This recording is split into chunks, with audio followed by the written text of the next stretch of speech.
Badlands. What are the Badlands? Explain those Badlands. That's a hell of a name.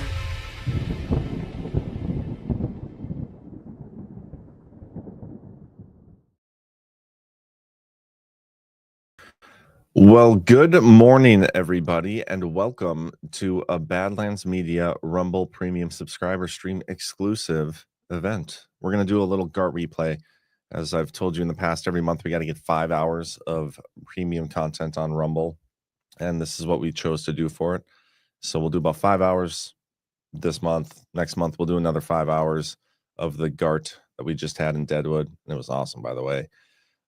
Real quick reminder that tonight on Badlands at 6 p.m. Eastern, we are having the premiere of Codex 9/11, Brad's documentary, which is by far the best documentary I've ever seen. It's so good. So make sure you guys tune in for that. And following that show or that premiere, Brad is going to be going on with Burning Bright on the narrative. So I'm a little tired this morning. I feel like I just got done with the power hour last night, and now I'm doing this super early in the morning. But I got to get this done early enough so that we can get everything else set up for the rest of the day. For those who are not Rumble Premium subscribers, we are also airing this over on our YouTube channel and on Twitter. So any of y'all can watch. Y'all have the opportunity to watch. You don't have to be a subscriber. I am signing that agreement today with Rumble for the premium thing. So later you can become a premium and support Badlands directly. That'll be coming. But real quick, before we get into the stream, I want to get a quick word from our sponsor of the show, and that's us. That's Soft Disclosure, Badlands Media. Get ready to ignite a revolution with Soft Disclosure. This isn't just a product drop. It's a full-on movement that's about to shake things up. This is personal care that doesn't mess around. No compromises, just pure, unapologetic quality. First up, the lotion, supercharged with aloe, goat milk, and our exclusive Badlands oil blend. This isn't your average drugstore goop. It's a barrier-restoring powerhouse. Choose unscented when you want clean and simple, or vanilla citrus when you want to smell like you actually give a damn. Then the deodorant, natural, aluminum-free, and straight-up badass, built to last 2 months of daily use with scents like crisp mint or bold lemon, grapefruit. No gimmicks, just protection that actually delivers. And finally, the tallow bar.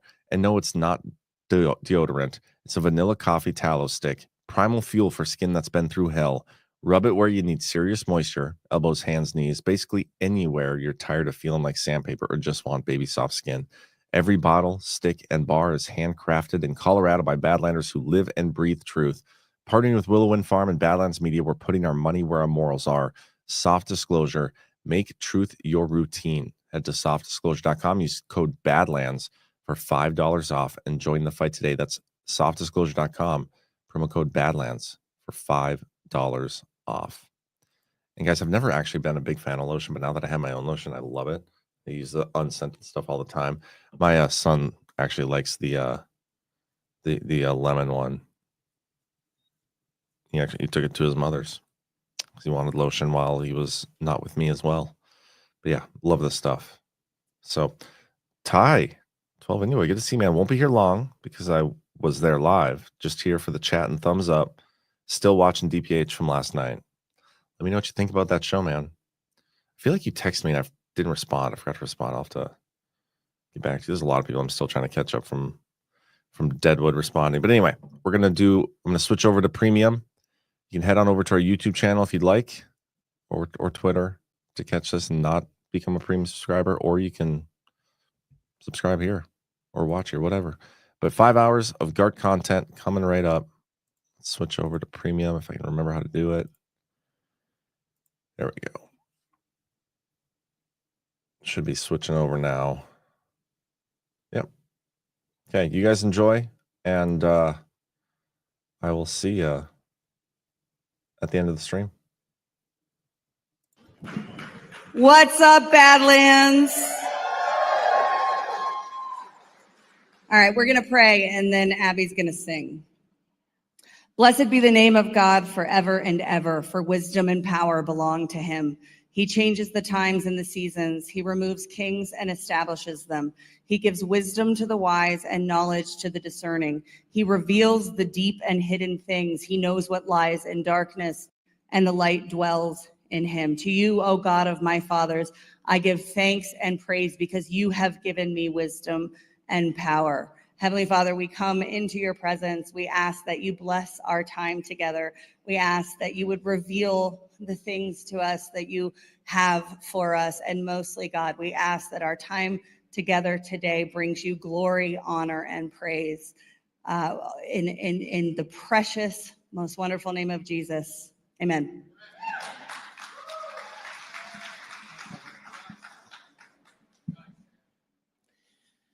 Oh, say can you see by the dawn's early light what so proudly we hailed at the twilight's last gleaming, whose broad stripes and bright stars through the perilous fight o'er the ramparts we watched were so gallantly streaming, and the rockets' red glare, the bombs bursting in air, gave proof through the night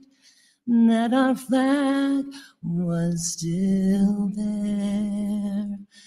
Oh, say does that star-spangled banner yet wave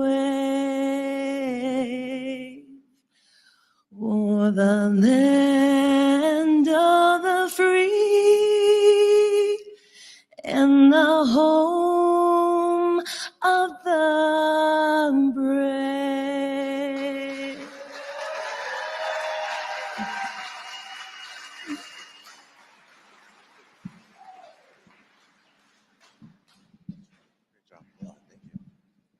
Good morning, everybody. That was kind of lame. Good morning, everybody. There we go. Awesome. Welcome to Deadwood, GART 9. Isn't this venue awesome? It's awesome. We're going to jump right into it. I'll have more things to say later on, but there's been a slight change because our resident Canadian is having some issues getting here. So he will not be on this first panel. We're going to swap him into another panel later. But instead, he's going to be replaced by Alpha. So why don't you guys come on up here? We're going to start it off right away. Manifest Destiny, Ghost, Alpha, who else is that? Cam and G-Money. By the way, before they start, we are going to do questions on that side over there. So if you guys have a question or a thought you want to add, come over there and find me and we'll get you on. All right. Happy Vladimir Putin Day, everybody. All right. And yes, as John said, our good friend Matt got jammed up by, I think, DHS. Not kidding, like being interrogated at the airport, which I think elevates our stature and gives us more street cred. So I'm all about it. Thoughts and prayers with Matt. He will be here, I think, later today. So this panel is the future of Manifest Destiny. I like the fact that we're starting with the future of Manifest Destiny and we're ending with the future of the past on Sunday.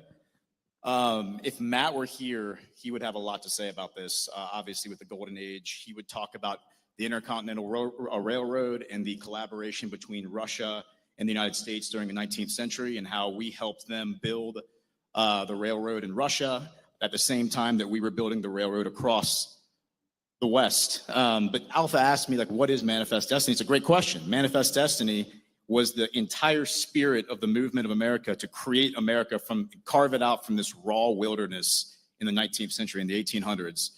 The Oregon Trail, the 49er Gold Rush, like all of that, the thing that drove us to populate, not just California, because California, I think, was being populated from, Asia and Mexico already, but really the center of the country, like the Midwest, because people, as they moved west, would lay down their things and stake their claims. So I'll kind of open it up. I have my own idea of what I think I'd like to discuss with this, not just Golden Age stuff, but I'll open it up to others. I think I know where G Money's going to go with this. Let's start with G Money.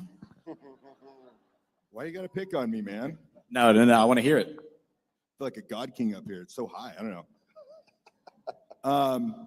No, look, I think Manifest Destiny is such an important topic on where we're going in the future. But I think we need to, as a movement itself, like recalibrate our targeting systems, recalibrate our consciousness, and recalibrate who the enemy really is before we can get there and we know where we're going, right?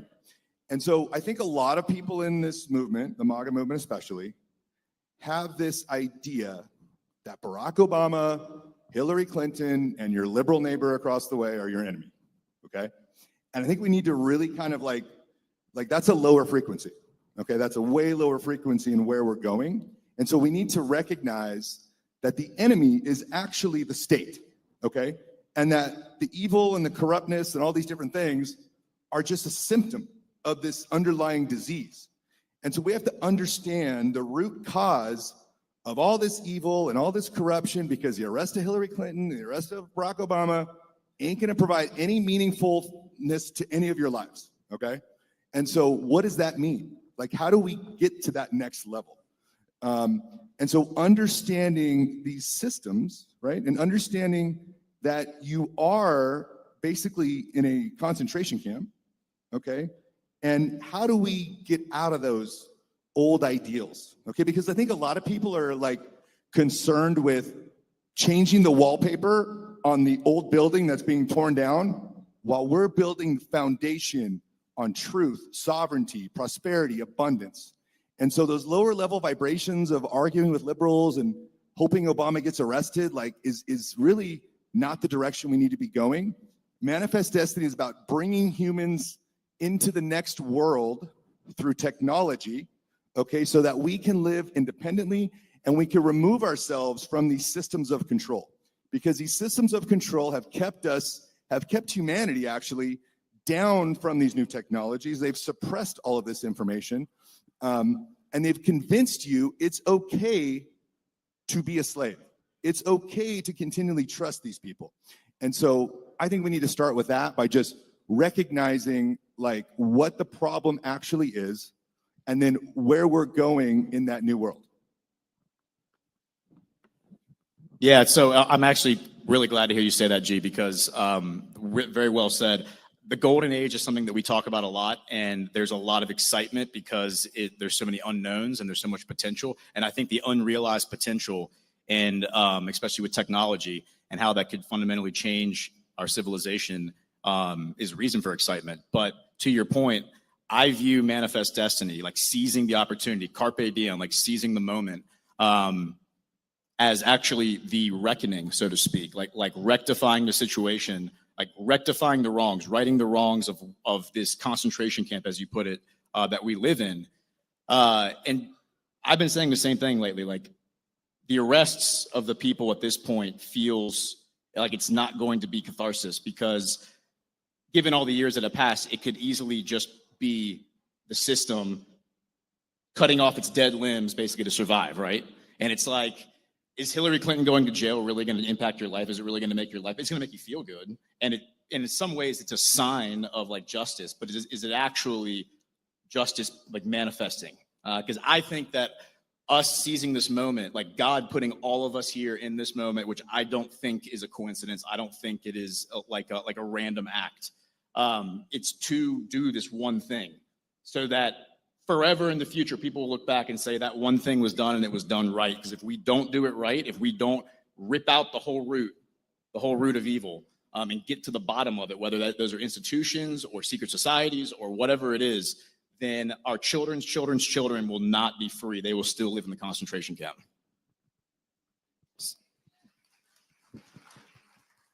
Well said, both of you.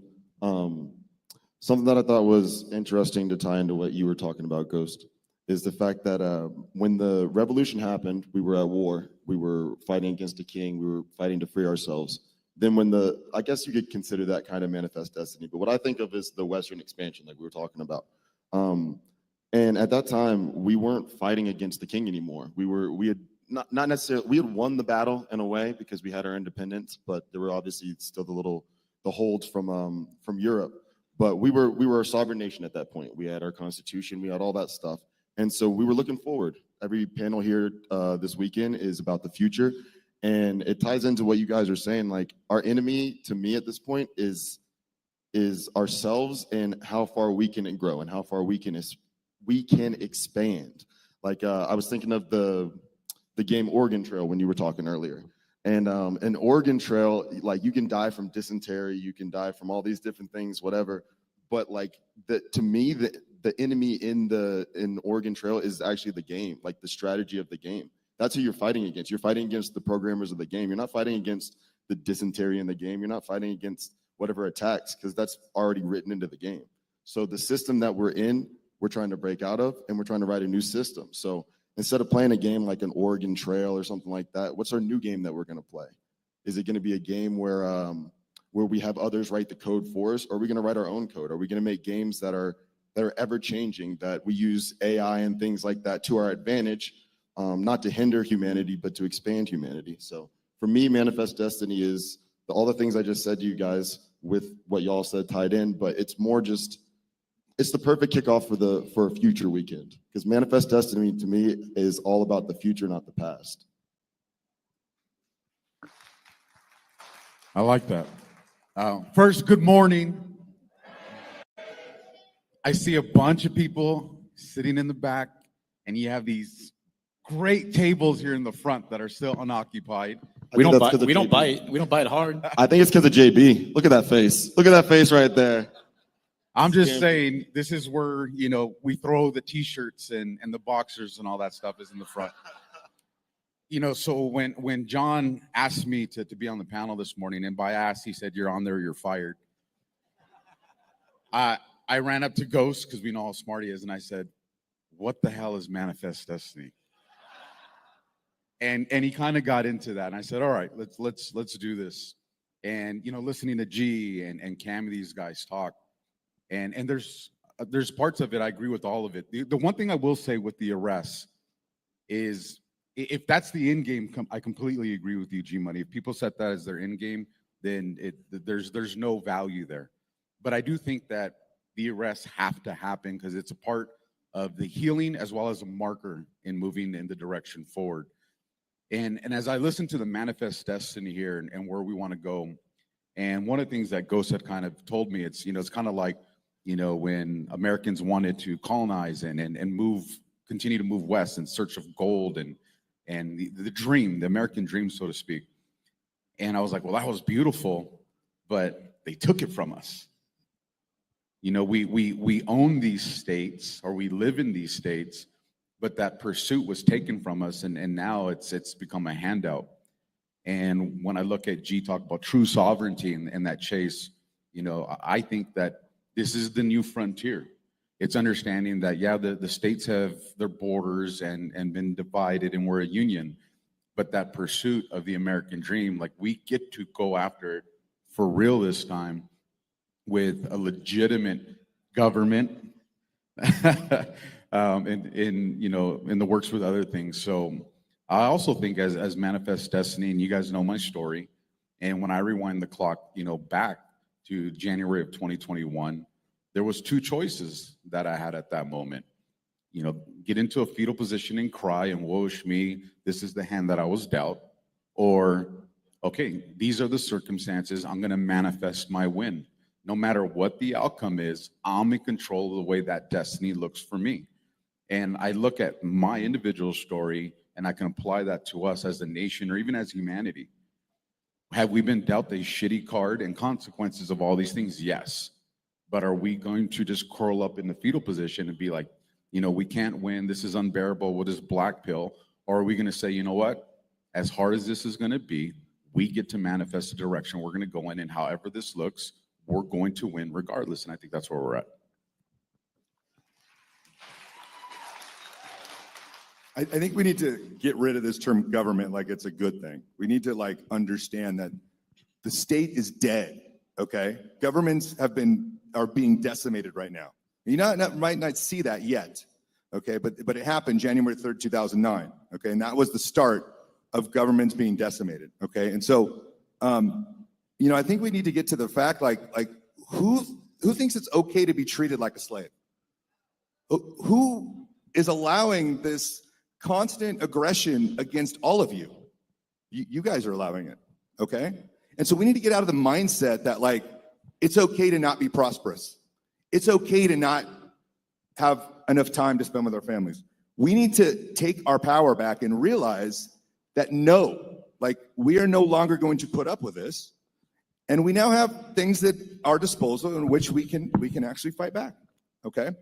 But we need to treat the state, we need to treat politicians as co-conspirators, okay? And we need to put these people on the same level as rapists, murderers, and understand that these are evil people, okay? They are stripping you of your energy, they are filling up their own pockets, and then they're using their power to take more away from you, right? And you're still like, okay, I'm just gonna sit here and continually take this? No, okay? We need to expand beyond what we believe this system of control is, and we need to break free of that, okay? But understanding that the anger and the hatred and towards this other ideology of liberals and stuff is just the complete wrong way to look at this. You need to, like, redirect that energy towards the state. And then you can find, like, weapons that are peaceful to actually demolish the state, okay? Because it's the ultimate authority within you to decide whether or not you're going to voluntarily comply with their rules, okay? And that's, I think, how we really need to look at Manifest Destiny. Are we going to continually stay in the system of control, or are we going to move to independent, sovereign, free individuals that are abundant and prosperous? And that's really what I think this is about. This isn't about politics. This is something much, much bigger. None of us got into this movement to vote Trump in for 4 more years, okay? This isn't about politicians and 4 more years. No, Trump is a great God king, don't get me wrong. We love the guy, right? But we need to look at what happens after Trump. What are the systems that he is putting in place today that is going to last for your kids and your grandkids and beyond that, so that we don't have to ever come and deal with these people ever again? Amen. Amen.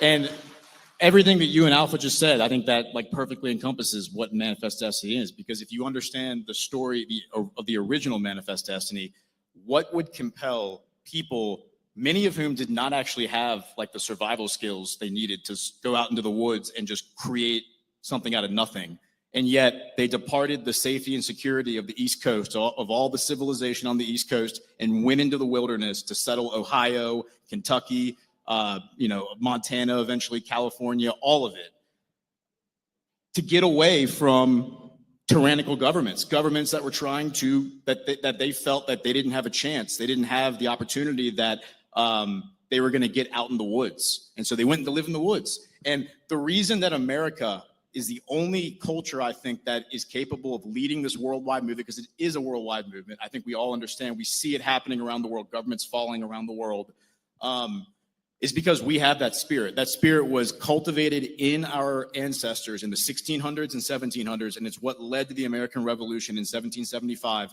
because the people who were living in America in the colonies at that moment understood that they could be self-reliant. They didn't need a government in London to tell them what to do. Just like the people in the 1800s didn't need a government in DC to tell them what to do. They could go figure it out on their own in the woods, and nobody was coming to save them if they came across a rattlesnake or a grizzly bear or a blizzard. And, that whole journey, talking about the Oregon Trail, was ugly and was fraught with danger, and lots of people died, and there was cannibalism. I mean, there was all kinds of ugly chapters in that story to make something that ultimately was beautiful. But in order to get to that end game, there was a dark night of the soul that had to happen. And I think that we are facing that night right now. I think a lot of people thought that the Biden administration was the dark night of the soul, and then the moment Trump was elected, everything was just going to flip the switch and back. That's not the case at all. The fight is right here in front of us, and it's because it's not about people. As much as I do want the arrests, and the arrests will represent, like, that turning point in history, we have to go after the system of systems that will continue to oppress after the people go to jail.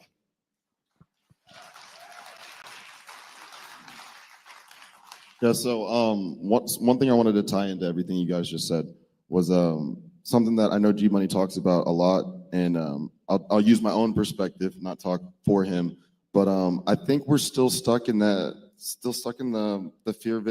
fear-based vibrations, guys. Like, I think that intentions are everything.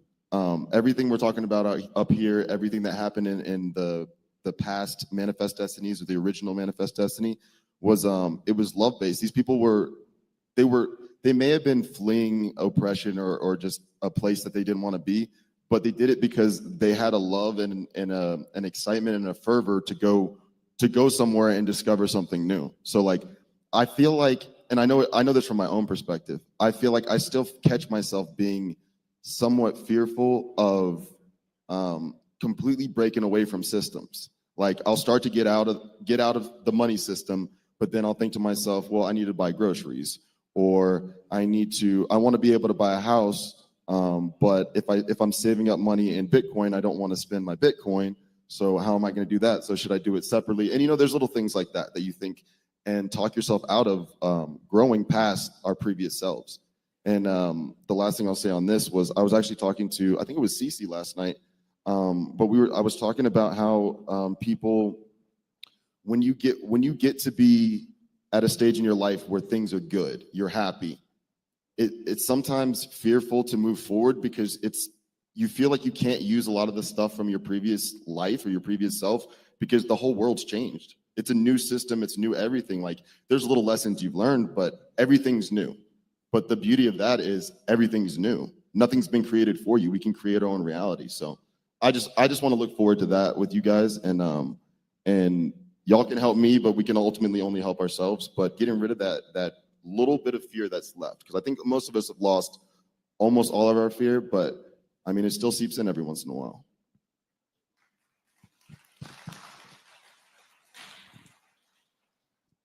Yeah, the fear thing is a big one. I think that we've been conditioned through our society, really, the thing that's been created over the past 75 years, the post-World War II New World Order that's been set up has created these paradigms where we're supposed to fear certain things and not talk about certain things, and pay your taxes and go to work and do all the things that you need to do.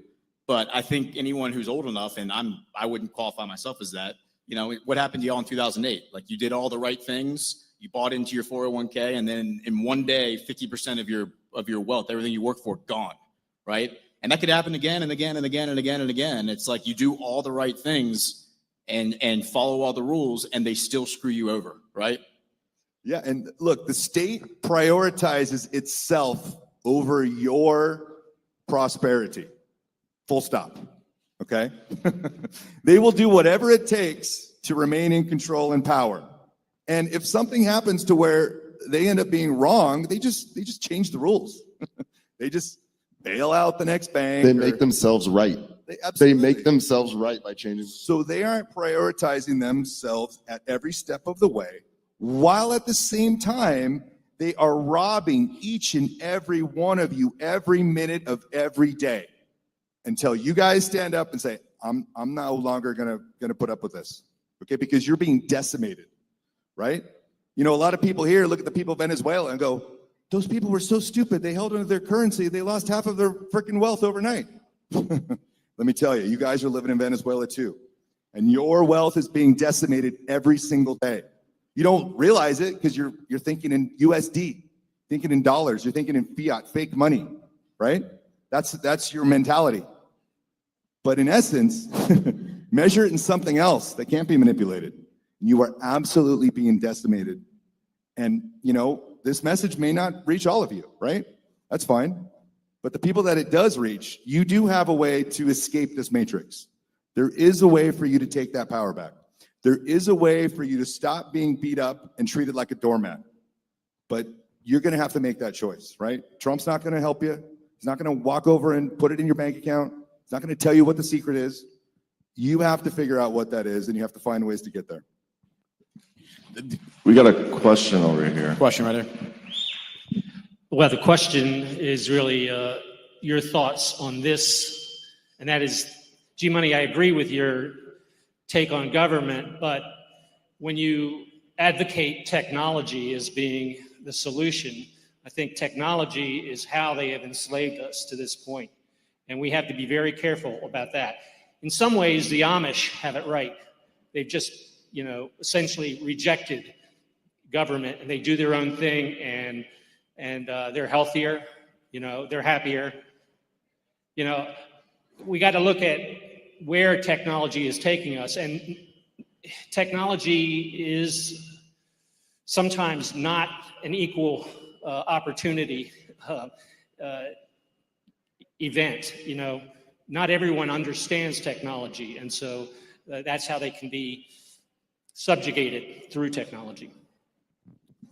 Okay, I'll just answer this real quick because I think it's an important point. I think we need to get over the doomerism in technology. That's 2020, right? The White Hats have pretty much co-opted every new technology that's come out, right? We've got cars that basically drive themselves that are maintenance free. We have rockets going to the moon, right? Google used to be a threat. Now we have Grok and Elon and some of these other things that are completely going to be taking that over, right? We have immutable databases now that can't be controlled. And so what I think people really need to understand is what technology provides. Do you guys understand the difference between inflation and deflation? Okay. A free market, a truly free market that enables technology, okay, prices go down over time. However, a credit-based system would absolutely collapse under deflation. What that means is that the governments can't allow deflation. They can't allow things to get cheaper for you and for you to be more prosperous, because that means their game would end up collapsing. Okay, and you can't have both at the same time.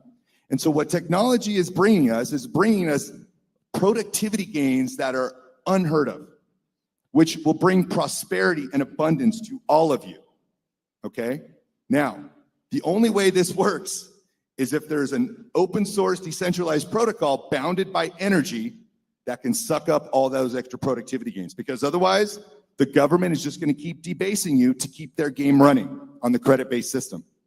Okay, and so we need to not fear technology. We need to embrace technology and what that causes for us to provide more abundance. And we need to shift our thinking and how that works in our favor and not in systems of control, because I do believe there is a threat there, but I think we're way past that.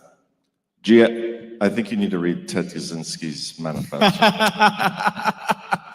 The one thing that I would add to that, and kind of goes to the statement I wanted to make to what you're saying too, G, is, did the Amish create a situation to where life is simple and not a whole lot to worry about? Yeah, they did. But you don't know what you don't know, and they don't know if a greater happiness, if a greater life exists, because they're choosing not to go down that path. I look at technology as like a loaded weapon system. In the hands of bad people, absolutely dangerous. In the hands of great people, you're talking about humanity ascending. And so the question just becomes, do we have faith that there's more good that exists in humanity, or do we think that there's more bad?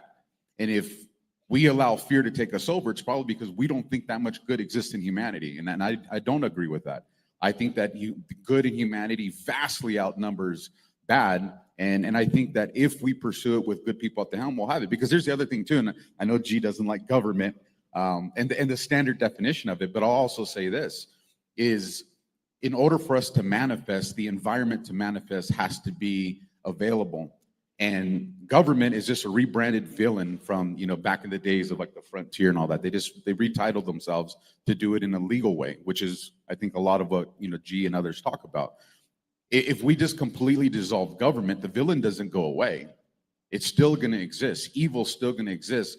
People that want to take away what we want to manifest and in pursuit is always going to exist. So you have to have some system, whatever you call it, but you have to have some system in the community that is going to protect the good people from the bad people, whatever you want to call it, but you have to have something like that.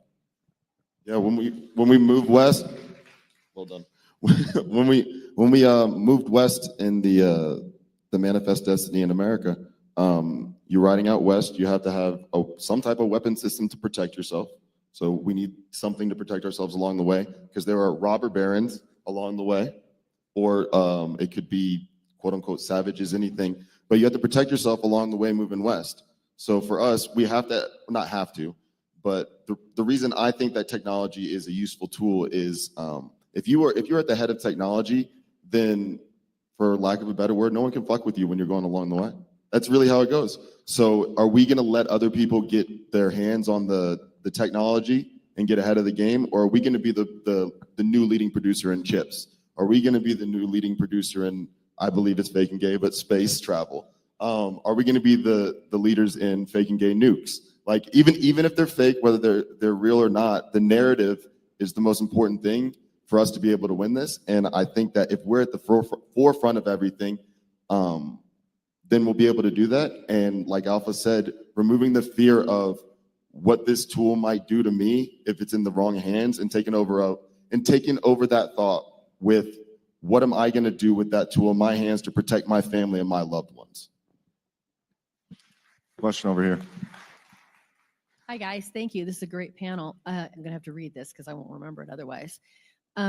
All these people that manifest, did the Manifest Destiny, they headed west, they settled the Oregon Territory. We just came out across the Oregon Trail, the Lewis and Clark Trail, and brutal, really brutal. My question is, they came, but they brought with them their oppressive systems. They got to where they were going, and they just recreated an oppressive system on a local level. And my question is, how do we make different choices, or what ideas do you have for making different choices that do not just recreate the same system? That's such a good question. Great question, Claire. That is the question. The question, because getting back to what y'all were just talking about with technology and the fear around it, technology is a tool. Believing in technology is no different than believing in a hammer or fire or a car or an AR-15 as like the answer to everything, right? So it's really about ideas and mindset. And if we don't fundamentally transform the way that we think and approach things on universal level, like everything, diplomacy, politics, financial systems, all of it, then we are going to continue to create the exact same system that we're familiar with, the thing that we are used to. But the truth is when they did Manifest Destiny, the people who were coming and building the first cabins and setting up the first plant, like ranches out west, they were escaping those systems. They weren't the ones bringing it to them. The system eventually caught up with them in time. It didn't happen overnight. So the first settlers weren't bringing that oppression with them. It was the system that eventually caught up with them, and then the exploitation when things like gold were discovered in certain places. So again, changing the way we look at things. And today is a great day to talk about that because Donald Trump's meeting with Vladimir Putin on the frontier of America in Alaska. What I'll say to that, for all the grief that G-Money gets, to answer your question, the pursuit of what G-Money's talking about is the safest way to prevent that from happening. Because what happens is, now I don't go full G-Money, never go full G-Money, but the closer you get to this body that G-Money's painting, the smaller and smaller the necessity for the quote unquote government becomes the realization. And when people go, like you said, and they bring these old equations with them, and then it gets right back to it, it's because they weren't in pursuit of something new. They were just in pursuit of controlling what already exists. And I think that's the fail here. And I think that's what G-Money's tried to hammer into all of us is don't reestablish what exists, pursue the new. And as we do that, we're going to learn what a quote unquote government should probably look like and how small it probably actually will be.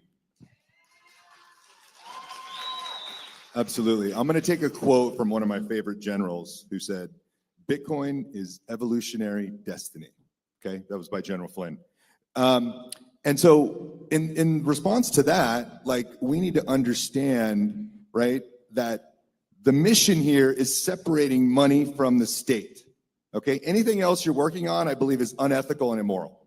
Full stop. If you aren't working on separating money from state, you are just going to fall into the same loops that we've been in for centuries. Okay, and what does this provide? People that are across the world expanding on new territories, right? Bitcoin is that divine destiny, that divine manifestation of humans being able to encapsulate their own energy.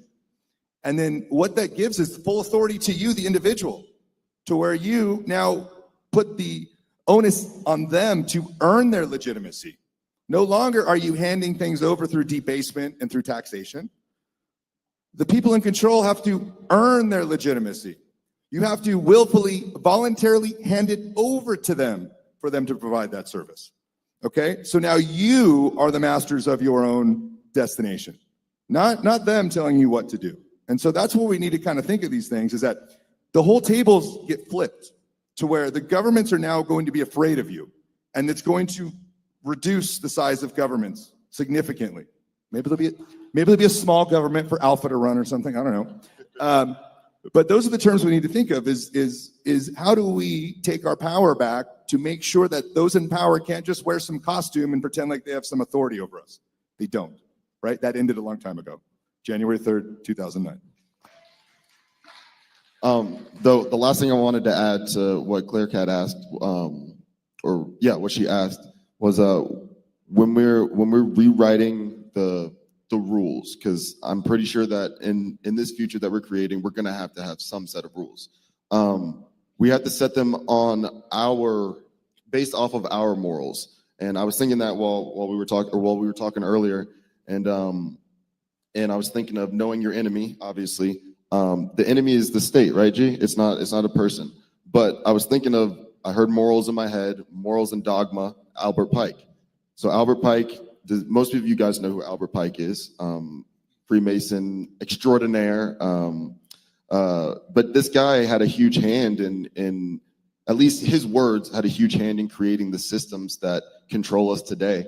And I don't want to write a book or anything like that, but we have a book, in my opinion, the Bible, that has a way and a path to live that is beneficial to all of humanity, and it's under God's law. So I'm saying everything that we do in the future, the new technologies, all these things, our rules, let's just base them off of God's law. If we do that, then there's no need for us to make our own man laws. Like, obviously, there can be laws made specifically for, say, you can't do this with this currency or whatever, but it's going to be based off the morals of the Bible and of God. So that's my personal opinion. Well, these are all great points, because the question, again, going back to what I think it was Claire asked, how do we stop this? How do we change it? Discussion, debate, discourse. That's the oven. That is the crucible that's going to rekindle the American spirit and take us into the golden age. It's not about a certain technology. It's not about a certain instrument or a person or institution that's going to do it. It's, again, the mindset. G-Money is right, not because he promotes Bitcoin. There's plenty of shills and like commies and Marxists who promote Bitcoin, right? In that community, who are morons. G-Money is right because of his mentality. He has broken out of the old system and he has embraced the sovereign mind. That's what makes him right. Now, you can disagree with him about certain things about Bitcoin or technology or whatever, but he's right because he basically has become the personification, manifestation of 4chan. I mean, that's how I feel like 4chan belched out like a human being. Turned into Pepe. And it was G-Money.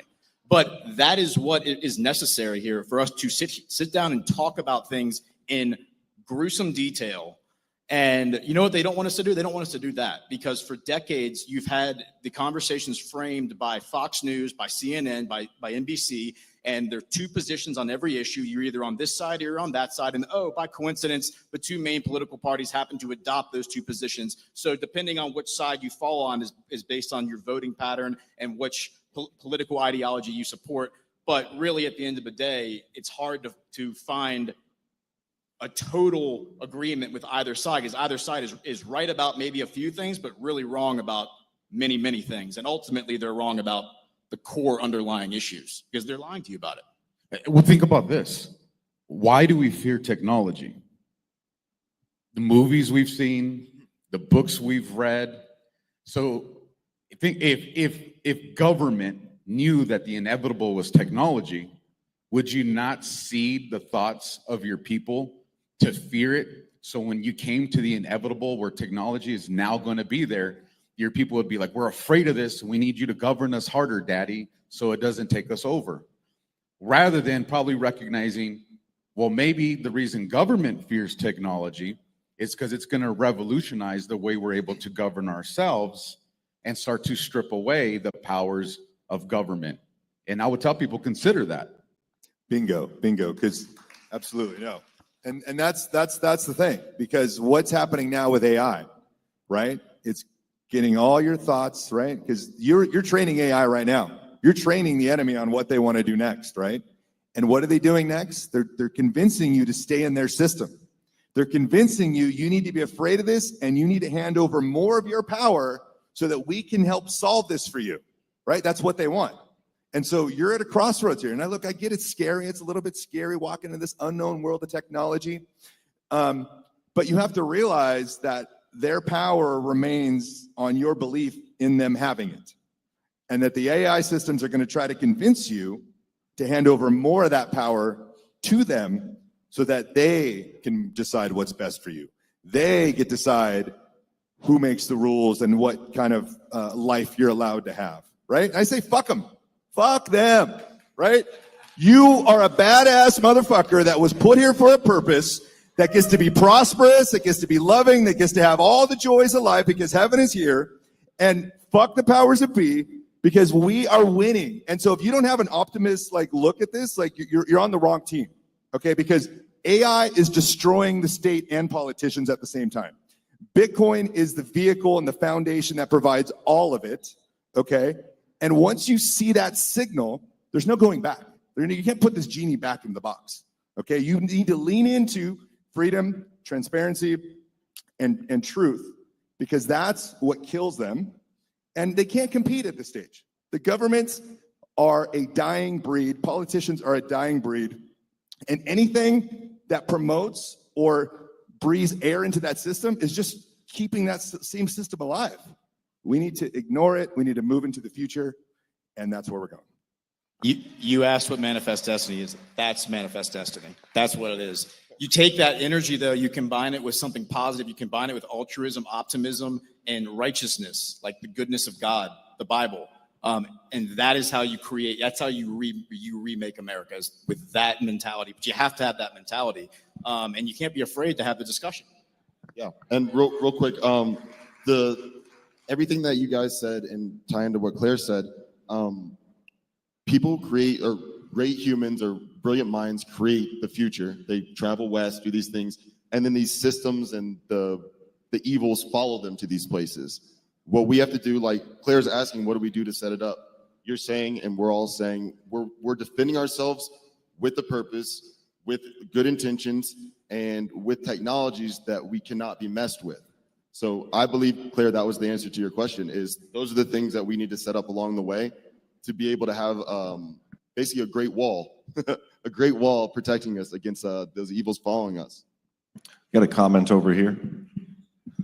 Morning, guys. Anyone who's in Chris's chat knows I'm a broken record when it comes to Lysander Spooner. Any discussion, I think, of manifest destiny, bringing up the problems regarding, bringing the system with him and all that kind of stuff. If you have not read Lysander Spooner's Trial by Jury, which is a very thorough treatise on the history of the practice, its ramifications, which he summed up by quoting a letter from King John when the Magna Carta was signed that codified in English law the concept of trial by jury. He freaked out about that. And he sent a letter to the Pope at the time, complaining that this concept will make me king in name only. So ultimately, if we recognize the power that we have with the trial by jury system, which has been thoroughly diluted in this country, if we recognize that power, don't freak out when you get jury summons. Use that as your power to exercise what the founders called nullification, so that when you're a juror, you're not just adjudicating the person who is charged, you are actually adjudicating the law itself. So when it comes to tyrannical governments, 12 people can say no. And so I think if we are anticipating the future of manifest destiny, we have to consider that as not just a tool, but ultimately the most powerful tool we have So if you haven't read that book, Trial by Jury, you can get a free PDF online. Lysander Spooner, you really need to read that book for looking forward to the golden age. Thank you for saying that. You know, one of the, you know, in another life, when I was carrying a badge and a gun, I would have friends and family that called me all the time. Hey, I got a jury summons. How do I get out of it? And I would be like, you don't.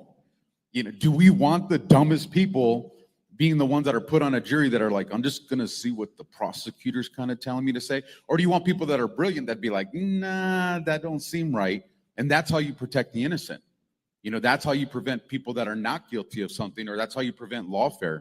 So, you know, thank you for bringing that up, because I think jury duty is one of the most important things that you could be a part of right now to prevent the government from taking advantage of people that didn't do something wrong.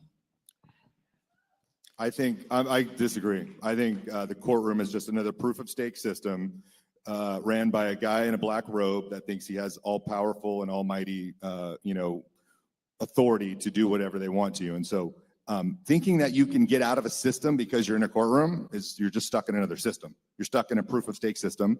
And they change the laws all the time, right?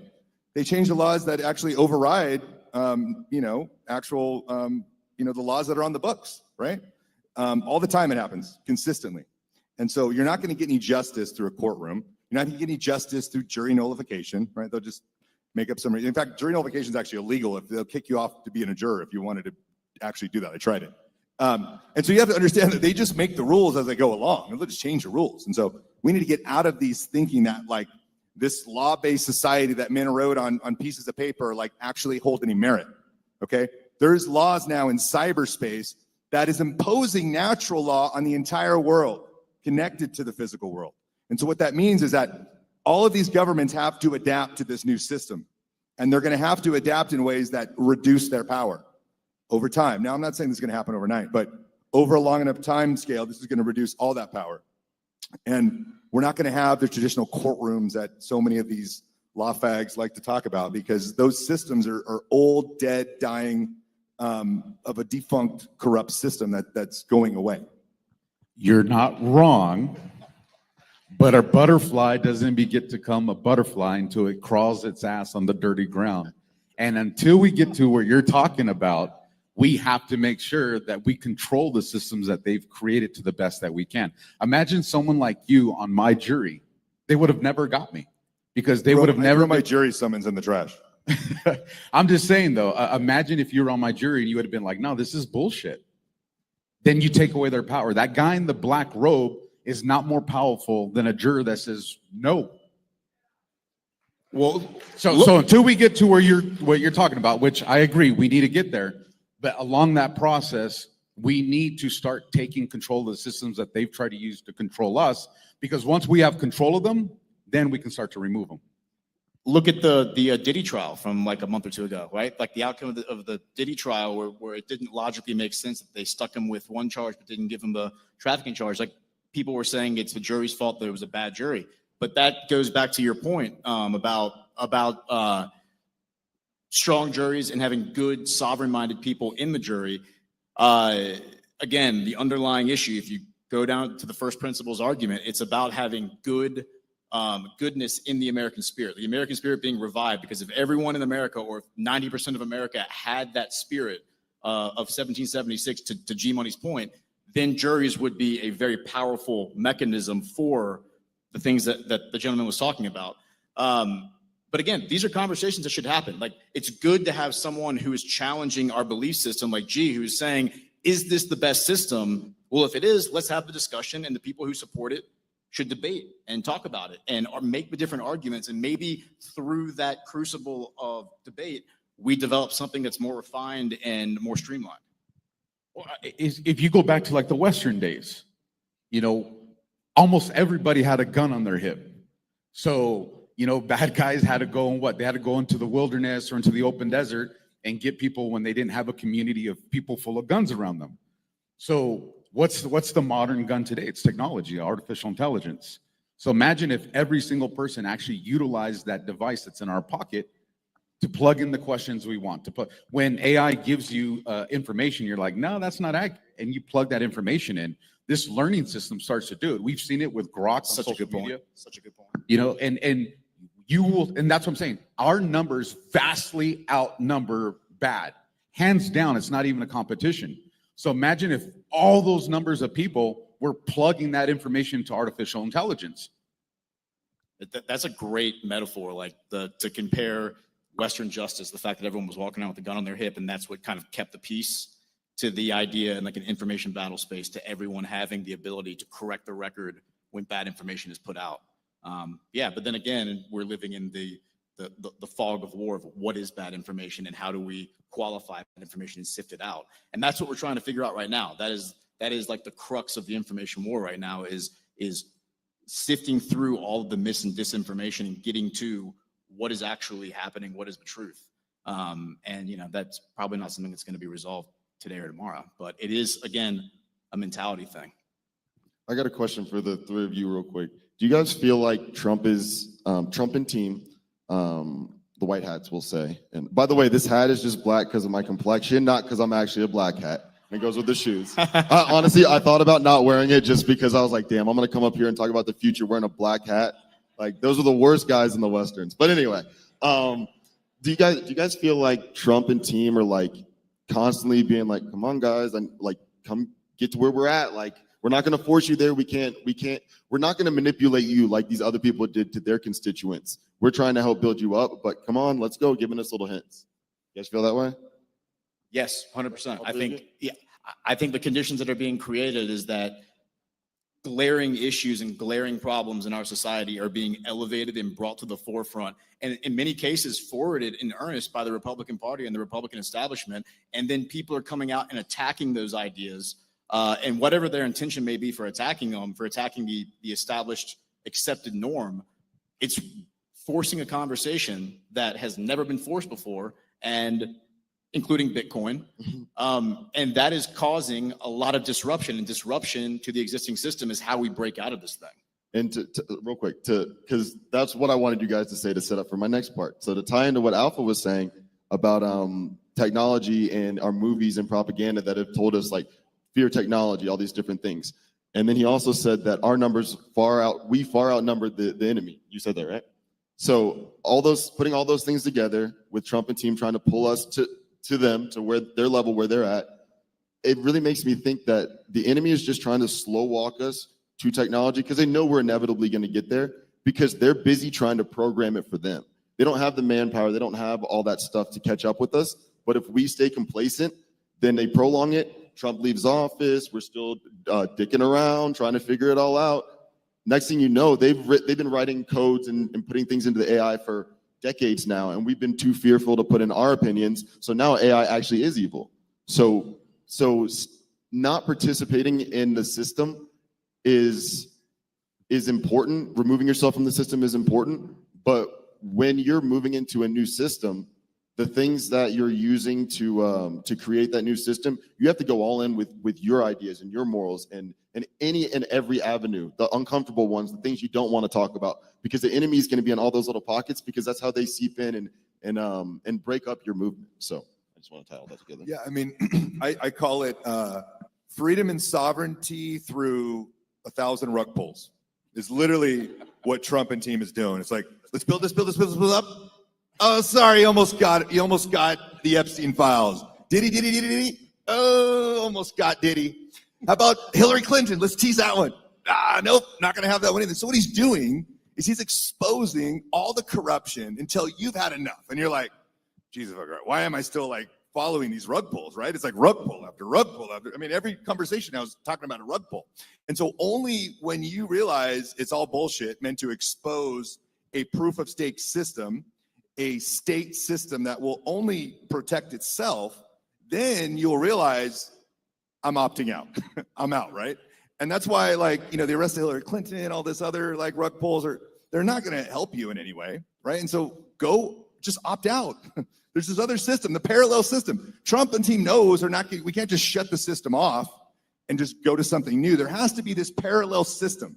There has to be a parallel system of consensus for humans to interact in a way that is bounded by energy, to where humans can interact and transact to where it's out of the hands of the government, right? The sanctions and confiscation, like fuck them. It doesn't matter. There's nothing they can do to confiscate or block this technology. And so this system's being built, and it's so early that it looks foreign and it looks scary and it looks crazy. But like, we're just so early that if you actually put the time into it, you would realize that the patriots are building this foundation of this new world on the other side, and we're transitioning.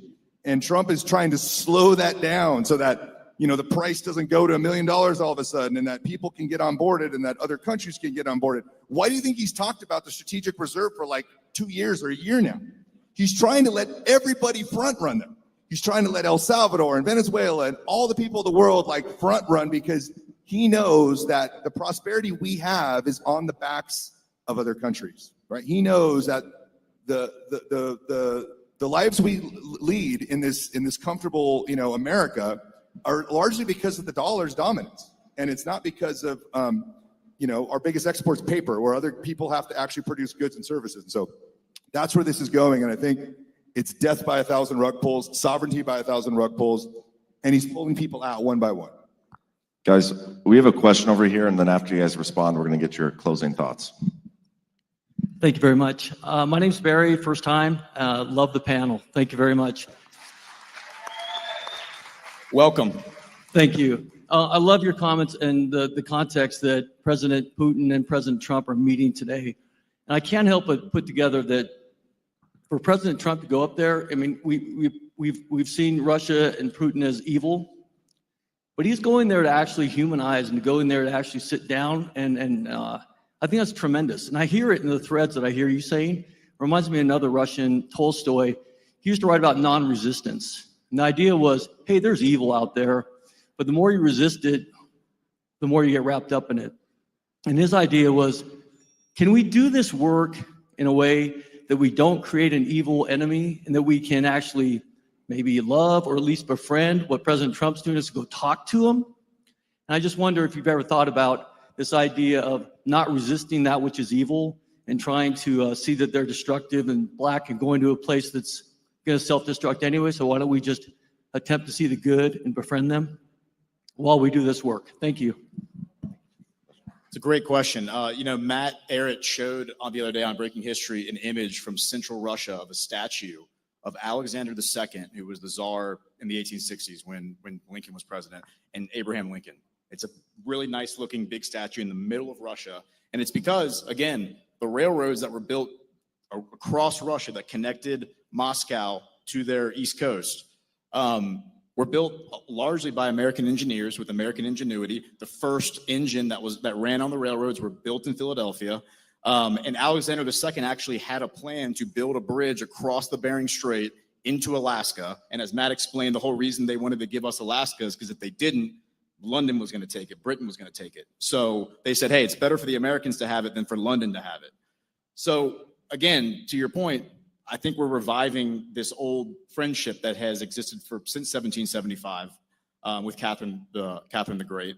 The humanity is a great way of looking at it, like the humanity of people, recognizing that all human beings have that ability to be human, and they have humanity, and looking at a culture and saying, well, that culture is evil, therefore there's nobody redeemable from that culture, therefore we should not engage in conversation or diplomacy with them. That is actually a rather evil and sinister worldview to have. So we should break away from that and open our minds to making friendships and building bridges with people, both literally and figuratively. Yeah, so, well said. So I was pulling up the Substack that Matt Ehret wrote, I think it was on the 8th, because I was listening to it this morning, and he was also talking about, the gentleman's name, I'm trying to find it real quick, is W.A.C. Bennett. It was the British Columbia premier during the time Kennedy was in office, and he and Kennedy had an association together, and they were trying to build a railroad through that area. There's also another part in this article. I suggest all you guys go read it, by the way, on Matt Ehret's Substack. But he's also talking about what you said between Lincoln and Russia, and it's just interesting. And I think I said it on maybe one of the shows or something, but I just genuinely feel like he picked Alaska because he's telling us the next move. He's telling us the direction we're going. He's saying we are not going to try to fight with Europe.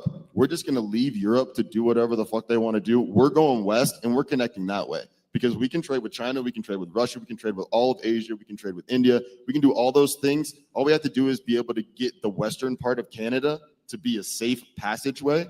And then we literally have the whole Pacific area, except for California, to ourselves. So sorry, Alf, I had to throw that out there. Sorry, SoCal Badlanders, I love you guys. I was also born in California, so, you know.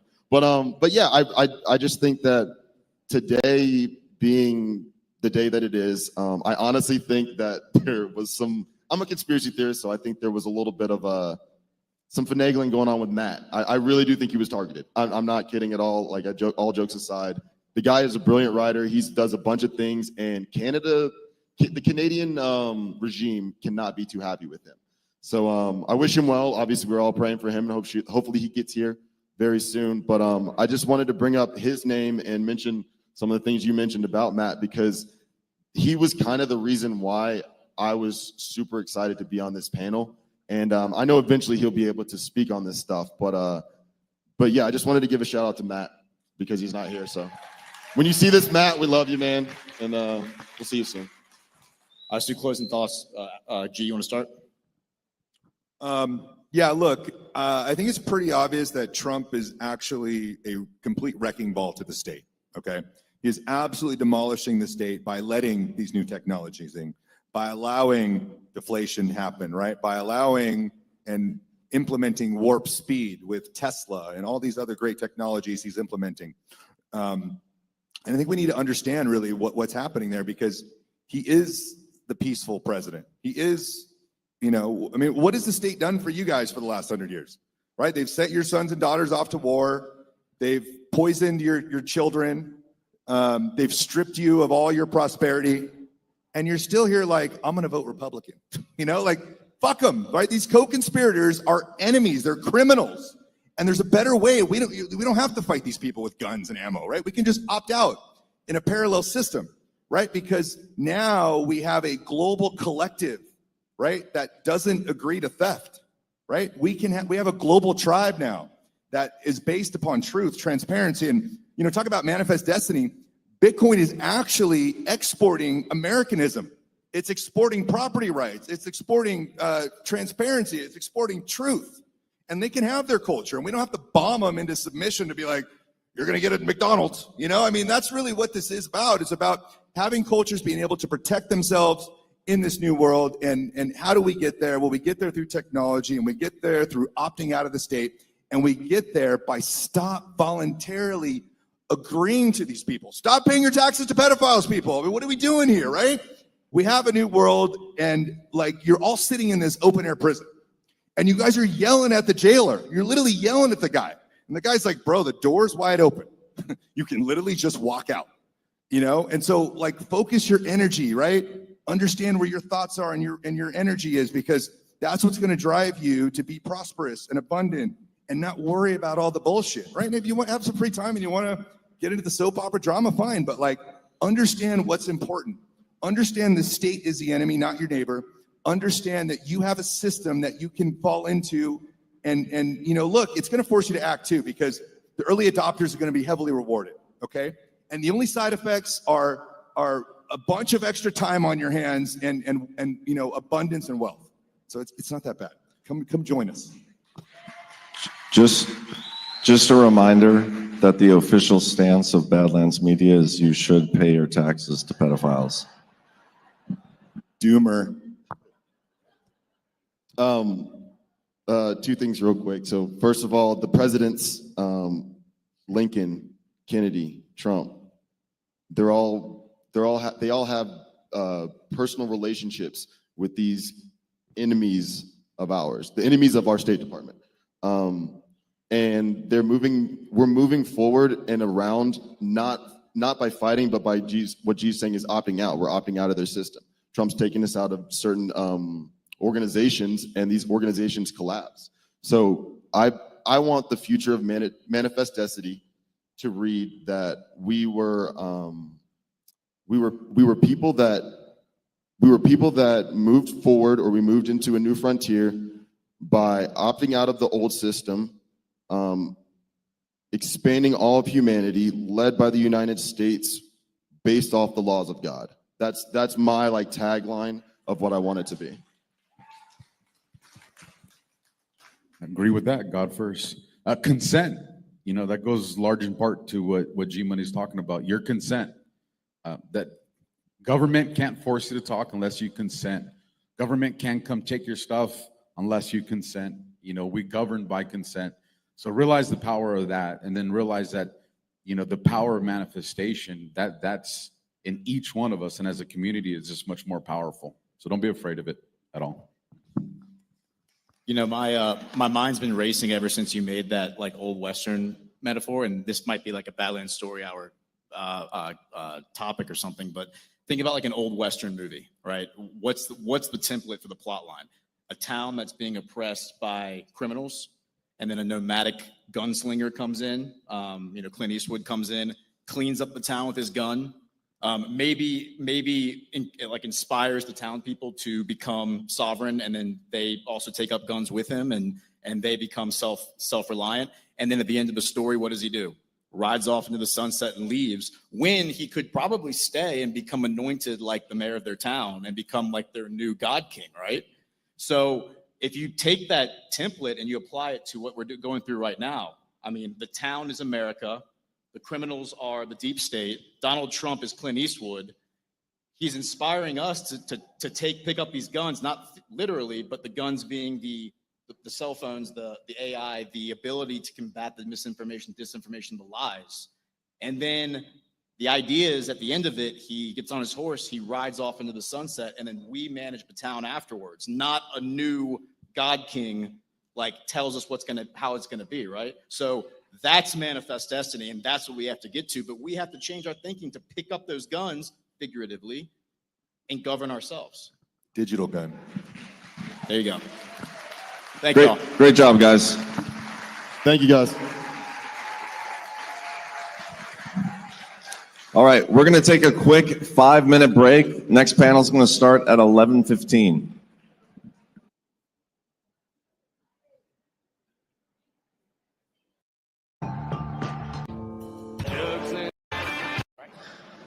So why don't you guys just take it away whenever you're ready up there? JB, Jatria, Brad, Chris. Go for it. I have warned John and the panel that I think I might be offering a little bit of a counter to the prior panel, just for the sake of debate and contemplation, right? So we're talking about entertainment, and what I wanted to lead off with is Russell Kirk. Most of you, I think, know Russell Kirk, and we're essentially something of a conservative movement here, and we're trying to contemplate technology in this artificial intelligence era that we're moving into. And I thought, you know what, standards matter to conservatives. And so what I wanted to do is just list off 10 principles Russell Kirk said about conservatives to offer it as a framework for understanding our discussion this entire weekend about artificial intelligence and what we're doing and how we're doing it. So this is the way I lead off. Russell Kirk first said, the conservative believes that there exists an enduring moral order. Second, conservatives adhere to custom, convention, and continuity. Third, conservatives believe in what may be called the principle of prescription, which is the respect for tradition, customs, institutions. Fourth, conservatives are guided by their principle of prudence. Fifth, conservatives pay attention to the principle of variety, which is the legitimate diversity of thought, et cetera, et cetera. Sixth, conservatives are chastened by their principle of imperfectibility. Seventh, conservatives are persuaded that freedom and property are closely linked Eighth, conservatives uphold voluntary community, quite as they oppose involuntary collectivism. Ninth, the conservative perceives the need for prudent constraints upon power and upon human passions. 10th, the thinking conservative understands that permanence and change must be recognized and reconciled in a vigorous society. Now, why did I want to lead with those Russell Kirk truisms? To me, they're truisms. It's that when we have these discussions, and I'm thinking about the prior panel and some of that G-Moneyism, and you know, I've had discussions with G-Money quite often, and he's saying these things. It's like, wow, wait a minute, man. You want me to what?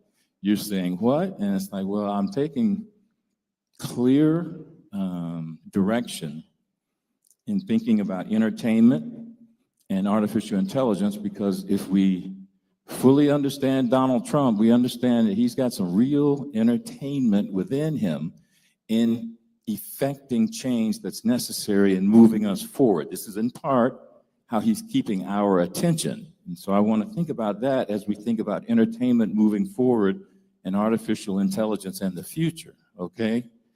But he has been very clear. Two things. He believes in the nation state, and he believes in dollar dominance. And they were very clear at that Bitcoin conference on how they're going to maintain dollar dominance, and that's going to be through stable coins. So he's got a plan, and he ain't trying to blow up the nation state, and he's not trying to have us go all in on Bitcoin. I love Bitcoin, I have some. But we have to moderate some of these, to me, discussions about how we're going forward and how all of this stuff is going to play out and how we best interact with these normies who we are right now trying to show this has been the wrong path. These are the people who have led us down the wrong path, and this is how we as a nation state are going to correct those wrongs and bring accountability to the wrongdoers. So I just wanted to start out our entertainment discussion with that. You know, I think overall that's a great representation of what Badlands is. It's a very diversity of thought, and we allow each other to think in different avenues and even take them to the extremes. And I'm sure the truth sometimes probably lies in a combination of a lot of our theories all over the place, right? No one knows truly what Donald Trump is thinking. I probably lean a little closer to JB, but a little more towards the middle overall. But I think that is a good, I love the point you're saying overall about the entertainment factor, right? It is entertaining to watch Donald Trump. And it's kind of replaced a lot of the entertainment that we used to kind of live our lives around, right? All of us here, the movies, the music, sports. I've loved all three of those things, even literature. I'm an avid reader of fiction for a long time in my life. And a lot of that has been replaced by the desire to actually know what's going on in the world, to get involved in our politics that they have depended on us being ignorant of. And Donald Trump was the perfect leader for this because he is entertaining, but he's also very smart. And so you get the perfect combination where you're being entertained by him dressing these people down, which is something that's needed to happen for a long time. But he's also giving us a lot of information all the time. The things he says are important.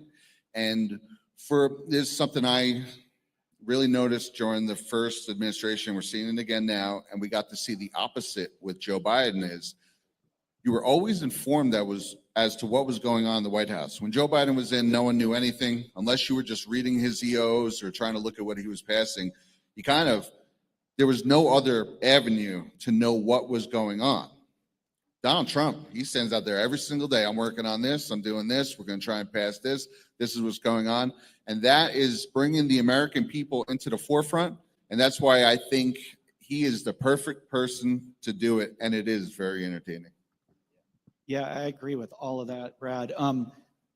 Entertainment is intertwined in our lives. I mean, whether we admit it or not, we watch TV, we see movies. I mean, even what we do here at Badlands is entertainment. We've got a purpose. We're digging and we're giving you information, but we're also trying to be entertaining about it. I know one of the things I love about coming to GART and hanging out with all these guys is just the senses of humor everybody has.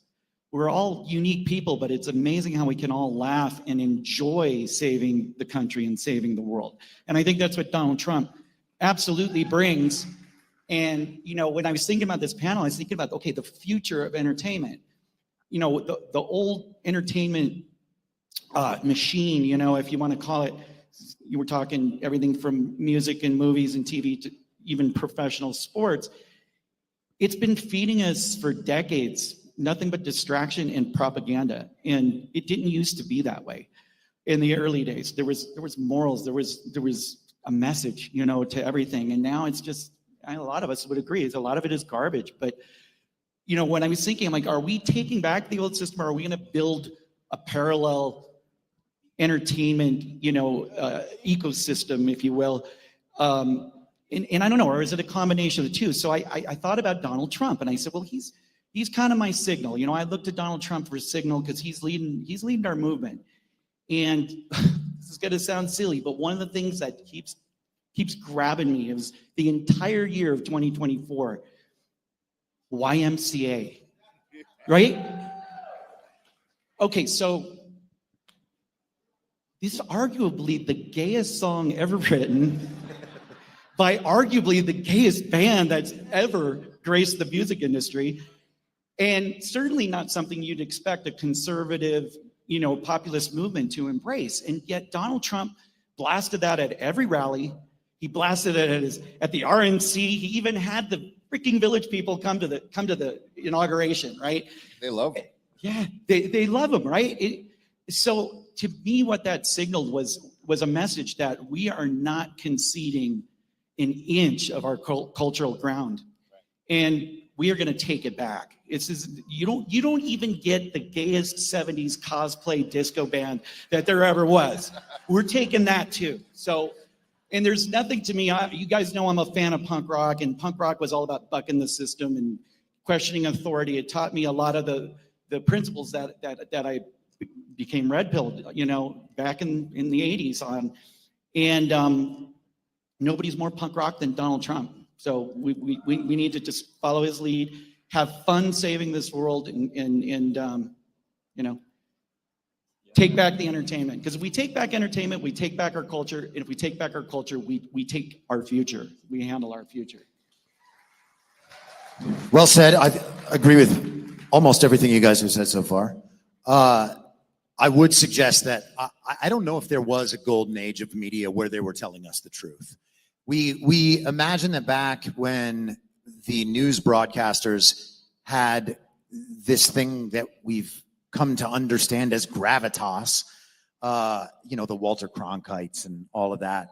We expected that they were all telling us the truth out of the goodness of their hearts to let us know what's going on in the world. And there were a handful of sources that would disseminate those messages, and they agreed, which told us, oh yeah, that's definitely what's happening.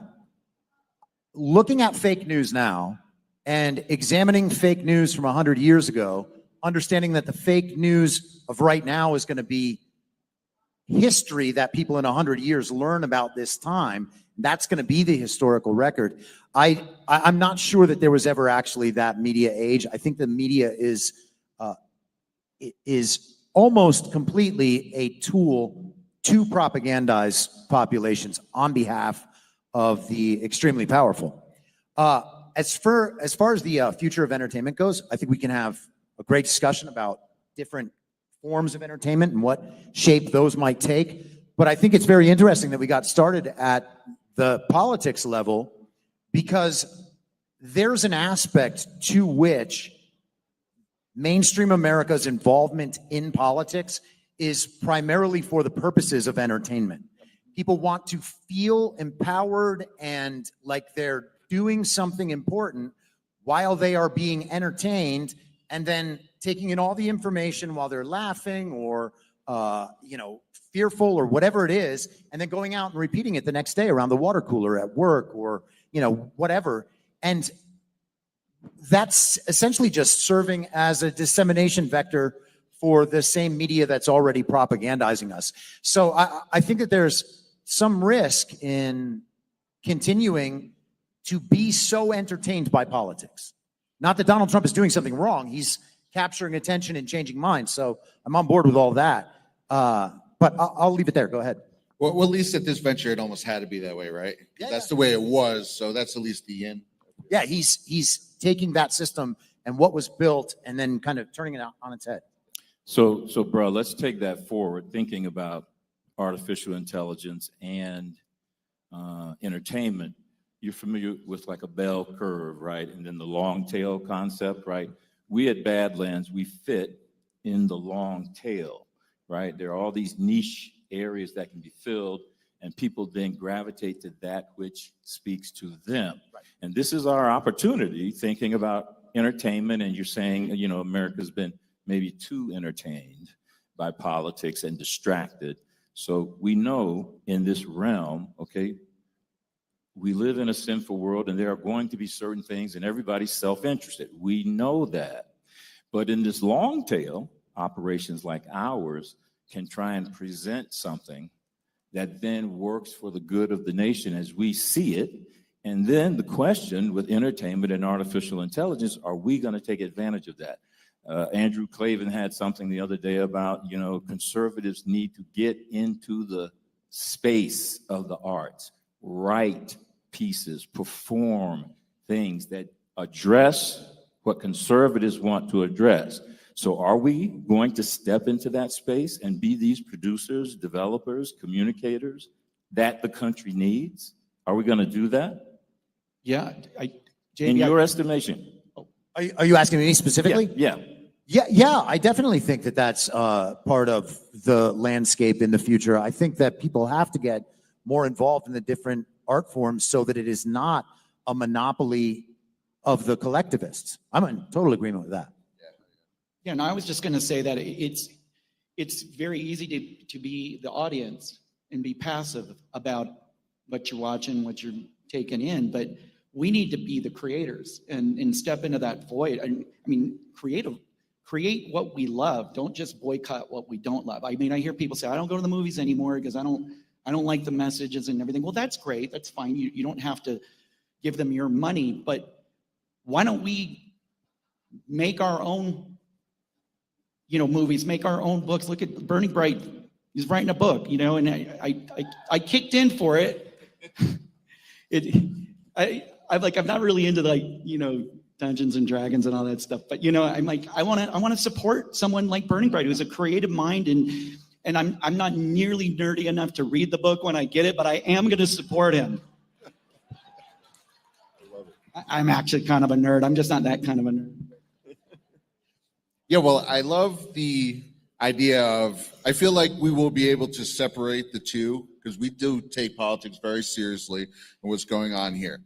And eventually that will be able to go back into the avenue it was supposed to be, a serious look at the conversation of how we present ourselves on the world stage or how we look at this domestic issues in the country.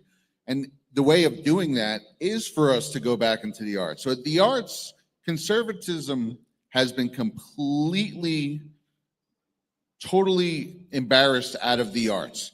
And maybe not embarrassed, but we have been just totally pushed out the door. I used to listen to a talk radio station in New York called WBAI. And they would about the arts and it was stuff like that I enjoyed. This was a long time ago. But man, they were so radically left. So in order for me to take in things about the arts on this radio station driving home from work, I would have to be insulted from time to time. They would just shoehorn things in. It was it's stressful. It's annoying. And it shouldn't have to be like that. I'm a musician my whole life. I love music. I love reading. I love all these things. Those areas, you almost can't exist. You can't become an actor on Broadway and have hardcore conservative right-wing thoughts without hiding them, or in Hollywood that has been pushed out of Hollywood. And the way to do it is to start just doing it. Whether it starts off parallel, whether it starts off trying to take back the system that is there, which is probably not going to be super easy because it's very set up by the powers that be. We have to at least just start doing it. And I think a lot of people are. Burning Bright, again, he's starting Burning Bright Publishing, right? This guy right here. Tomorrow we're going to see his. Yeah, his again, masterpiece. some conservative media coming the way.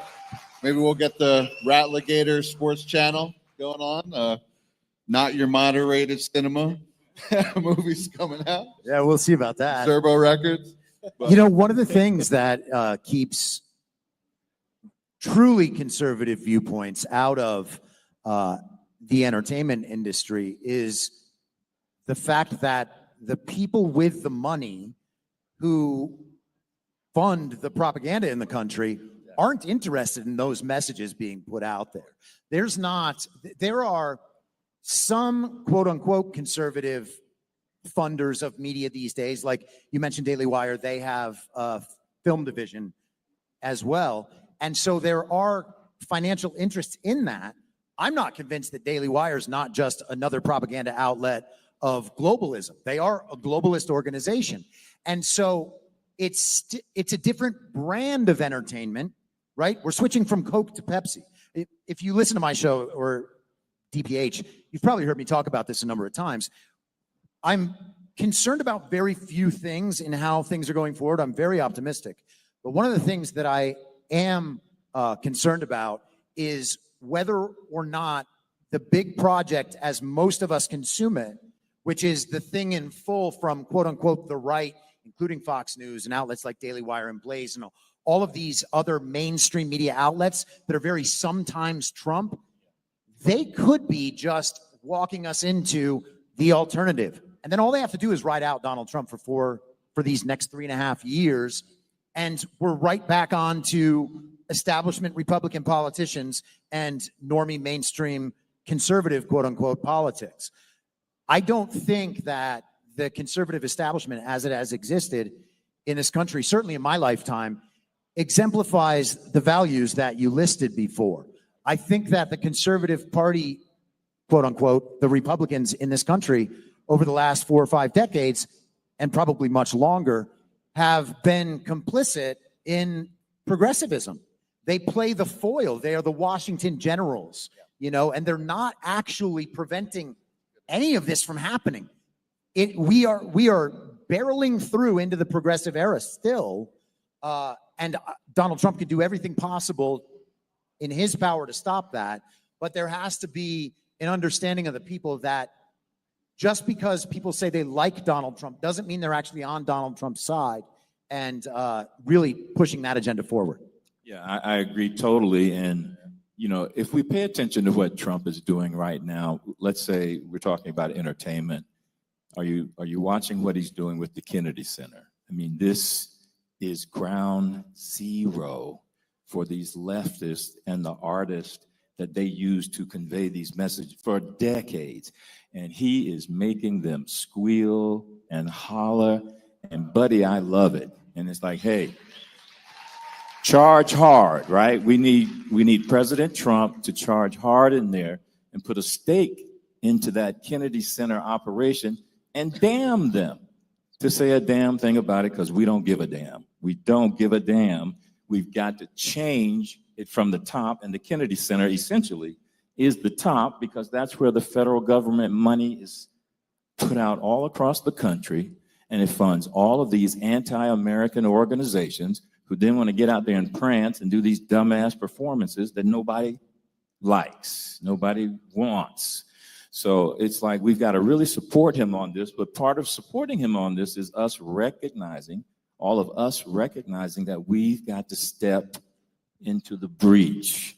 If you have any creative instinct whatsoever, artificial intelligence is now giving you the opportunity to produce some stuff. Don't even worry about how amateurish it is. Just create some product, and let's start building on the creation of that product. Let's start pushing outfits like Badlands to move into this space some way, somehow, and we do something productive, instead of, we come here and we have these panels. We need some work product is essentially what I'm saying. We need work product. Yeah, and JB, I totally agree. And I want to point out that I believe when I look at conservatism versus progressivism, if you will, progressivism is just a bunch of platitudes, right? A bunch of virtue signaling. And, I mean, you're an NFL fan, right? Like for the last 4 years, we've had to look at the end zone, the back of the end zone, and it says, end racism or stop hate. Well, what does that mean? Like, okay, my friend that I watch football with and I always go, hey Jason, man, did you ever think maybe you should just stop hate, and end racism while you're at it, I mean, what does it mean? There's no practicality to it. And I think conservatives have a distinct advantage in that realm, in that we offer solutions and we have real life strategies where we can make this world a better place and not just throw out a bunch of slogans. And also too, I think it's becoming more apparent to me that the younger generation is rejecting this wokeism that's been shoved down to their throats. And that's what younger generations tend to do. They take the values that were shoved down their throat and they rebel against it. So we need to give them an alternative. And I think Donald Trump has made, I had a friend tell me, he goes, oh, he's making conservatism cool again. And I said, yeah, and everybody wants to be the cool kid, right? So I say he's making common sense be cool again. I don't really like to say it's conservatism versus progressivism. I'm ashamed I even made that reference earlier, but for lack of better terms.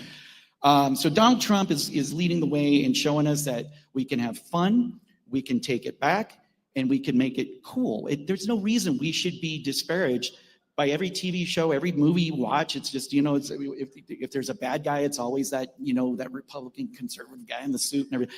It's just a stereotype, and we've been, pigeonholed into, and we need to fight our way out of it. They look at every single Marvel movie, and 99% of them, the bad guy is an older white guy. Yeah. And you're like, all right, man, enough. Yeah.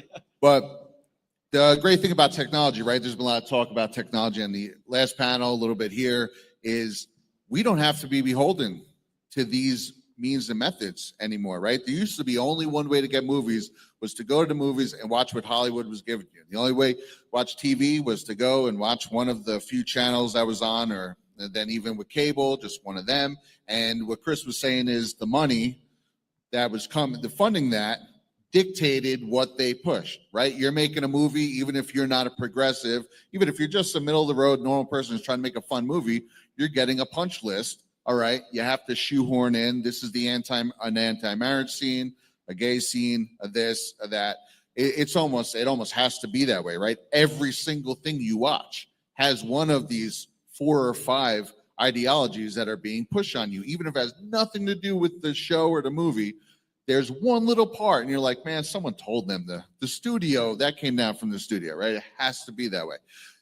But now, with technology, you don't have to watch what's on Channel 5.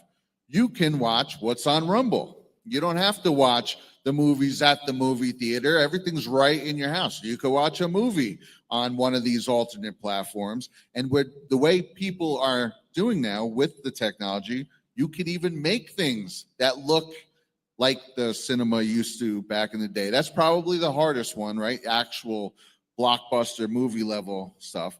But everything down south of that is starting to catch up. And again, it's funny, we wound up, I didn't think we'd talk about Trump at all on this panel, but I guess this is, one of the things that's motivated us a lot in the beginning and getting into this stuff is he showed that when he was first running. They pumped so much money into Hillary Clinton, and he used the internet.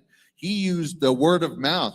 He even let them, in their desire to talk crap on him, they'd bring him on the shows, and he'd still get his ideas out there. He used the system against himself, and he wound up, I think, using less money than almost anyone who's ever ran.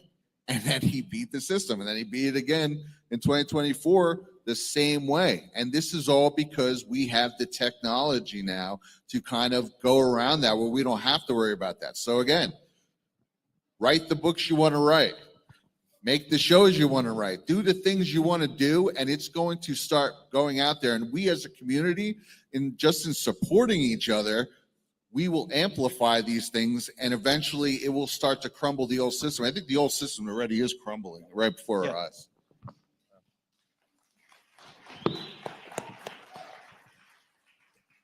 So I want to trace back to something that I was referencing earlier and then bring it back into the AI and the future of entertainment.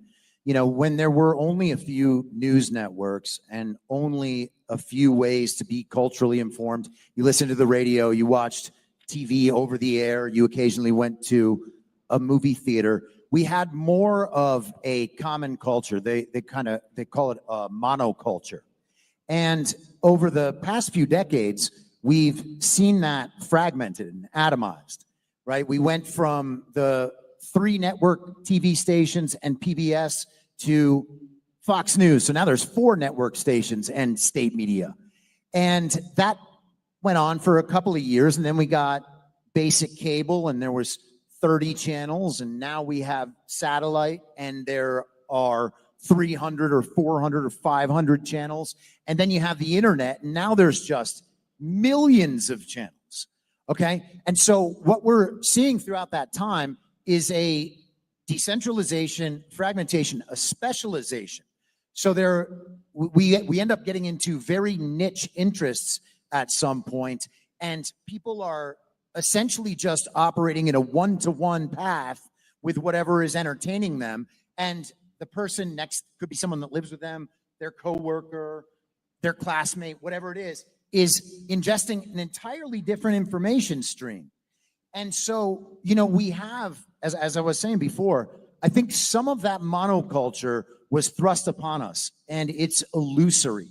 That's not the natural state of being for humans, to all agree about the same thing about what's happening 7,000 miles away, which we cannot possibly know. You know, so I think that part of the future as we go along, AI is probably going to accelerate that fragmentation and the specialization, because not only can AI help humans produce entertainment, it can also produce its own entertainment for humans, and it can itself be entertaining for humans. And a lot of people are operating and using it as entertainment at this point. So as that continues, sorry to be long-winded, as that continues, I think that we're going to see that trend accelerate, where we're all just kind of in our own worlds. And so we're going to have to navigate that somehow. Well, and that's my thing, Chris. Do you think we are more creative than them? Do you mean the machine, or do you mean progressives? I mean progressives. Collectivists. Yes, I think we absolutely have the potential to do that. The problem is that our mainstream entertainment plays to very low common denominators, and it perpetuates themes over and over again. There's a very similar story structure meant to create emotional reactions to certain things, and that's what's driven our entertainment for so long. Some of the shock value, some of the sexualization, all of these things are tantalizing, and that's what attracts audiences. And so you have to figure out a way to be more entertaining than that without doing those things.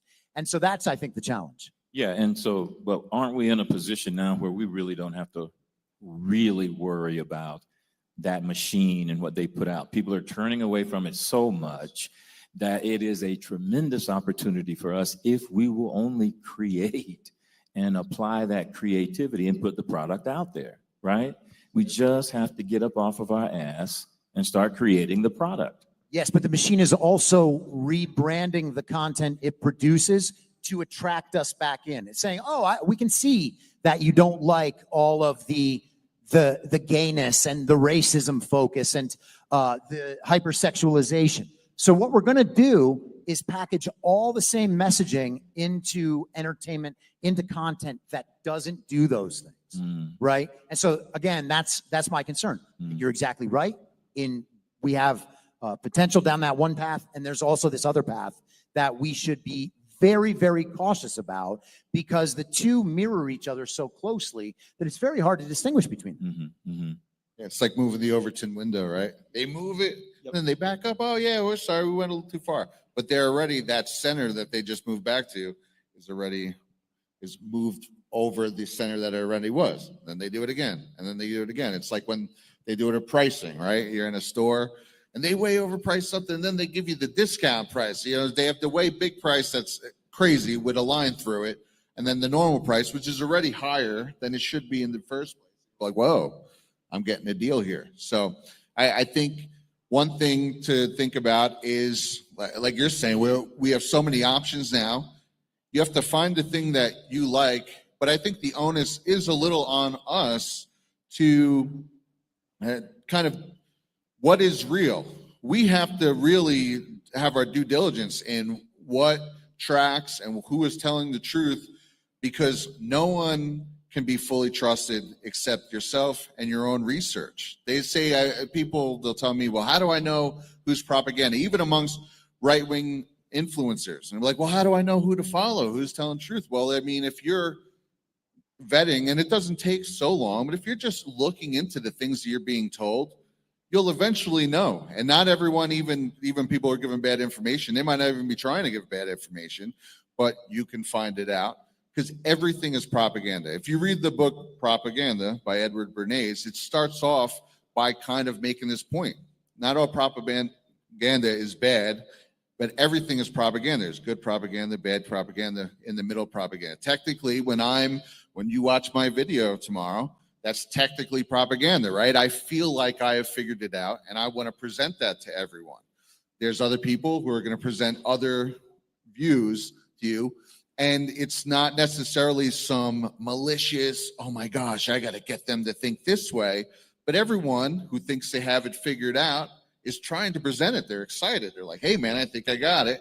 And that is technically propaganda. So as long as you're following up on what you're watching and finding what actually really does track with you, I think everyone will be fine. Yeah, I have an idea, and I wonder what y'all think about it, because again, I'm big on prompting us into producing some work product some way, somehow. And it could be that we might be able to have something of a screenwriting contest that is vetted, and at next Deadwood, we either announce something of a winner or finalist or whatever on who's generated and submitted to us what some panel of ours thinks is the best screenplay, something like that. And just try and figure out if we can start filling a pipeline of finding new talent that's just out there in America, but is creative, and it's not overly political. It's just, is it a good screenplay? Does it reflect goodness? That sort of thing. I think we might have an opportunity there. I think so too. And I think that there's actually a movement in part of the Hollywood industry right now, people who are Hollywood veterans who are moving in a different direction intentionally, not the way I was talking about before, that kind of dangerous path, but they are very much understanding of the cause and down with the cause, and then trying to figure out ways to create entertainment that has the values and the understandings embedded into it without putting it in people's face so hard that they reject it because it's so different. So I think there's some of that. I happen to know people who are extremely conservative Christians who are building film studios and AI components into those film studios. So there is an effort out there to make that happen. So you're the point man to try and make this happen? If that were to happen in the future, I would be fine with it, but I do not see myself as the point man right now. We have a couple questions from the chat. First one is from Q of Swords 1745, asking if any of you guys have seen the new Truth Social TV channel and how that fits, what you think about it. And then from Bravest, this has been happening with TV and movies for a long time. Be nice to be entertained, not schooled. Is what you guys are talking about possible with the system we have in place? I think it, well, is it possible with the system we have in place? We have to navigate around the system we have in place. But again, this is the beautiful thing about being Americans and having the freedom to generate a path, just generate the path. This is almost what I'm talking about. We can prompt something of this sort because look, like you say, these people already exist. They're already generating some product. It might be able for us to just bring it in and highlight it, some of the work product they're generating or some of the drafts, whatever is the case. But I've seen Truth Social prompt that. I haven't looked at it, but I think it's great potential because I think ultimately Donald Trump does have a serious effort in mind to try and go forward and be something of a beacon for what we're trying to do and just supersede all of that superstructure that has hindered us in the past. And we just charge hard into this artificial intelligence future the way we see what's best for the country. I see that, the old system relied on control and they had a monopoly. Like Chris was talking about, we had like 5 channels on TV when we grew up and that was it. That was your choice. But technology has enabled us and given us this opportunity. We have, all kinds of outlets now and people are, I remember it wasn't that long ago, I didn't even know like YouTube was used for anything other than posting videos from concerts, which is what I did, and then all of a sudden I'm hearing about people doing live streams and all this stuff. It was like this whole new world and it opened up. And of course, what did the system do? It tried to clamp down on that because their technology got out of their control a little bit. So they booted us all off. So what do? We founded our own platforms like Rumble. And same with the music industry. Used to be in the old days, if you were a band, you could be the greatest band in the world, but if you didn't have a record contract with a major record label, nobody was ever going to hear your music except the people at the Holiday Inn you were playing at on weekends, So now people have like Pro Tools in their living room and they can record music that sounds as professional as anything you could do in a real studio and put it out on Spotify and all these other outlets. And it's flooded the market with music, which in some ways is kind of tough because how are they going to find your music? But that's where your creativity and ingenuity comes into, where you can market yourself, but you don't have to rely on the system to get you there. And there's no longer a monopoly on creativity. And so I think it's a really, really, really exciting time that we have this opportunity. And like JB's been saying, we need to fill that void of creativity. I think the Truth Social TV question is interesting because, we heard in 2020 and kind of even throughout the first term about how Donald Trump was doing all of this because he was going to start a big media network. Remember that? When they used to talk about that? If you look at Trump Media and Technology Group now, you can see all of these different platforms that kind of seem like they fit under the same umbrella. And if you look at them together, what you see is a parallel infrastructure for the transmission of energy, information, and of course then entertainment and obviously currency. Truth Social seems to me, we're very focused on the social media aspect. Like, is this going to replace Twitter? I don't think that was the point. I think the point was just to provide a beta test for resiliency of the system. That is closely connected to Rumble. Rumble has Rumble Cloud, which is a parallel for Amazon Web Services. The TikTok thing, Donald Trump said he was going to, he thought it would be good if the US government took 50% of TikTok after the divestment that he initiated in 2020. And then we were told last year that a bunch of illegitimate congressmen passed a bill that was signed by Joe Biden. And that was actually going to be what eliminates TikTok. That's obviously not the case. So what we see now is the end of that 5-year cycle where some of these things are really coming into play, and then they can be combined under that one umbrella. And when they come together, what you actually have is a Trump media conglomerate. Yeah. And I think that's happening. Yeah, I agree. So, Chris, to your point earlier about the fragmentation and atomization of the media in terms of entertainment, do you think we've gone so far? I definitely think it's a saturated industry now.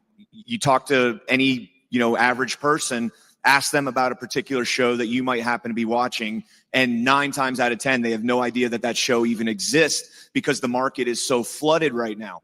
So do you think in terms of, from a fiscal standpoint, that eventually that saturation is going to have to correct itself and there will be some prominent networks that arise in order to, and if that doesn't happen, do you think that takes away kind of the cultural experience that we have by being able to talk about some of these shows and some of these movies that, we don't have that anymore? Like it kind of went away for me with like Breaking Bad, Sons of Liberty, were some of the last shows that everybody watched. You could go to work and talk to people about what happened on Breaking Bad.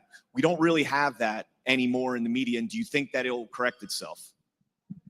Yeah, I guess I'm not sure if it'll correct itself. I think that, talking about the future of entertainment, one of the interesting things is to look to the past of entertainment. When we think about entertainment right now, we think about it always as an interaction with some form of technology. We have sound coming through over the airwaves or through our computer. We have video coming through our television or on the computer. We have all these different ways to interact with our entertainment. But entertainment used to be like people were playing card games, or like reading books that have nothing to do with modern society or anything. So I wonder if maybe we're going to end up going back toward that.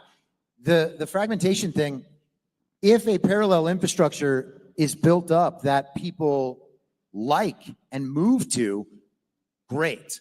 But I think that there has to be a sea change in our understanding of what our society is before that happens. And I think that sea change is entirely possible, by the way. I'm still very optimistic about it happening because I think that there are a lot of revelations to the broader public that, we over here understand, but that haven't really been shown to the public yet. And when those things happen, I really think that that's going to create the sort of disruption where we could see that shift. We do have another comment over here. Hi, guys. A lot of you know I'm in the entertainment industry. So there's a lot more conservatives in entertainment than people realize. They were just afraid of cancel culture. So a lot of people in production, lighting, sound guys, that kind of stuff, they kept their mouth shut, went along with the game. They wanted the paycheck. They liked traveling on the road. They liked, the whole thing. But if they said anything, they lost their job. So they kind of kept cool about it. We're noticing a big shift now from our standpoint in the industry. More people are starting to say they don't care. They're coming out talking about it. They're not afraid to say they're conservative in music. I'll give you an example, which some of you probably know. There was an artist in country named Maren Morris. She came out against Brittany Aldean and Jason Aldean a few years ago and was commenting how it was wrong for them to support Trump. Now Jason Aldean has exploded, and you don't hear a word about Maren Morris anymore. So we see that a lot where people used to just go along with the flow in entertainment. It didn't matter if it was Broadway. It didn't matter if it was a long touring show like Price is Right Live or something. People would just go along with the flow.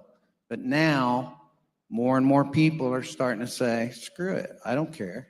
I have a life. I don't want to be sheltered anymore and be afraid of what I'm going to say. So in your opinion, do you guys think that, have you seen more people coming out and not caring anymore? Who cares if I get canceled? I don't give a crap. I'm going to say it anyway. I'm going to do what I want to do.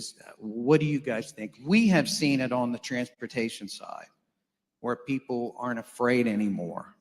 So I'm just wondering what you guys have seen. I definitely think so. And, I don't want to get John on me or nothing, but that's part of the whole project de-weaponization of the word nigger.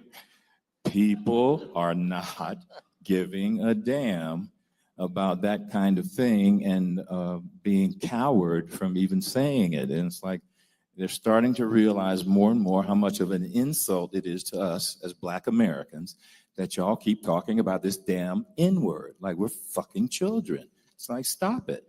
Stop it. This is the thing. We've reached that tipping point. They're not canceling anybody because they can't. And this is part of the point. We need to just step out into that breach, let a word be a word, let people have their own opinions, let some artist produce whatever the hell they want to produce and see what the market does, whether they respond to it positively or negatively. And to Brian's question, about fragmentation, I don't think we're ever going back to something where we've got some kind of show networks that everybody's watching. We're in the long tail, and it's just going to be niche after niche after niche. And what do you like? What do you not like? I'll say that, courage is contagious. And when you see a conservative artist, name the genre, but, when you see them come out and put their neck on the line the last 5-6 years, cancel culture to me was at its height and, during COVID, and it was, you couldn't say anything, do anything, couldn't not wear a mask, all that stuff. But it needs to be celebrated. It needs to be pointed out. I love that Jason Aldean example. Look at it. The guy blew up. Yeah. He stood his ground and he blew up. So we now see a template where it's like, not only is it okay to come out as conservative, but it's actually probably beneficial to your career, because people respect that bravery and that courage to buck the system. I talked about it earlier. I grew up with punk rock. I was attracted to how it bucked the system. And I think that is ingrained in all of our human nature, is to really respect somebody that put their neck on the line and isn't just saying the easy thing to say and taking the easy road and towing the company line. So I'm seeing it. I see people walking around in my neighborhood now with MAGA hats on, and they don't care. So entertainers coming out like that, risking their careers to speak their truth, is something that's inspiring people of all kinds. You don't have to be an entertainer to go out there and wear a MAGA shirt, and I'm seeing it a lot, and it's snowballing. It's trending in the right direction. Yes, definitely snowballing. I think what's being described here in the entertainment industry is kind of what happened politically. Hello? There you go. You're back. Is what happened politically Powers to in be. 2015. Here, Thank you. Silence. So in 2015, right, that was a time where I kind of think of the beginning of 2015, boy, you could not come out and say anything, say on Facebook, right? Facebook was, everyone used Facebook. And if you said anything conservative or anything right-wing, you just got descended on. And no one came to your aid. Right. So we all started, by 2015, we were all knew how to shut up, right? But it was over those 5-10 years where we slowly shut our mouth. And then Donald Trump came out and he started loudly talking against progressivism and talking back to these things. And a lot of us went, oh, you can talk back to this? And then we started doing it. And then our friends started jumping out with us and we're like, wait, you're freaking right wing too? Where were you 2 years ago? And I'm being yelled at by everybody. But all of a sudden people started getting the courage, and then it's exploded to where we are now 10 years later, where no one cares anymore. Everyone's just saying what they want. It seems like this is starting to happen in the entertainment industry. We've gone over a couple on the audio files, Saturdays, 6 p.m., where we have a segment called Dropping the Bass, and where we'll talk about artists who have come out and just, they don't care. They are right wing and they want to talk about it.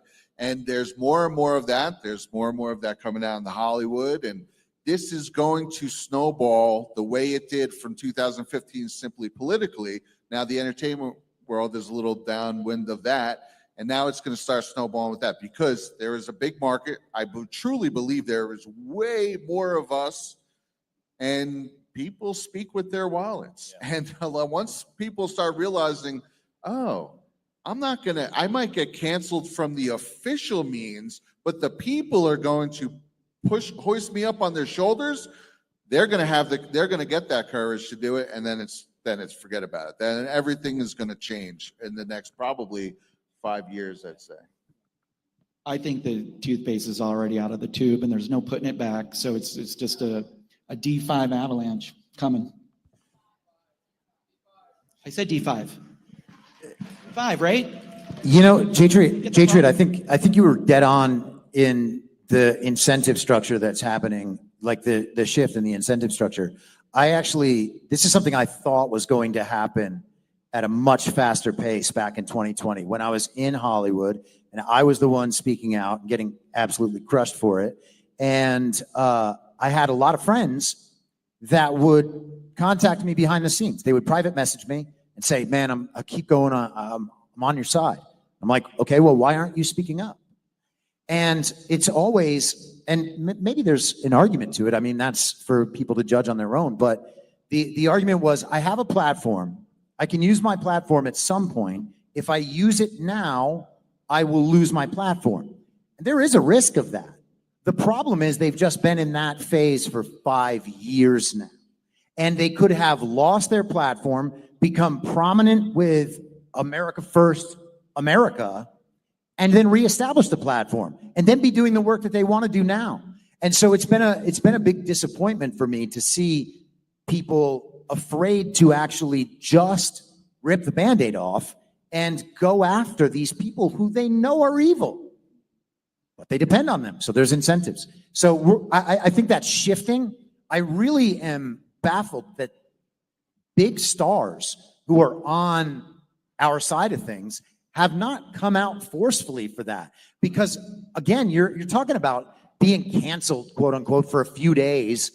And then after that, you win the respect of 75% of the country. Because I don't think we're nowhere near a 50-50 country. That is just nonsense. True. It's a winning strategy, Chris. You're right. Like there needs to be more of it. And these people, they will be rewarded for it in the end. It might be a little rockier road than the comfort zone they're in right now, but we all need to get out of our comfort zones. We all here in this room have. I mean, you guys are some of the bravest people I've ever met. And I've heard all of your stories, personal stories about the cancel culture that affected each one of you. So yeah, it is kind of baffling that there aren't more of it happening now, bigger stars that have already taken the lead. But I do think, I'm an optimist. I think that's where we're headed, and I think you'll see a lot more of it. You guys want to give your closing thoughts? No. Okay, everybody but J-Trade, give your closing thoughts. I'm already done. John, have you been entertained? You don't want the answer to that. Listen, I just think we're sitting on the edge of some serious technological change that allows for serious individual application of creativity. You've got applications that allow you to generate something of a movie, and it will generate script for you, characters, everything. If you're not playing around with this stuff, this is another thing. And I know some people get worried and they talk about transhumanism and all this other kind of stuff. This technology is something we have to dive into creatively to prompt within our own movement the kind of stuff that happens so that some of these people in Hollywood can go ahead and make this jump because they see some of this stuff gaining traction and they see an ability to make serious bank. You know, we've got to support creativity and artists, and we got to understand how those artists work with us as a fundamental part of our movement and what we're trying to do for the country. But it is, I think it was Breitbart, right? And he was saying, look, you got to dive in and you've got to say the hell with it. Just make things happen. And that's the challenge that's staring us in the face right now. I think we've got a tremendous opportunity and we need to seize it now. I second that.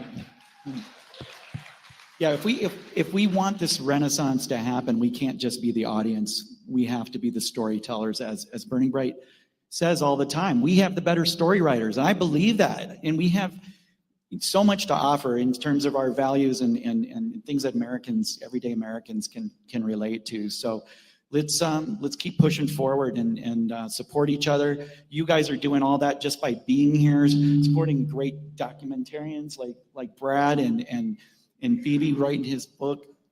What is it called? Saving Soul? Saving Soul. If you guys gotta check it out. Saving Soul. Oh yeah, that's what got me, Sword Punk. That's why I bought it, I think, because it's called Sword Punk, the series. But anyways, you guys just keep doing what you're doing. Keep supporting Badlands and other outlets that are like us, and let's keep moving forward. Amen. I think part of waking up and getting red pilled is taking the bread and circus pill, and that could be a little deflating. It was for me, right? I love all these different mediums of entertainment. And then when you start really looking at them and you understand, wow, these are distractions that have allowed them to do the very things that we're now so in dire straits about, that we're desperately trying to push back on. I think the immediate pushback to that is always to reject it all, to get rid of it all, and to just replace it 100% with this. I know that was what I did initially, but I have found that, especially through things like the audio files, or even just sitting down and watching a movie for the first time in a couple of years, or trying to get into a TV show, I have realized that you do kind of need both. You need an outlet sometimes. And I think as long as we are being responsible and really trying to effect change for the better in this world, that we can enjoy the entertainment side. And that is the ultimate goal, to find the balance. Yeah, I certainly agree with that. And I think J-Trip made a good point in saying that one of the most important things about creating an alternative is that people are supporting that alternative, whether it's by passing things along word of mouth or by directly funding different content. That's one of the real challenges to propping up a new thing. And I think that a new thing has to be propped up. The last thing I'll say is just the idea of entertainment and entertaining ourselves. We have to be very careful about what is coming in with that entertainment. You know, I used to be a huge sports fan. I still like the NFL. Like I want to watch my team play. But every time a commercial break starts, I know that I am being fed nonsense about a world that doesn't exist to convince me that it does, along with 100 million other Americans taking in the same thing at the same time. And so, yeah, that is a daunting issue to face. And yeah, I think that we just have to be very careful about what we are taking in. If we are going to take it in, we at least need to know what it is and be able to keep it at arm's length. Awesome. Great job, guys. All right, real quick, I just want to give a shout out to our vendors and sponsors out in the hallway. We got a great group. Make sure you guys are supporting those that support us. We have Love Litters, Burning Bright Publishing, Conscious Strength, Tamarack Garden, Matt Eric Books, except he's not going to be here till tonight or tomorrow, USA Trump Store, Trump Phone, by the way, and the South Dakota Canvassing Group and Rise of Tires. So big shout out to all those guys. Check them out. We're going to have lunch now. We'll be back here at 1:30 with our next panel. So go enjoy. It's on the other side over there. Get in line. We'll see you guys in a little bit.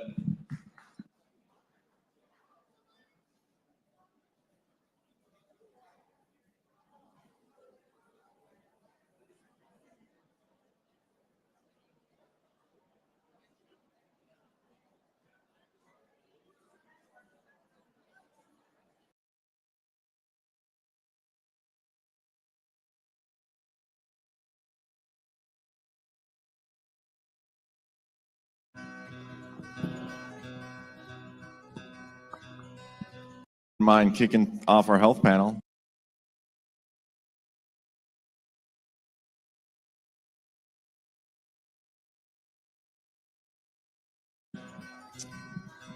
Well, welcome back, everybody. Hope you guys had a good lunch. We are going to get right to it because we got a jam-packed afternoon. So if the four gentlemen on stage wouldn't mind kicking off our health panel, that would be fantastic. Sir, yes, sir.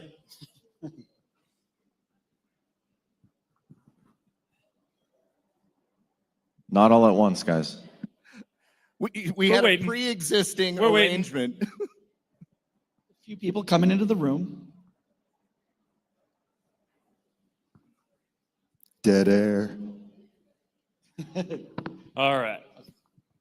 So when it comes to the future of health, for me, it boils down to one thing, and that is hyper self-responsibility.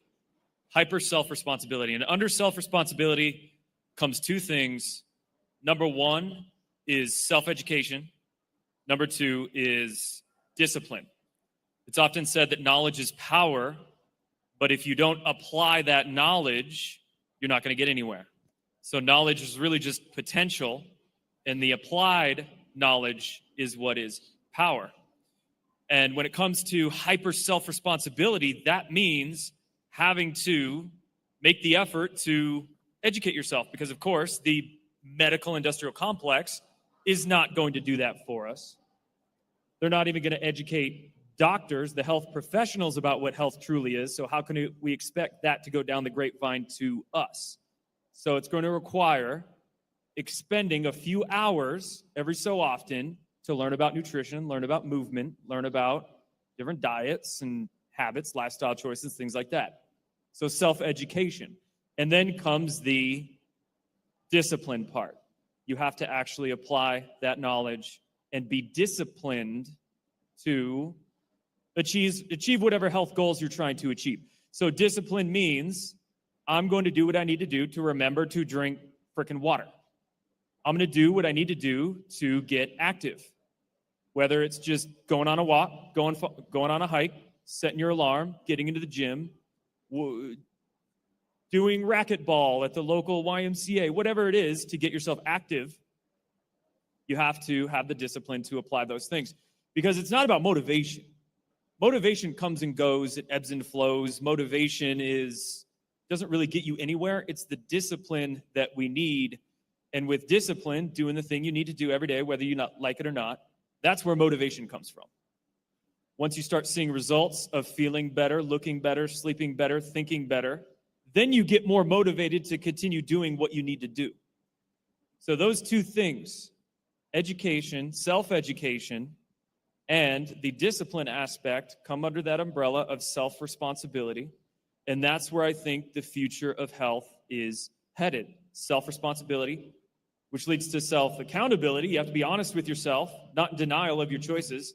Admit, oh, okay, I drank a little bit too much caffeine, a little bit too much booze, I haven't been eating right, haven't been moving.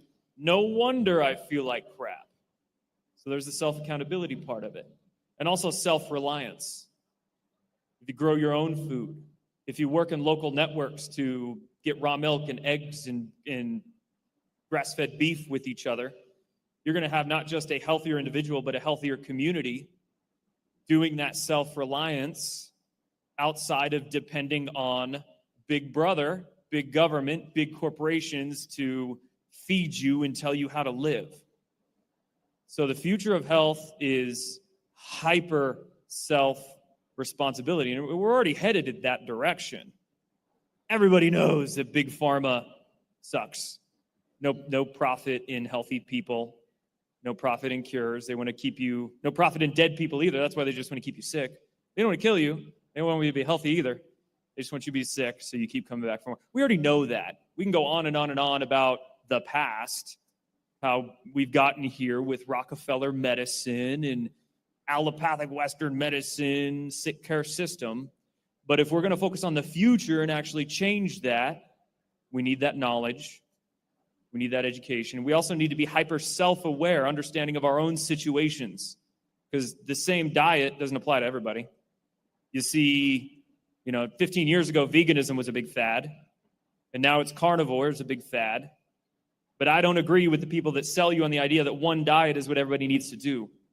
We all have different backgrounds, different situations, different environments, different metabolisms, different ancestry. So learning about how each diet can be applied to each situation. Some days I'm vegan, some days I'm carnivore, some days I'm a mix between the two.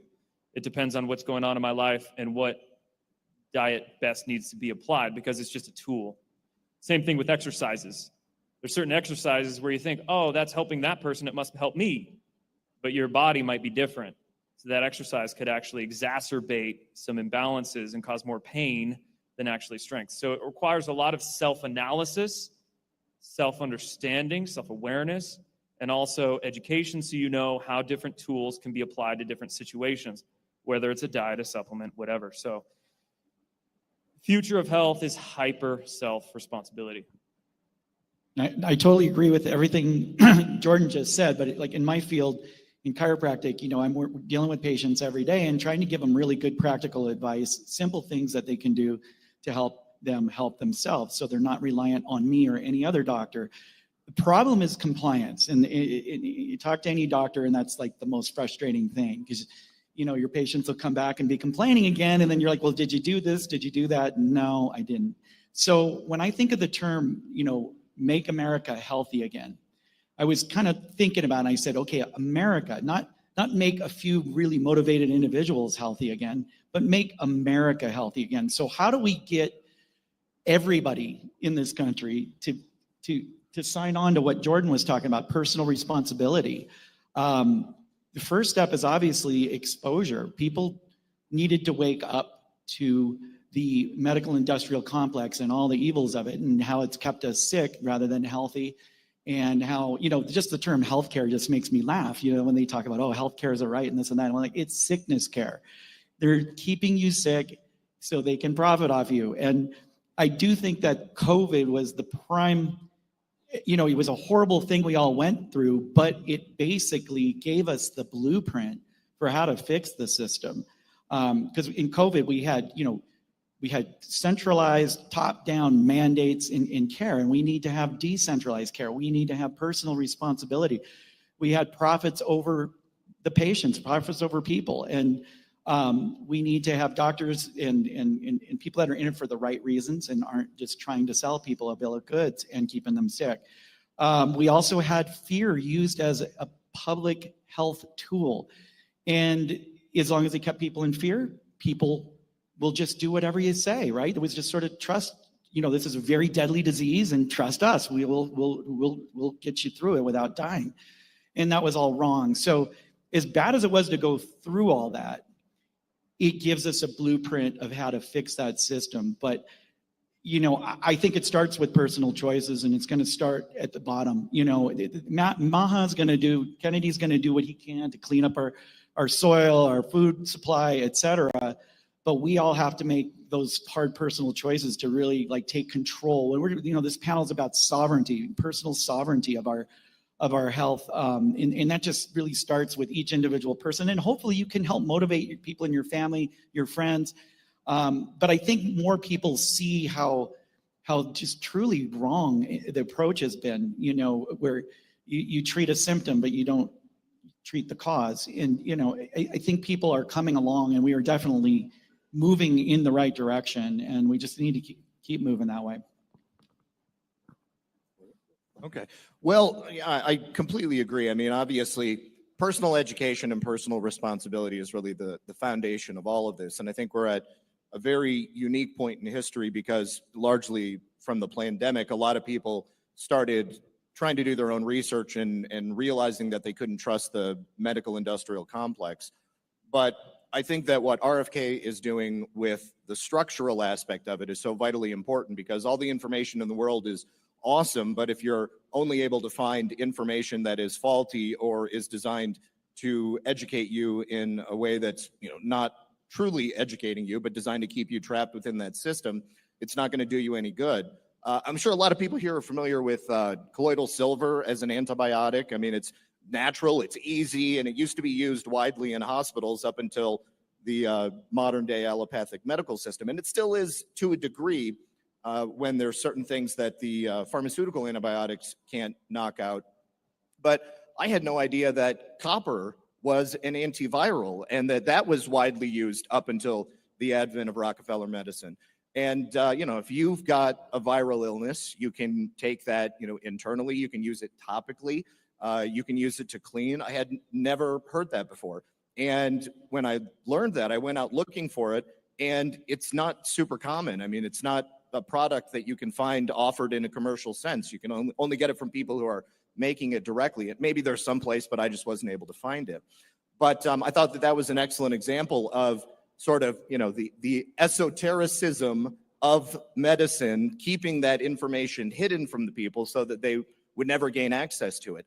And, getting back to the changing of the structure, obviously diet is so important, but the food that is often offered to us is devoid of nutrition, and it's based on bulk and quantity, and it's not necessarily based on the amount of nutrients that you're going to be getting. So, we have a generation or two or three maybe of farmers that have been farming in a certain way, using seeds that are developed by the agro industry and that have to be used with pesticides. And I love that I hear RFK talking about regenerative farming techniques and sort of changing that structure so that we can begin to produce things that are going to leave nutrients in the soil that can then be utilized for a second tier crop that will come in afterwards. And there are definitely people that are doing that right now, but it's just on such a small scale. So I think that ultimately, in the same way that educating yourself and sort of privatizing your own healthcare to truly make it healthcare is important, I think it needs to be community-based too, because you're going to have certain products and crops that are going to thrive in different climate zones of the United States and obviously around the world. And that will obviously be very important as well, to make sure that people are getting things fresh, not going to be processed.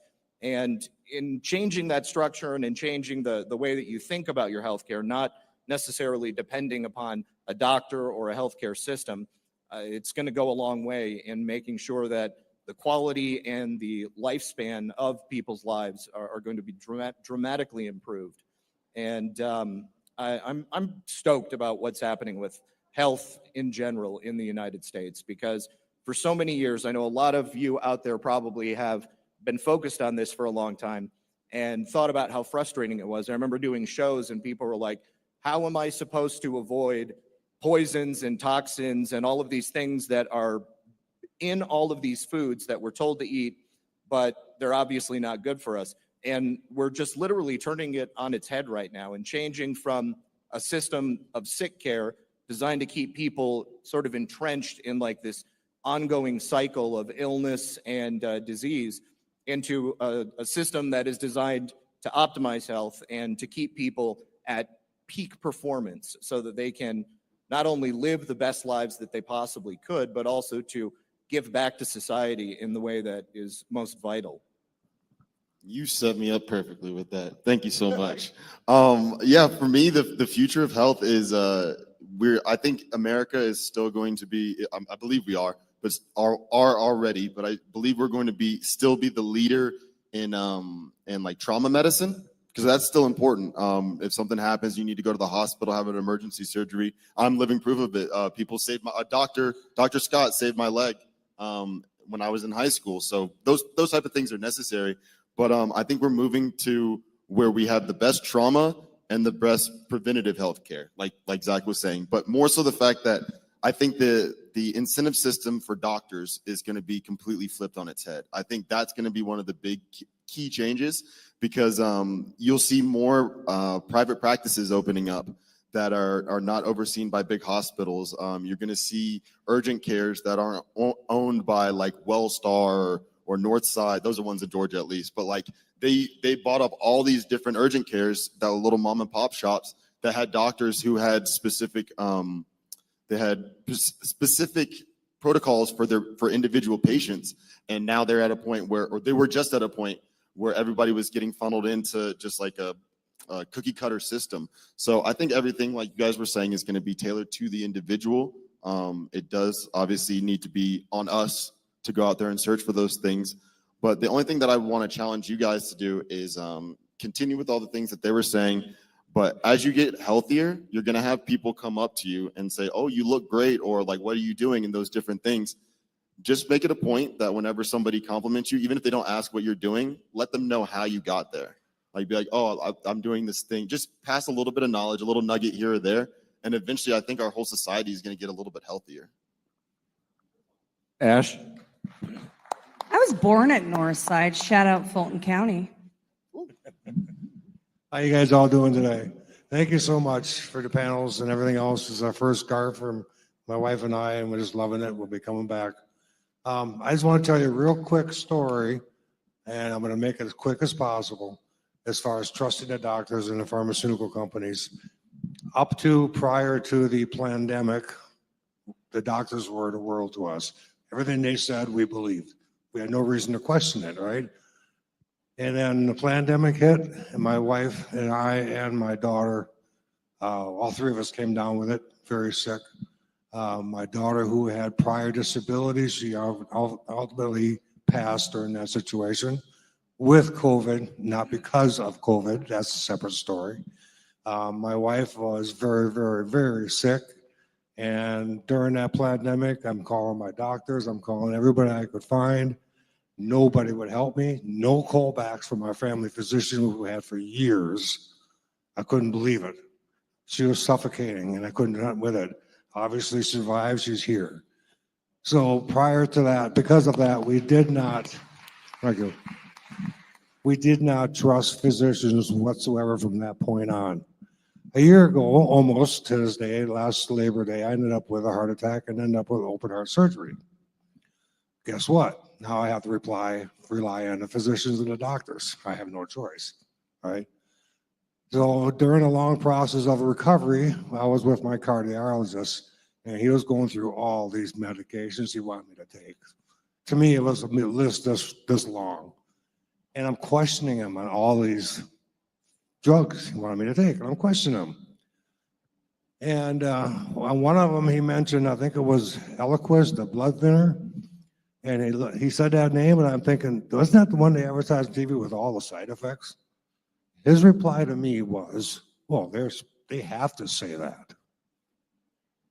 And I looked at him, I said, well, I'm sure glad they do, you know? So I've given it a year. My year is almost up. I told my wife I'd do the medications for a year, and I'll go from there. Well, I'm at that point right now to go from there. So now I got to start doing my history and doing my own research. That's hard. You know, where do you go? You know? So that's my story with that. I don't trust the physicians. They're everyday people like you and I. That's why they call it a practice. And my experience was I have to do my own research, and we all have to do it too. Thank you. Yeah, and I'm sorry for what all you've been through. I know you hear a lot of these stories, especially from the COVID era, where people really trusted their doctors and were misled in a lot of cases. And a lot of times, I mean, I don't want to blame all the doctors. It's their education, and it was hijacked. Like Jordan, was talking about how the Rockefellers hijacked it. These people are brainwashed, a lot of them, unless they're doing their own research. They're just believing what they're being taught. And that has to change. We have to get control back over the medical system, or let's decontrol the medical system is probably a better way of putting it. But control is their whole method. We talked about it on the previous panel. If without control, they have nothing. So by us taking back that control, taking personal responsibility, questioning doctors about every single medication on that list, because most of the doctors are just doing what they were told, and there was no reason. I remember my doctor was trying to give me Tums because as a source of calcium. I'm like, what? And I said to him, what is with you guys and the Tums? And he says, well, it's a great source of calcium. Kind of repeated the commercial, and I said, well, don't you know you need an acidic environment in your intestines to absorb the calcium? And he's like, oh. I said, yeah, that's basic physiology. You should have learned that. But they don't question what they're told. They have the pharmaceutical reps come in and give them the whole spiel. And so it's, like every profession, there's good ones and bad ones. I'm not trying to trash the whole profession, my profession especially. There's a lot of terrible chiropractors out there, very much motivated by money and nothing else. And so as patients, we all have to really screen the people we are putting our trust in and question them. Like Derry just said, you question these people and make them answer, make it make sense to you. And maybe you get them thinking, like, why am I giving out Tums? My doctor was like, oh, I stopped doing it. He's like, thanks, and I said, okay, cool. But but that's part of taking personal responsibility, is to also, you know, when you have like Cam here, his doctor saved his leg. You know, that's amazing. Trauma care is amazing, you know, but boy, was he at that doctor's mercy. And if that doctor wasn't up to par, he might be here with a peg leg, which would wouldn't be cool, man. Yeah, So- it's funny. Real quick, just to add to what you said, I when you're in that situation, even though I was under anesthesia, and when I was hurting, I obviously was just like, do whatever you got to do to like make this pain stop. But you are again at the doctor's mercy. But that's why I believe that our future is with trauma. The best surgeons, the best doctors are going to be trauma care specialists, and then all these, not middlemen, but all these people in the middle that are diagnosing us with a problem and then giving us trying to think of how to describe the word, like something to cover it up, putting lipstick on a pig, whatever you want to do. Yeah, mask the symptom. Yeah, they try to mask the symptom instead of correcting whatever imbalances in your body. I think that's how healthcare is going to change. The type of calcium in Tums is calcium carbonate, which is chalkboard chalk. Yeah. So ask your doctor if you can lick a chalkboard and get calcium that way. He asked, where can you go for research? Get out your pen and paper, your notepad. I'm going to do my best to go through a mental Rolodex here for some good resources. One website I used to reference back in the day is called iHealthTube, iHealthTube.com. A lot of great videos on there of, what's that? Spell the last word. TUBE, iHealthTube, TUBE.com. A lot of good videos on there. There's also Dr. Edward Group. He's got a lot of resources. Very good. Paul Chek, Chek, very good YouTube channel. He's got I learned from him. What's that? He actually taught at my school, chiropractic school. Yep. Chek has a Chek Really, really Institute where he trains trainers, holistic health practitioners. A lot of resources from Paul Chek. Got a great book, How to Eat, Move, and Be Healthy. We've got the Epic Times, surprisingly, has a lot of very good health articles under their health section. The Epic Times does. Another very good resource. Not a fan of Mike Adams for political content, but his health website, what's the name of it? Health Ranger. Health Ranger. The website is Natural News. Thank you. Yes, Natural News is an incredible resource. They've got articles going back 15, 20 years on a lot of great stuff. That's all I can think of right now, but there's a few resources. Also, there's some pretty darn good Telegram channels. I think one is called Reading Nook, where they literally have thousands of books in PDF form. So go to Reading Nook Telegram channel, type any keyword into it, and you can find PDF books for free you can download. Very good resource there as well. So that's all I can think of right now. I have another question. Hey, hey guys, how you doing? One of the things I'm trying to figure out, how do we bring exposure to the protocols like the COVID death protocol in the hospitals with remdesivir, right? I mean, they killed so many people, and there's a lot of people, unless you know somebody that went through that, you don't really know what they were doing to the people that, you know, they were classifying as COVID and basically killing them for money. But I think, what's a good way to bring exposure to that? I mean, it's social media, but I don't know, are there resources or something that we could call to bring more awareness? Public trials and hangings probably would be the well, best way. hopefully there will be class action lawsuits. So we've signed up for a couple of them, but no,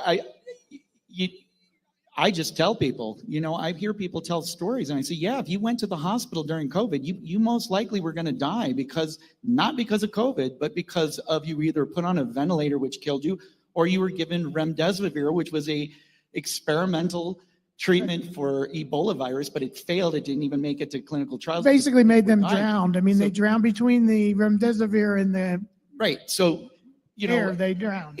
Anybody who's had any experience with anybody who went to the hospital for COVID, you can I think just spreading the word by talking about it freely. You know, at that time, some of us were talking about it freely, but we were getting canceled and censored, and there was no way to really get the word out. But like we were talking about in the previous panel, like it's a different world than it was 5 years ago, and people are being a lot more bold and free to talk about it. And so I just think for right now, until we see some actual accountability, you know, for the people that did this to the world, It's just a matter of telling everybody. We need the Nuremberg trials Yeah. in the US. Well, I think that something like that will eventually happen. I mean, like, I think Tulsi Gabbard just admitted that there is specifically an investigation into Anthony Fauci that was just revealed. And that's huge. Obviously, Anthony Fauci had a financial interest in remdesivir, and RFK also just announced the rolling back of the policies that monetized those very COVID policies through Medicare and Medicaid. So, I mean, there was a lot of money that went into those healthcare systems to make it profitable for them to treat you in the way that they did. And I think as a necessary part of, explaining why it is they're taking those things away, people are going to start getting more comfortable waking up to the fact. I mean, a large part of it also is just the sort of time that it takes for information to filter out into the general public. I mean, I know that many of you have been awake for a lot longer than, probably just the normal person that you see out there. But that information is filtering out. And I think by the end of this 4-year term, there's going to be just a massive, massive number of people who are going to be shocked and stunned to realize just how badly they were lied to and how much they were manipulated on so many different levels. And just to follow up on what you're saying, Zach, and you know how that is when you realize they lied to you about one thing, then you start questioning, what else have they been lying to me about? So that gets the people going down those rabbit holes, and it's going to snowball from there, I think. I got a question for the three of you. What are some suggestions, or what do you guys think needs to be altered or corrected in the educational system of healthcare professionals? So like medical school or pre-med, whatever. They don't teach nutrition, which is totally freaking ridiculous. I mean, like, nutrition is like the building blocks of your body, like foundationally from the ground up. You have to have proper nutrition to be able to operate in the way that you're supposed to. Like, all of the systems in your body operating in harmony, it's just not going to happen if you have all of these deficiencies.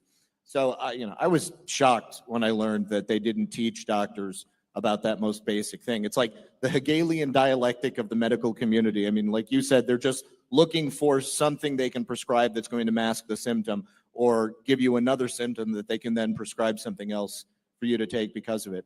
But nutrition, 100%.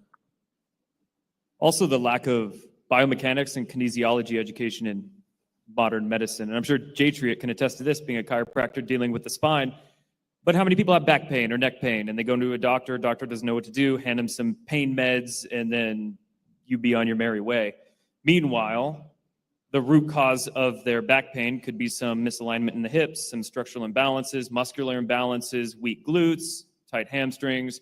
Neck problems could be caused by some sort of lifestyle habit, being on the computer all the time, driving, constantly in flex positions. And all they would need to do is a few exercises, targeted, specific exercises, to help deal with the muscular imbalances. Most doctors don't know that. Here's some pain meds. Hope you get well. So not just nutrition, but kinesiology, biomechanics.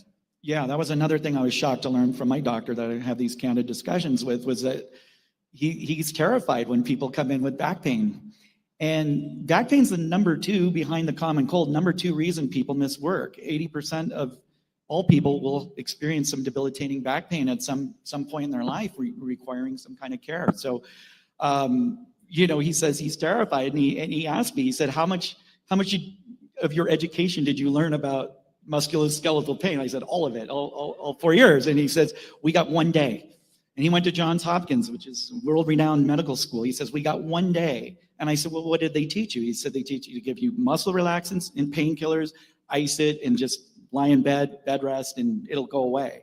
And sometimes it clears up, but after lying in bed for 2 weeks, So yeah, I agree with Jordan. That's really important. Nutrition, same thing. Zero nutrition. When, chiropractic, I don't think is that alternative, but I guess it is. But, we had 10 semesters of nutrition. Every semester we had a nutrition class, and I still don't feel like I have a great grasp on it. So the body is so complex to think that you can just get away with doctoring without knowing anything about nutrition. It's just, it's all wrong. But to answer Cam's question, I would say, let's go back to the medical textbooks from before the Rockefellers took over the medical system, because they were talking about homeopathy, and they were talking about herbs and natural healing. So, of course, let's maybe leave out the bloodletting and stuff like that, and the leeches, but a lot of it is still like, you know, considered like old knowledge, but it's really wise knowledge, you know. So if we, you know, can get doctors more educated on what they used to be educated on, and get away from just prescribing pills for everything. Real quick, 2 more educational resources that came to mind. Number 1 is a website, greenmedinfo.com, ran by Sayer G. He's incredible. They have a database of studies where you can type in any keyword and comes up with thousands of articles on supplements, nutrition, things like that. And then there's a book called The Prescription for Nutritional Healing. If you are in a nutrition store and they do not have that book, get out of that nutrition store. Books like this thick on Prescription for Nutritional Healing. That is the Bible of nutrition. The book's like that thick, this big. Every single herb, vitamin, supplement, anything you can imagine will be in that book. Hey, Jordan, they're asking if you would repeat the first one. greenmedinfo.com. I think it's .com, maybe .org, but greenmedinfo, ran by Sayer G, J.I. Okay. We have a question. Hi, gentlemen. Thank you so much for each of you being up there and sharing the knowledge that you have. One of my perspectives is a big issue I see as I'm fairly well traveled throughout the world and in the United States is that here in the United States, I think we focus so much on food, and there's shows about it. I mean, it's $1 trillion industry, right? From cooking shows and the Hostess cupcakes and all those things that are just damaging us, you know, and damaging our bodies in so many ways. But I think a huge thing that needs to be more addressed is that I feel like the food industry is keeping us, as you've mentioned, sick and so forth. And they're forcing us to use food as a coping mechanism, which then ties back to, you know, so many ways of mental illness. And so can each of you maybe address the mental illness that's going on in this country and what you feel like would be a, you know, a way to improve that in many ways? And I know RFK is trying to address that. And I know Trump is trying to address that as well. But what is your perspectives on that? Thank you. I'll go ahead. I would say mental illness, a lot of it can be linked to the diet. Your gut and your brain are very, very intimately linked. And so I think we're seeing such a preponderance of mental illness partially because our diets are so poor and our guts are destroyed from the antibiotics and from all the ultra processed foods and seed oils and everything else. So I think it all goes hand in hand. I don't think you can really separate the two out. So that's just my quick little thought on that. I think we're in an epidemic of instant gratification. Short-term thinking, I want results now, I want to feel good now, instead of long-term thinking of, well, I want to feel good 12 months from now. I don't want to feel a dopamine rush of feel good, but I want to feel genuinely strong and healthy.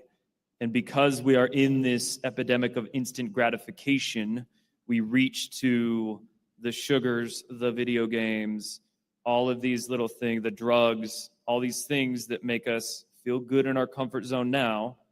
And it requires sacrifice to say no to things, to fast, not just fast from food, but fast from everything, and embrace the suck that comes with being uncomfortable and not getting that instant gratification.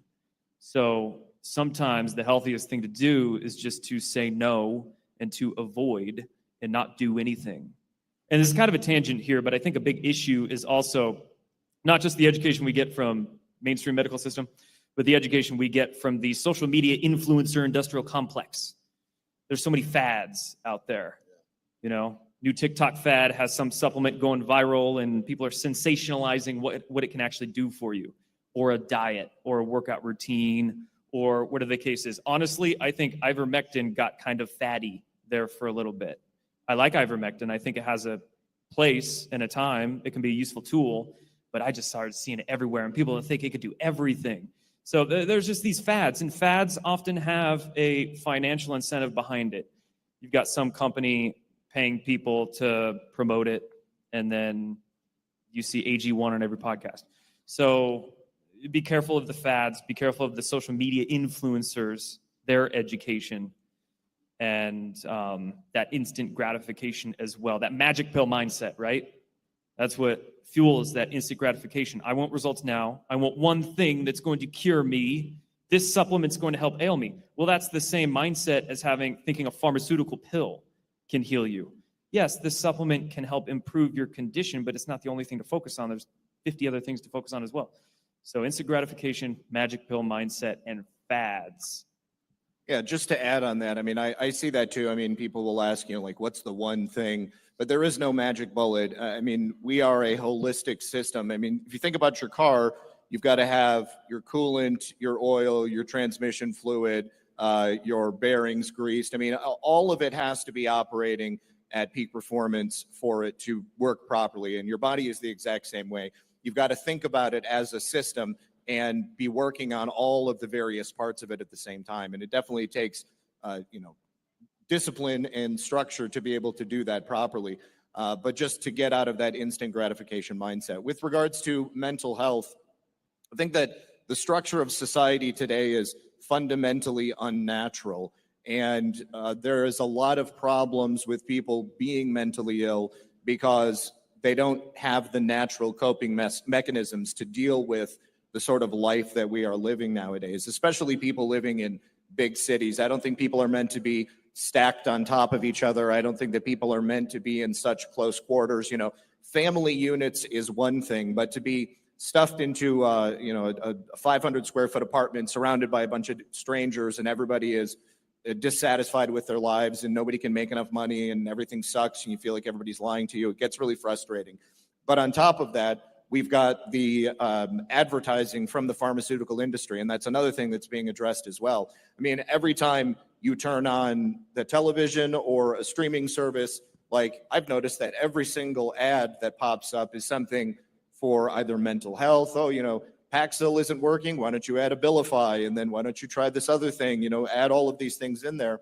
And it's not going to work. I mean, like the underlying cause of your disease still exists and you might mask the symptoms for a period of time, but then the next thing you know, somebody ends up shooting up a school or, a hospital or something like that. So I think that the key to relieving mental illness for me is to live as close to natural as God intended as I possibly can. And I think that everybody has the ability to do that. But just depending on your living situation, I mean, it might be in varying degrees. But I think that once we have that relieved pressure from the pharmaceutical industries advertising directly to us and telling us that, this is the magic bullet, you must take this, everything will be good, consume, then I think that that'll probably help out quite a bit as well. But, at a base level, people need to learn coping skills on their own. I have another question over here. Speaking of fads, what are your thoughts on peptides, specifically Make Wellness? What wellness? Make Wellness. It's a brand. Okay. I've never heard of that brand before. Not familiar with them. I mean, peptides in general, peptides are naturally occurring substances in your body that you can take for a variety of things. I think in a situational sense, they can be helpful. But, GLP medications are also peptides, if I'm not mistaken, and those can definitely be damaging. There are good and bad with everything. But again, I don't think that anybody should be relying on one thing. I see advertisements or people talking about peptides and like one thing in specific that, I swear by this, I take this. And, it's just another thing that you end up artificially introducing into your body when there could be a perhaps less effective, longer term solution that people don't want to dive into because it doesn't give them the instant benefit. some of the ways peptides are manufactured are kind of weird. Like Ozempic, GLP-1, right? It comes from the saliva of, I believe, the monitor lizard. Gila monster, that's right. Because the Gila monster only eats like once a year. So it has this enzyme in its saliva that reduces its, I don't think it's its metabolism or its insulin response. So it doesn't make it hungry. And then they extract that peptide from the Gila monster and put it into a vial for people, synthesize it for people to inject into themselves. So anyway, some of these peptides are kind of creepy. And I've seen a lot of bodybuilders really screw themselves up with peptides. It's the big new fad. They're moving away from anabolic steroids and prohormones into peptides. They're a lot healthier and they'll get you just as jacked. Meanwhile, they're still getting the heart problems and the organ failure. So, but I've seen some success with peptides as well. You know, there's really basic peptides you can do for hair regrowth and youthfulness, rejuvenation, that kinds of stuff. So again, peptides, a tool. There's times and places where it can benefit, but just got to be careful.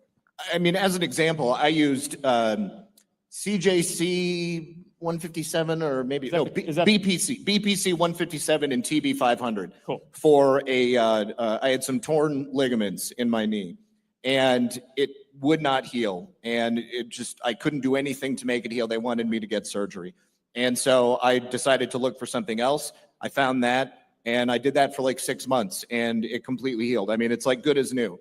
You know, so I mean, like in a situational sense, that worked for me. It was awesome. But, you know, I mean, and like, you know, I think the copper peptide is what people use for hair regrowth and stuff. So, you know, I mean, there are ones that are naturally in your body that I think, you know, can be beneficial for short-term use. But, you know, I mean, GLP-1s, I mean, if you get the weight off, you want to keep the weight off, you got to keep doing that forever. You can get like paralytic bowel disease, and there's cases of people going blind and cancer, thyroid cancer specifically. So you just got to be careful with anything that's made in a lab. Another question. We see how our culture has changed. We've had the family dynamic has changed so much. So much of what we eat now today is packaged because there's nobody home to grow the food, to cook healthy meals, to get the kids outside playing. And so it would help if the culture changed enough so those going back to the basics where there's one person in the home taking care of the family, make the families healthier. Yeah, absolutely. Definitely. All part of their devious master plan to undermine our society. Yeah, the one thing I will add to that is that not we as in our community, but as a society, we let them do that. There are ways that they manipulated and broke up families. We know of all the stories of taking fathers out of the home and also bringing mothers into the workplace. But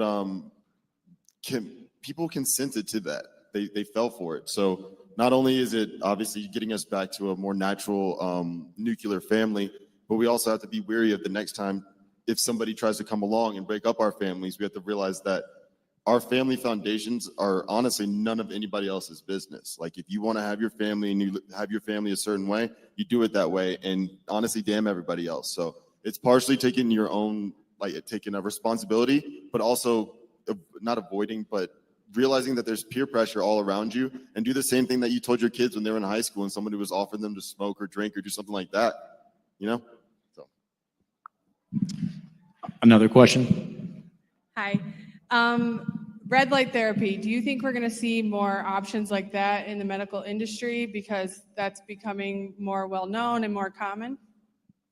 Yeah, definitely. I mean, red light therapy is proven effective for so many different things, and there's a lot of different wavelengths within the spectrum that reach different parts of your body. I know somebody who does red light, and he just had a couple of meetings with Ron Johnson and somebody else in Congress. I don't know. But this is something that RFK is aware of. And red light's unique because, I mean, you can get it and have it in your home. We have a red light therapy device at our house, and Lisa and I both use it every day, or, you know, several times a week, 4 to 5 times a week. And, you know, I mean, those are great because you can obviously share it with people around you if you have other people in your home or people in your neighborhood that you want to help them out. But it's the kind of thing that I think everybody should definitely have access to. And I mean, it's one of the reasons I moved to Florida, so that I could have access to the sun all the time, because you're getting a lot of that different spectrum just naturally going outside. And, that's another aspect of the sort of sickness of society that I was talking about, is that so many people are indoors all the time. I mean, they're just not going outside, and they've been told to not go in the sun, when I think that that's absolute opposite of what you should do. I try to spend as much time in the sun as I can, and I'd never use sunscreen. And, I mean, obviously it shows. I mean, I love it. And I think that that is one of those things that was designed to give people skin cancer, because if you look at the ingredients on a lot of sunscreens, most of that stuff is chemical. It's developed from petroleum products, and it's just not healthy for you. I mean, and isolated, any one of those things might end up giving you skin cancer. But yeah, I think red light therapy is great. You got to follow on what Zach is saying. I mean, if you think we're here in the Old West, right? Those old gunslingers, they didn't die of skin cancer. You know what I mean? They were like walking around in the sun all the time. But we have managed, our medical industrial complex has demonized the sun, the life-giving force that God has given us. It's the source of everything. We can't grow food without this. I mean, it's crazy. They also demonize plant food, carbon dioxide. It's amazing how they've convinced people that these things are evil. And when COVID started and they immediately shut down the beaches, the parks, the hiking trails, that's when I knew. I'm like, this is bullshit. This is like everything people would do to stay healthy, to go outside, get some vitamin D from the sun. A natural vitamin D is so essential to your immune system. And it was so obvious to me, but it's not everybody is educated on that, doesn't even know that the sun is not evil. You can go out in it like Zach and look bronzed and like an Adonis there.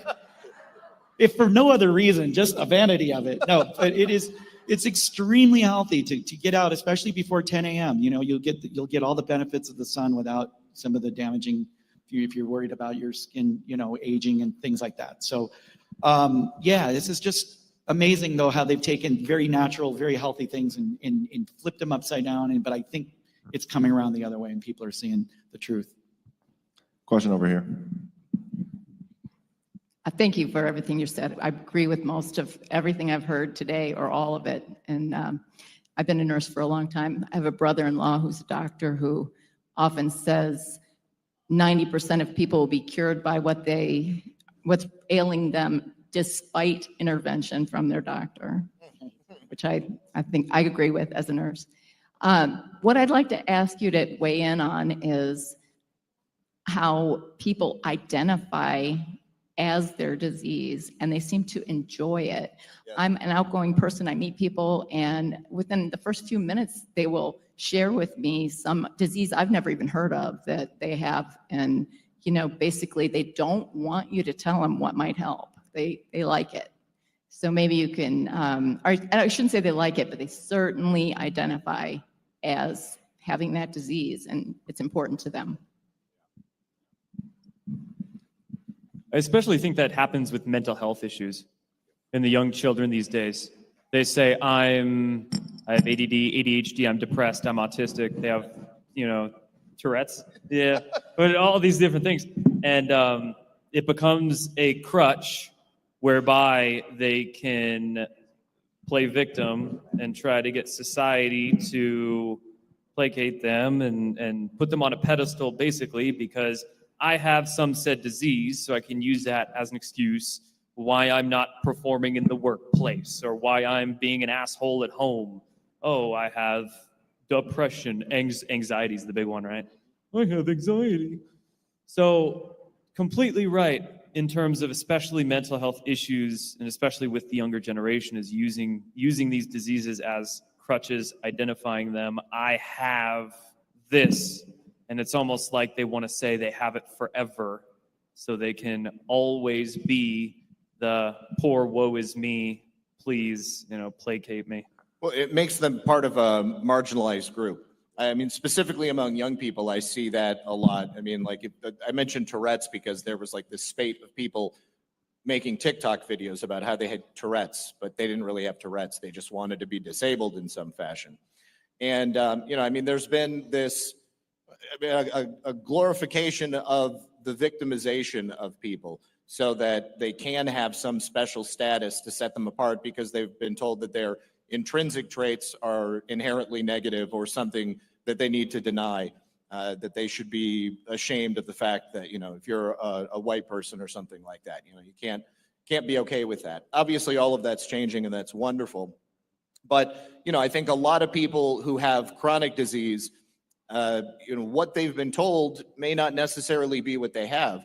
And I think that the medical industry has assigned them certain things so that they can prescribe them, treat them, and commoditize them and use them for the rest of their lives. And so then their entire life becomes about that disease because they are constantly in and out of treatments and nothing will work. And, oh, we've got a new treatment. We're going to try this, or, it becomes this like central focus for people because especially nowadays, there are so many things that people are sick with that are inexplainable and, that just weren't there before. I mean, you look back, 50 years and we didn't have the level of disease and unhealthiness in society as we have today.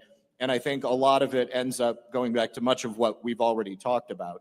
And if people are thinking like that, probably they are depending upon that medical industrial complex to sort of define who they are and treat them and give them the answers for it, because that's who diagnosed them with that in the first place.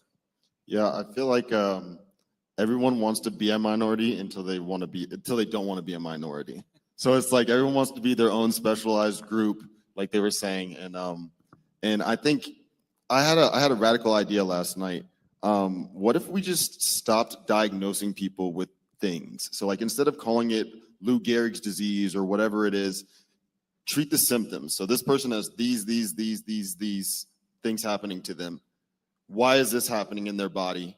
How do we counteract that? Why is this happening? Are these things over here going to react to each other in a negative way and affect something else over here? Do those type of studies. Obviously, there's labels are there so that we have a list or we have a simple name for a list of different symptoms. But I think that kind of takes away from what's really the problem. So that's my thing I want to push for is getting rid of the labels altogether and just treating symptoms. Yeah, I totally agree, Cam. I get so frustrated when somebody comes in and they say, "Oh, I got diagnosed with fibromyalgia and there's no cure for it." And I said, "Nobody even knows what fibromyalgia is. It's just a conglomerate of symptoms, and they don't know what else to call it, so they can get reimbursed by the insurance companies, and they slap a label on it. But now you are doomed because Dr. Google said that there's no cure." And so I'm with you. I say let's get rid of the labels and come up with a better way where we treat the root cause. Another question over here, and then I'm going to get you guys' closing thoughts. Hey guys, great panel. Thank you. I have several family members that swear by NAD, the injectable from Ageless RX. I was just curious. I was thinking about getting on it, but I'm a little apprehensive, injecting that into me every day. Any thoughts? Frankly, I think it's a little fatty.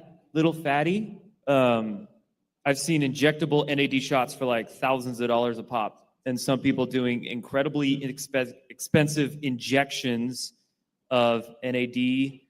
Meanwhile, you can find supplements, capsules, and even sublinguals that are a fraction of the price, like $60.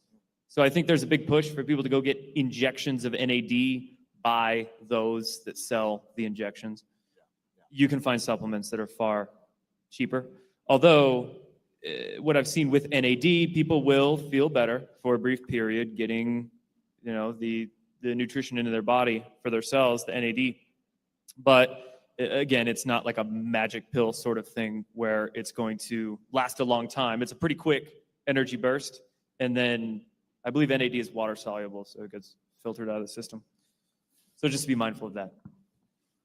I would agree. I mean, I think it is a fad right now, but that just comes with the game. I mean, as they determine different things that have various effects, it will become the new it.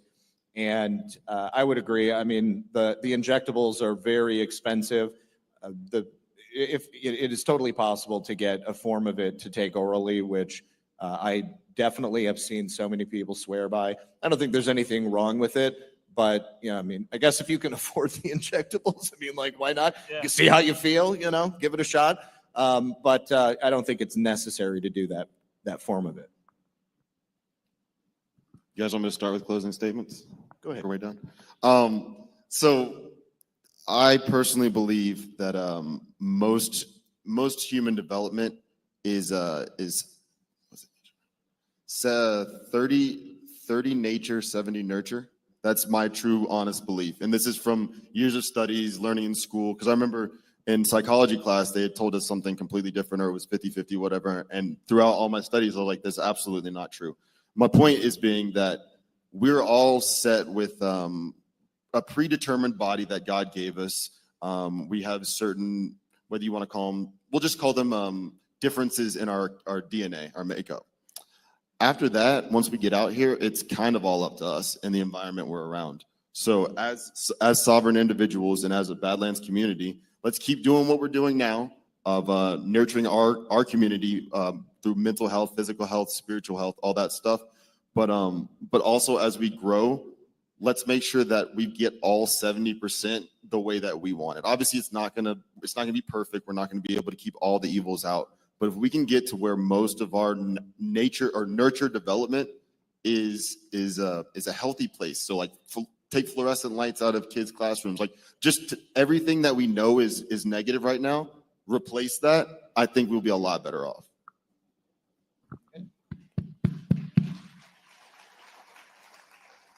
So our society's at a crossroads where we have a choice. We can continue to be dependent on a system that puts profits over people, or we can choose sovereignty and we can take control of our own healthcare choices and what we put in our body and what we get out of it.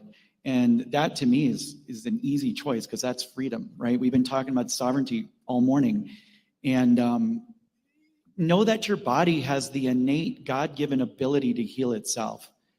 If just given the right elements. I thought we might get into transhumanism. We haven't, but I will just mention it briefly. I think there can be a lot of value in technologies, these technologies that are coming out, but I'm just scared of whose hands they're going to be in, because the utopian version is, it's going to, increase longevity and, cure all these diseases, make all these genetic disorders go away. But falling into the wrong hands, it can be a dystopian nightmare. And for me, there's just some things that just don't pass the smell test. They just feel icky, like the mRNA gene therapy experiment that they put on all of us in 2020. So I just believe in the divine blueprint of the human body should be protected at all costs. So that's where I stand on that.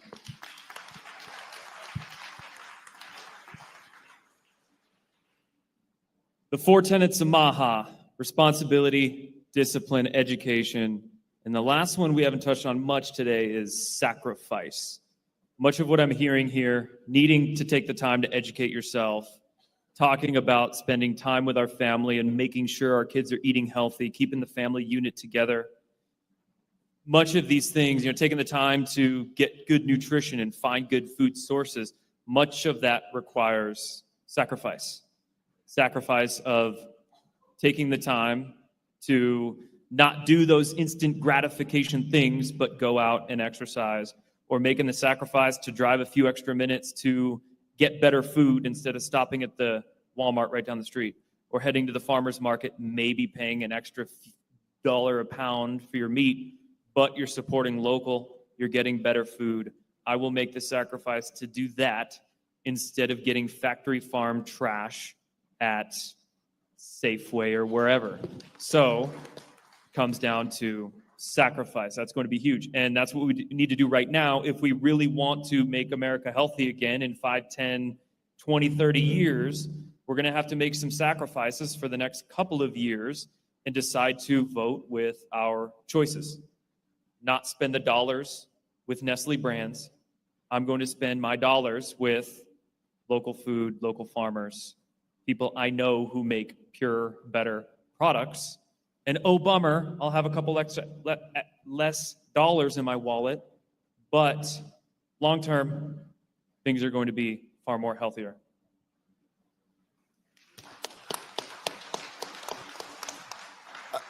Thank you for being here, first of all, and thank you for the excellent questions. Just in short, my advice would be to live naturally, eat whole foods, be your own doctor, and never stop seeking the truth, because information is constantly evolving and you will never know everything, and you'll probably forget a few things before you get to the end of the road. But I'm sure all of you will live very healthy, happy, and fulfilling lives. So thank you very much. Great job, guys. We're going to take a quick 5 to 10 minute break. What time is it? Oh, my watch not working. Hold on. We'll be back here at 2:40.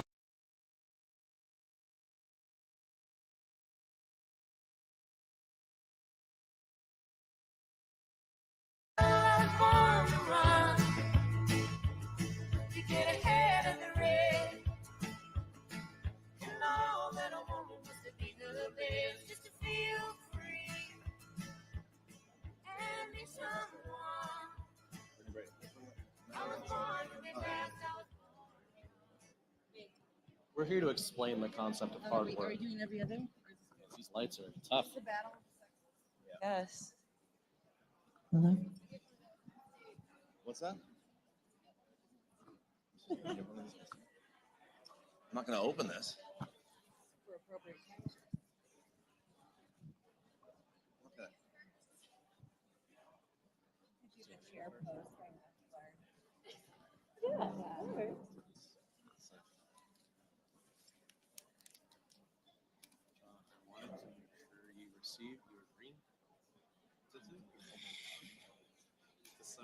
I'm not opening that.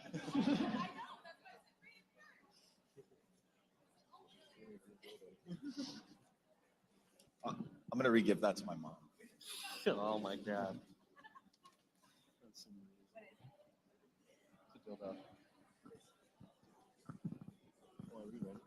Chris, are we good?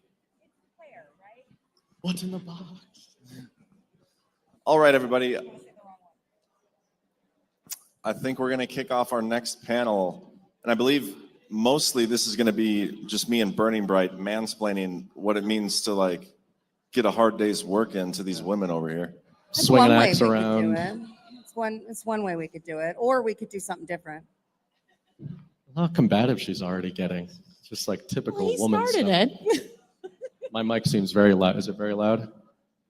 Is my mic very Turn his loud? mic off. Yeah, can we mute him? But no, Okay. Ash, if you have a different idea, you can go for it.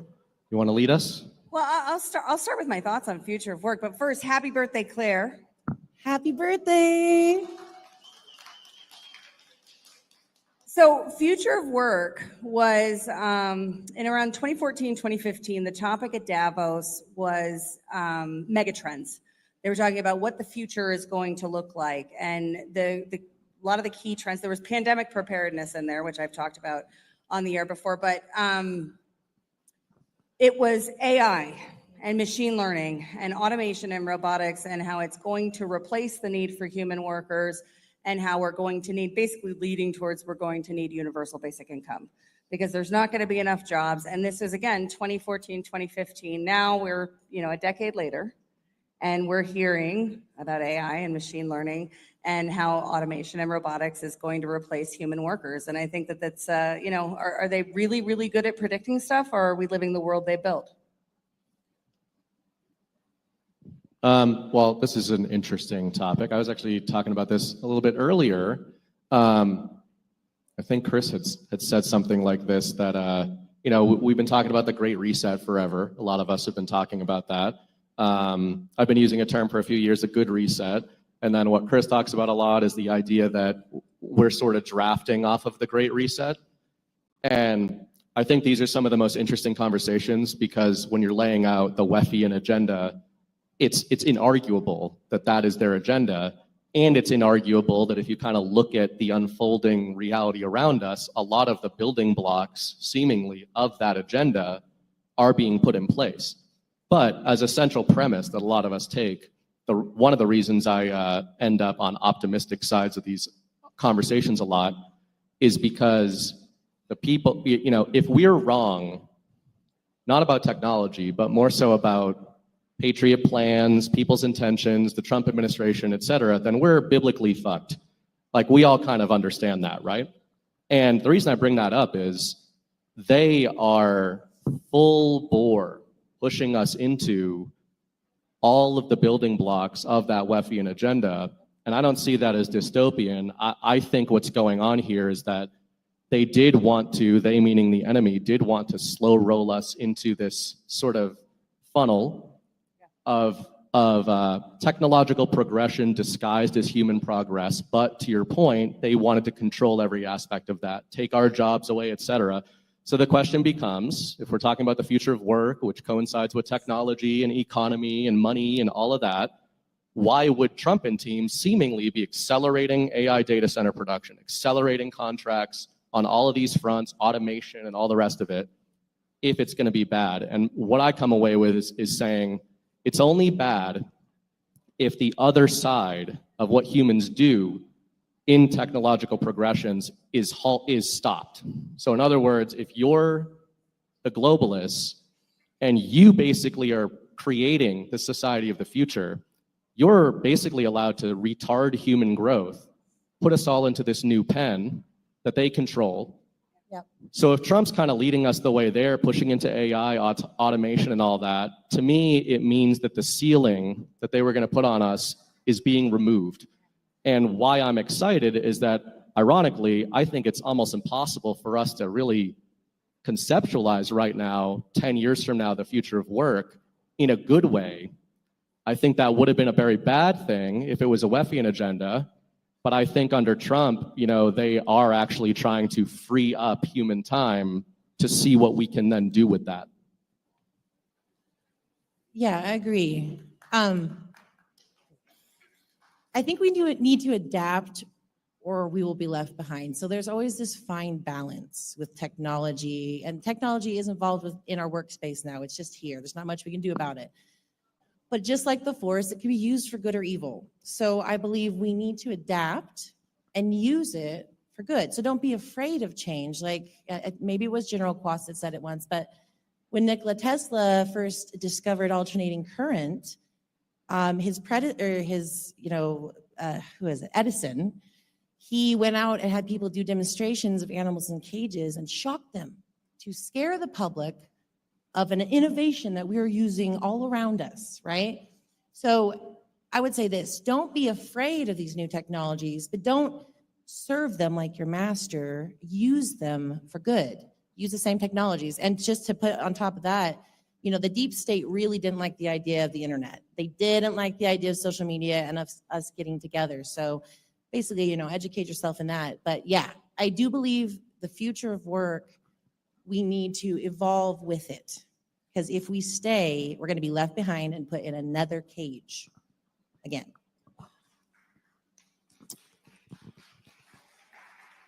So yesterday we went golfing. I don't know if you guys heard about this. I beat Brian by quite a bit. But we were on one of the holes. I think it might have been even the first hole. On the hole next to us, they had this little Roomba that was mowing the grass. So instead of having somebody there on a lawnmower mowing, they had a little AI-driven robot Roomba thing that was mowing the grass on the green, okay? And then just earlier before we came up here, we were talking to Chris, and he was talking about the future of work and how someday down the road, he's gonna go to Menards or some Lowe's, Home Depot or something, and it used to be the place where you pick up your Mexican to come do the labor for you, but now you're gonna pick up a Optimus bot, and you're gonna bring him home, he's gonna do labor for you, then you're going to take them back and return them. You're going to rent them. And I could see a future potentially where, we think of AI and technological advances, and it's mostly just okay, learn to code. It's going to make things easier. But there are also physical labor things that I think we could potentially see AI and robots take work away from us as well. And I'm not sure yet. I'm afraid of the technological advancements. Not maybe afraid is a strong word, but I can still see a future where they all take over and kill us all and take over all our jobs. That is not off the table yet. Yeah, I think that's one of the reasons this is my favorite sort of topic lately is because I think in so many of our topics, if you're on like one side or the other of Bitcoin or whether we need a new republic or new form of government, they're kind of binary arguments. You know, they turn into like, I either oppose this thing or I am in favor of it. The technology is the rare mix where I think you can basically agree all the way up until a fork, and then you either think it's going to be good or bad, and both are extremely valid. And one of the terms I've been using even in my writing is technology as a human extender. That's how I've been thinking of it, human augmentation. And that is both good and bad at the same time, right? And old technology that I often use in that analogy is the sword. And you know, once medieval societies could process steel and make steel weapons and armor, it was a technological leap. And if you were a bad guy from the perspective of the kingdom to the south of you, then that technology was terrifying and horrible. But if you were the kingdom to the south and you figured out how to refine your own steel and it was better and lighter and all that, it created this literal arms race. We still today, it's funny, we've gotten away from medieval terminology, or we think we have, but it's all very much in play. And we still call these things arms races that goes all the way back to that medieval technology. The longbow came out and essentially rendered knights completely obsolete overnight. Was that good? While people were still dying, they were just getting shot by longbows instead of sword fighting in a field. So that's the way I see these things. And I think, ironically, I think what Ash opened with and talking about the World Economic Forum and sort of, you look at like OpenAI and a lot of these companies that in my opinion are submitting and like kissing the ring of Trump. I see this as essentially a white hat takeover of the Weffian plan, because they're saying 20 years from now, 30 years from now, whatever, we can't stop this technological progression. So we need to make sure that the American people can engage with the transition process directly. And earlier, one of the topics that came up was the DeepSeek thing. And I know a lot of people here agree with the take that I don't really think that was China. I think it was interesting that Sam Altman and OpenAI, who are called OpenAI, but all of their software is closed source, like literally they're the opposite of what they named themselves, which Elon always talks about. DeepSeek essentially rug pulled their entire contract that Trump had announced with them, and that's a good thing. And the way that happened is DeepSeek came out, blew their models out of the water with AI, but was open source. And that's the key, I think. I think like if you're looking for what's good, what's bad, the more open source technology that's out there competing with each other, the easier it will be to avoid those dystopian walled garden scenarios where like you become a citizen of Apple and a citizen of Microsoft, which clearly is what they wanted long term. Yeah, I love that. We talked about that on the narrative about the companies as nation states, and I think it's spot on because of the amount of power and influence that they have. And I also kind of like where you've taken the Great Reset versus the Good Reset, because every industrial revolution, every revolutionary period, people have freaked out because our jobs are going away, our work is changing, and it's going to. But there's going to be new jobs, right? My best friend is a OR nurse, and about 5-7 years ago, she became specialized in surgical robotics. And so her nursing job has changed. She still does patient care. She still does some nursing things, but also her job includes maintaining these robots and preparing the robots for the surgeons and things. So work will change. And I think that's kind of an interesting, if you guys want to go in this direction. Abby and I played on Culture of Change last week or the week before, the Mike Rowe video where he was talking to the globalists. I think it was at the Aspen Institute, talking about how we don't have enough electricians, we don't have enough welders, we don't have, and these are jobs that are not necessarily going to go away because they require discernment, and it's a skilled position, even though it's a trade. Do we see in the future of work, do we see our education, future of education, kind of coming alongside to match and build those skill sets that we are going to need in the future? Yeah, I mean, well, the trades thing is interesting because my dad actually is in the trades. I wasn't inclined that way, but it's like there's a genius to that where He's not interested in, some of the stuff we're interested in, but he can start describing to you the addition he's going to put on the house and like mapping it all out in his mind and just do it. So it's absolutely skill. I like that you bring up Mike Rowe. This, again, ironically, the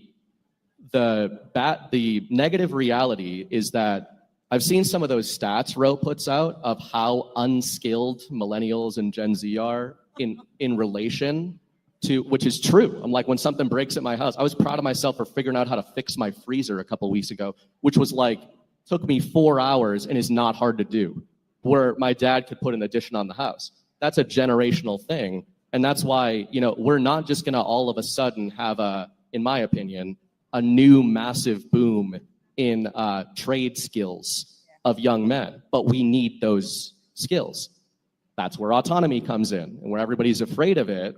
I think that, if you're thinking about white hat plans and we're gonna have this explosive growth, Trump and Elon in all caps on the same day in the middle of their breakup put out statements with the word growth in all caps. And I think they were saying the only way out is through.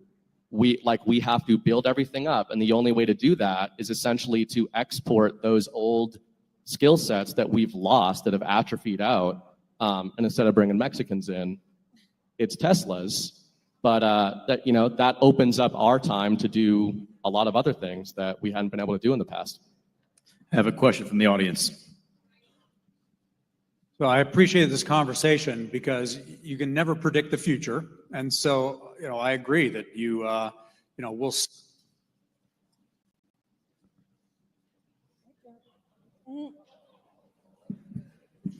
Sorry about that. Okay, new mic. Technology, man. Wow. So, history has been true, Ash, to your point, that all new technology ushers in plenty of jobs for everybody. They're just different jobs. It's hard to predict how that will roll. But what I'd like you to reflect on is this question. Because we can't predict what the future is going to be or what kind of jobs will be relevant or not relevant, what principles do we need to keep in mind in order to make sure that that future is consistent with our values and deprogram the programming that has been going on to keep us enslaved in the workforce environment that we currently exist in? And as you think about those principles and kind of reflect on what you think they should be, I always go back to our maker and what he tells us, and the beauty of work, the dignity of work, the dignity and joy of simple work when it's in the service of other people. So as we do this manifest destiny towards new work, the work of the future, how do we design it in the image of our values, where work is a joy? And we don't have this stupidity where a lawyer is more important than a garbage collector, or a street sweeper is less important than a pilot. It's all BS. And so how do we deprogram? What are the principles you think we should keep our eye on as we design our own future? Well, I have something as far as like safety and things. Basically, as we progress into this new age of new work, everything that I ever look at, there has to be a balance. So speaking of the World Economic Forum and what you're saying, cost, they were featuring a new hat that you would wear, and it would monitor your micro thoughts. And they could tell when their worker, for safety, of course, was about to fall asleep. So they want everybody to wear these hats that monitor their micro thoughts. And they actually call it brain transparency. And this is part of one of their ways that they want to have their companies run, and how they want their workers to wear these hats. So to what you're saying, it's exciting to go into this new future of work, but for me, I would definitely want that to be something we focus on, because what's the end goal of that? The end goal of that is, you're falling asleep, shock you awake, right? We don't want that. We do not want that. So we need to find that fine line so that they don't become the ones controlling us again through this new technology.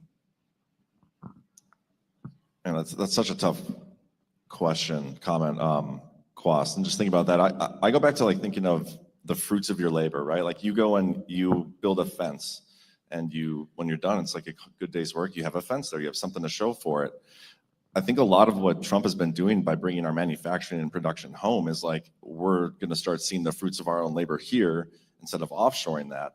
And I think somewhere along the line, and it's probably has something to do with the money system going corrupt and people just printing things, they've changed the incentive structure for the production of like the fruits of your labor, right? Like, so a lot of people will go have a 9-to-5 job. They'll sit there, they'll be working for the man. Do you really get value from that? Like, what do you produce when you have a job like that? You're sitting in front of a computer all day long. Do you have anything really to show for it? And I think that is something in the future. Like, are we offshoring potential future production to technology with the advancements of technology? But I'm a big believer in that. Like, even at Badlands, we pay people based on, it's kind of like a commission. It's you get what you put into it. It's what you produce. And I think that's a direction we need to go. And maybe that's something that gets fixed when the money system itself gets fixed, as G-Money talks about. But I think that's where the future should be anyway, is you put in the work, you get paid based on what you put into it, like the fruits of your labor. Yeah, I think that's a really great point. The I had kind of two thoughts when you were asking your question, General. And first is, there's a current piece of McKinsey thought leadership. McKinsey's the world strategy firm, and a current piece of thought leadership going around about AI decision frameworks and how to make sure that you're giving the AI the right decisions and not not decisions that are not beneficial for your business. And when you go back to the 1970s IBM presentation, a computer can never be held accountable, so a computer should never make a management decision. And we're seeing, kind of you pull that thread all the way, and I think we get to where we are right now. From a principle standpoint, I think the IBM principle is better than the McKinsey's current principle, but I don't know that we can successfully enforce that at a global level, which brings me to the second thought is, got to be local. We've got to be building these industries local. We've got to get back to the point where our communities and our decisions, our values are reflected in the ecosystem that we hold locally in our community. And I don't know how we can do it on a global level, but I think we could do it pretty effectively at a local level. Yeah, great points. Unfortunately, even John made one. But Ash's point actually makes me think of even some Asimov fiction, and we're actually doing iRobot next week, so this will be timely. But there's kind of ideas expressed in science fiction, which is always the precursor to science fact, of requiring a different way of thinking about those problems, which is that I essentially engage with the technology discussion as it is going to happen. It is happening. And this is why I'm so hard on Luddites, is not because I don't understand or even agree with the sentiment of like something we got to get back on our farms and we got to do whatever. But I see it as the tide is coming. And do you want to be on that tide and guiding that tide, or be run over by that tide and swallowed up? And some of the concepts in Asimov about automation and robotics, et cetera, is essentially that we need a Bill of Rights in the future that essentially like split the difference of what is human decision-making and what is machine decision-making. Because, I do agree with a lot of thinkers that AI is only ever going to be able to replicate and extend human thought, not create it, not create something new. But it's going to be hard to tell the difference at a certain level, which is why, open source is one of those things. And I know G always talks about it. That's like the biggest sell of Bitcoin, is that it's open source software. And a lot of this other stuff is not. Like a lot of this other crypto crap is a small group that controls access to the code. They can change it whenever they want. So not only is something like Bitcoin open source, but the only way to change the laws of it is for a consensus to emerge, a majority consensus of the most decentralized computer network in the world, if you think about it that way. So it's not impossible to change, but it requires an astronomical level of human beings coming together and saying, we all need to change the protocol in this direction. And I could see that being something applied to robotics, et cetera, of saying, we as humans agree that AI can never be allowed to make decisions about this, maybe human life, something like that. And that was in Asimov, a robot can never take a life or anything. And that's almost the type of thing that you would need nation states to agree on. of like, a lot of those treaties don't end up working. But if you do believe in sovereign alliance theories, et cetera, if you got all these leaders to the table and you're like, all right,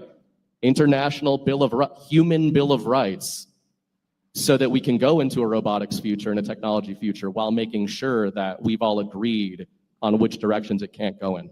Okay, but what happens, so global, international Bill of Rights you're talking about, what happens when someone breaks it, when violates it? How do you hold them accountable? Do you have Turn the robots on them. international, you have an international police force to enforce it?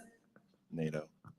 We can't even get an internet bill of rights. How are we going to Yeah, get and honestly, I gave that whole spiel, and I'm like, I'm not a big fan of, I don't think a document is how we solve it. I'm more talking in the concept of robotics. You like Bitcoin, once the protocol is changed, it cannot be unchanged, and it enforces the rules of the protocol onto the network, right?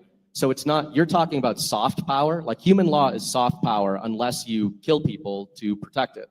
But if you're dealing with automation and technology, which is code, if you've got rights enshrined in that, and they're on a consensus protocol that is decentralized, then literally the nation state that would want to override that protocol cannot, because it would need broad consensus across the human sphere to change that protocol. Yeah, I think it only works in cyberspace though. How do you Yeah, how do exactly. you cross over into meat space? Because the future is both. The future is the intersection of cyberspace and meat space. Well, they're all running on cyberspace. I mean, robotics is the transition of cyberspace into the physical world, but they're operating in cyberspace. So all their rules are bound in cyberspace. They're not bound in the physical world.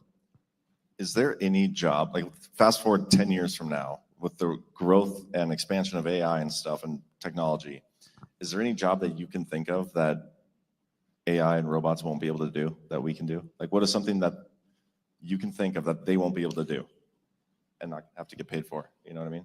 That's what you just said, I think, answered the question, which is that they can't ideate. And I think right now, it's hard for us to imagine that. Ironically, one of the things I like about the idea of robots getting so advanced is they're going to force us to evolve what we're doing to separate ourselves. So they can't create, right? But how many jobs are there that like actually involve ideation and not just like... Not many, which is the problem. Yeah. That's a problem. I agree that's a problem, but I think, yeah, that that's why the robots are going to force us to, General Quas mentioned human dignity in jobs. And honestly, sometimes we get a little hoodwinked about they're taking our gerbs because it's like, is it dignity to pick up a box and put it down a bunch of times during the day? Like you talked about this earlier with, that's not human dignity. So if a robot is doing that, the human who was doing that ostensibly gets to move in a direction that they couldn't have moved in before.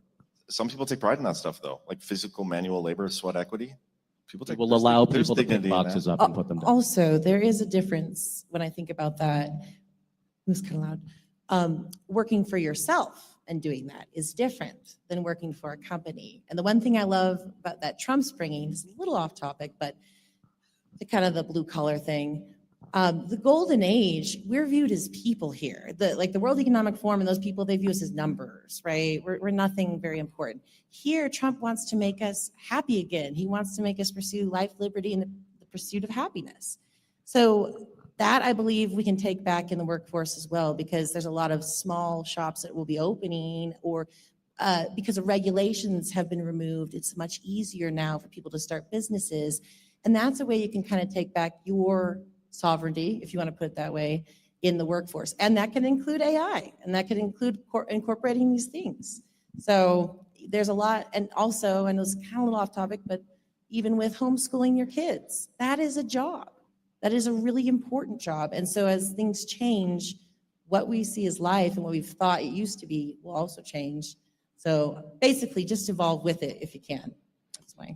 We have a question from the audience. Hello again. I just retired this since July 17th on my 65th birthday. Congratulations. Woo-woo! And when it came to this panel, I was kind of interested in hear this topic because I gave my employer a year notice as it came close to my birthday. Before I knew it, he called me in his office. Can you please stay? There's nobody out there to replace me. The trades, you guys, all this topic about what you guys are discussing, which is great, which is true, which is 100%, and I believe you. But without the skilled trade, that's going to be hard to accomplish. I don't care who you are. I don't care what kind of a brain science you are or a rocket scientist you are. If you can't have somebody build that building, build those roads, fix that plumbing, all that stuff, this is going to be difficult to achieve. It'll be harder to achieve. So when it comes to work and future of work, we need to get trades back into high school settings. When I was in high school, I had shops class, I had sheet metal class, I had carpentry class, I had auto mechanics class. There was even, have you guys ever heard of FAA, Future Farmers of America? They had that in high school. They teach you how to be a farmer, how to be in agricultural.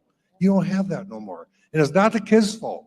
I used to blame the kids. The kid can walk in next to me, he can't read a tape measure, and he's supposed to do my job. It's not his fault. You like to blame it on him, but it's not. We need to get this back in the high schools. We need to start in high schools, even junior high. So that's my take on it. The present work and the future of work requires trades. That's a fundamental foundation of it all. Well, on that point, I think actually, and Abby just mentioned, you know, on the subject of human dignity and worker dignity, it's all corporations now, right? This is one of those rare transition eras where I think this topic opens up a really good unification opportunity ideologically with liberals.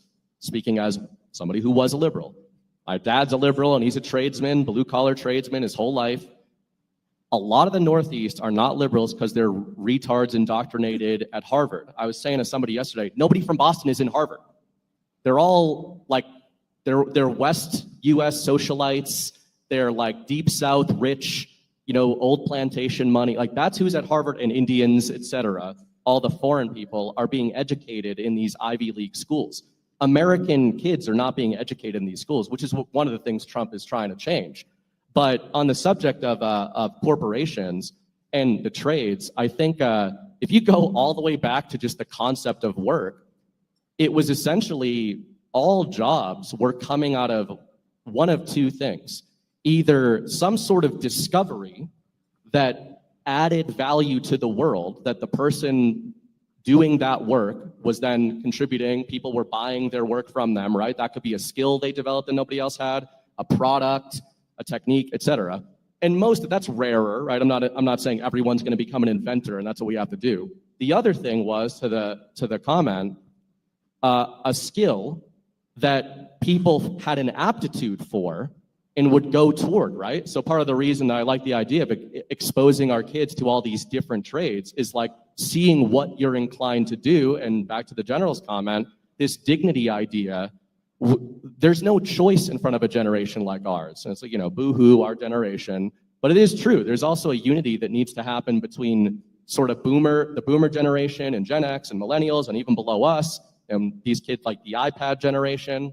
But we weren't the ones who designed the public education system and sold it out to the Bushies, who sold it out to globalist cartels who wanted to make us automatons in Amazon warehouses. And that's why none of us have any of these skills, right? And dad couldn't show you the skills because my dad wanted me to go to college because he didn't want me to have to do what he had to do. And I think there's a rewiring that has to take place of exposing kids to a wide array of techniques and skills, et cetera. And then they get to determine the direction they want to go in to add value to the world and get rewarded for that, rather than my value I'm going to add to the world is to make Amazon more money. And that's kind of what everyone's going to college right now, to make a company money, not to develop a skill or to start their own company. What's the incentive structure behind it? Why do people go to college? To make money. To make money, to get a high paying job. And that's something with the trades that over the years, they've been like, it's not pretty. You don't get paid much. I think that is shifting. I think we're seeing the trades are starting to get paid a lot more now. You don't go into debt going to college. So that is a good noticeable shift. Well, and we've been competing. You go to a job site, and it used to be that what's the word I'm looking for? Like the laborers, the guys on the job site give them shit, but they were being paid good money back in the day. You start as a laborer, right? You start as an apprentice. My family helped start the Boston Elevator Union, and my cousin who flamed out of college, he was the failure of the family. And then you blink one morning and you're like, you're making $100,000 as an apprentice, as an elevator mechanic, is because there's a rapid shift going on. And part of this is that we're deporting all of the laborers who were doing the job for $6 an hour. So that's part of it too, right? You need to be incentivized for an 18-year-old to go pick heavy shit up all day and learn skills, and you can't pay him in ham sandwiches to do that. But how long before the bad guys pick up on the incentive structure too and start programming robots to do that stuff? It's inevitable. Yeah, so it's a good crossover in terms of, because I was responding to the thing about the corporations, right? As we talk about, these AI models are going to replace this and that, robots, whatever they're going to replace. All of these things are still owned by corporations. That's still an ecosystem where the global corporations hold the power. It's just they're shifting it to technology as opposed to people. But I think you talked about a shift going on with the trades, right? Well, the trades are being paid more money now. I think a lot of that was propaganda, because what was said is, well, if you become an apprentice and you're, working as a plumber, you're not going to make all that much money. But you go in as an apprentice and you work and you earn and you learn for the 4 years that you would be in college. By the end of that 4 years, you're making good money, but also you're ready to be an entrepreneur, right? You can run your own. That's the beautiful thing about the trades, is that you're not beholden to a corporation. Everybody needs electricians, everybody needs plumbers, and you can have your own business in that way. It's so much more of the American dream, the trade school route, than the 4-year corporation, go from the university system into the corporation system, right? The highest, those kids at Harvard, the highest honor is who they get their offer from the senior year. Who are you going in as an associate, as whether it's a law firm or professional services firm, which corporation are you, going into when you get out of college? And yeah, you have greater earning potential, but you're not really sovereign, right? You're beholden to that corporation, and breaking that model, I think, has a lot to do with trades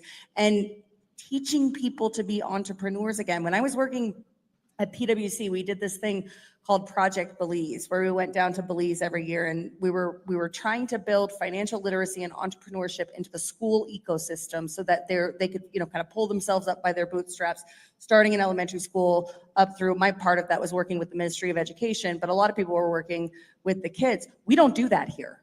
We don't do that with our own kids. We don't teach those principles to our own kids in our own education system, but we're pro bono going down and doing it in developing parts of the world. Yeah, it's always a trade-off, it's like the security and freedom thing, right?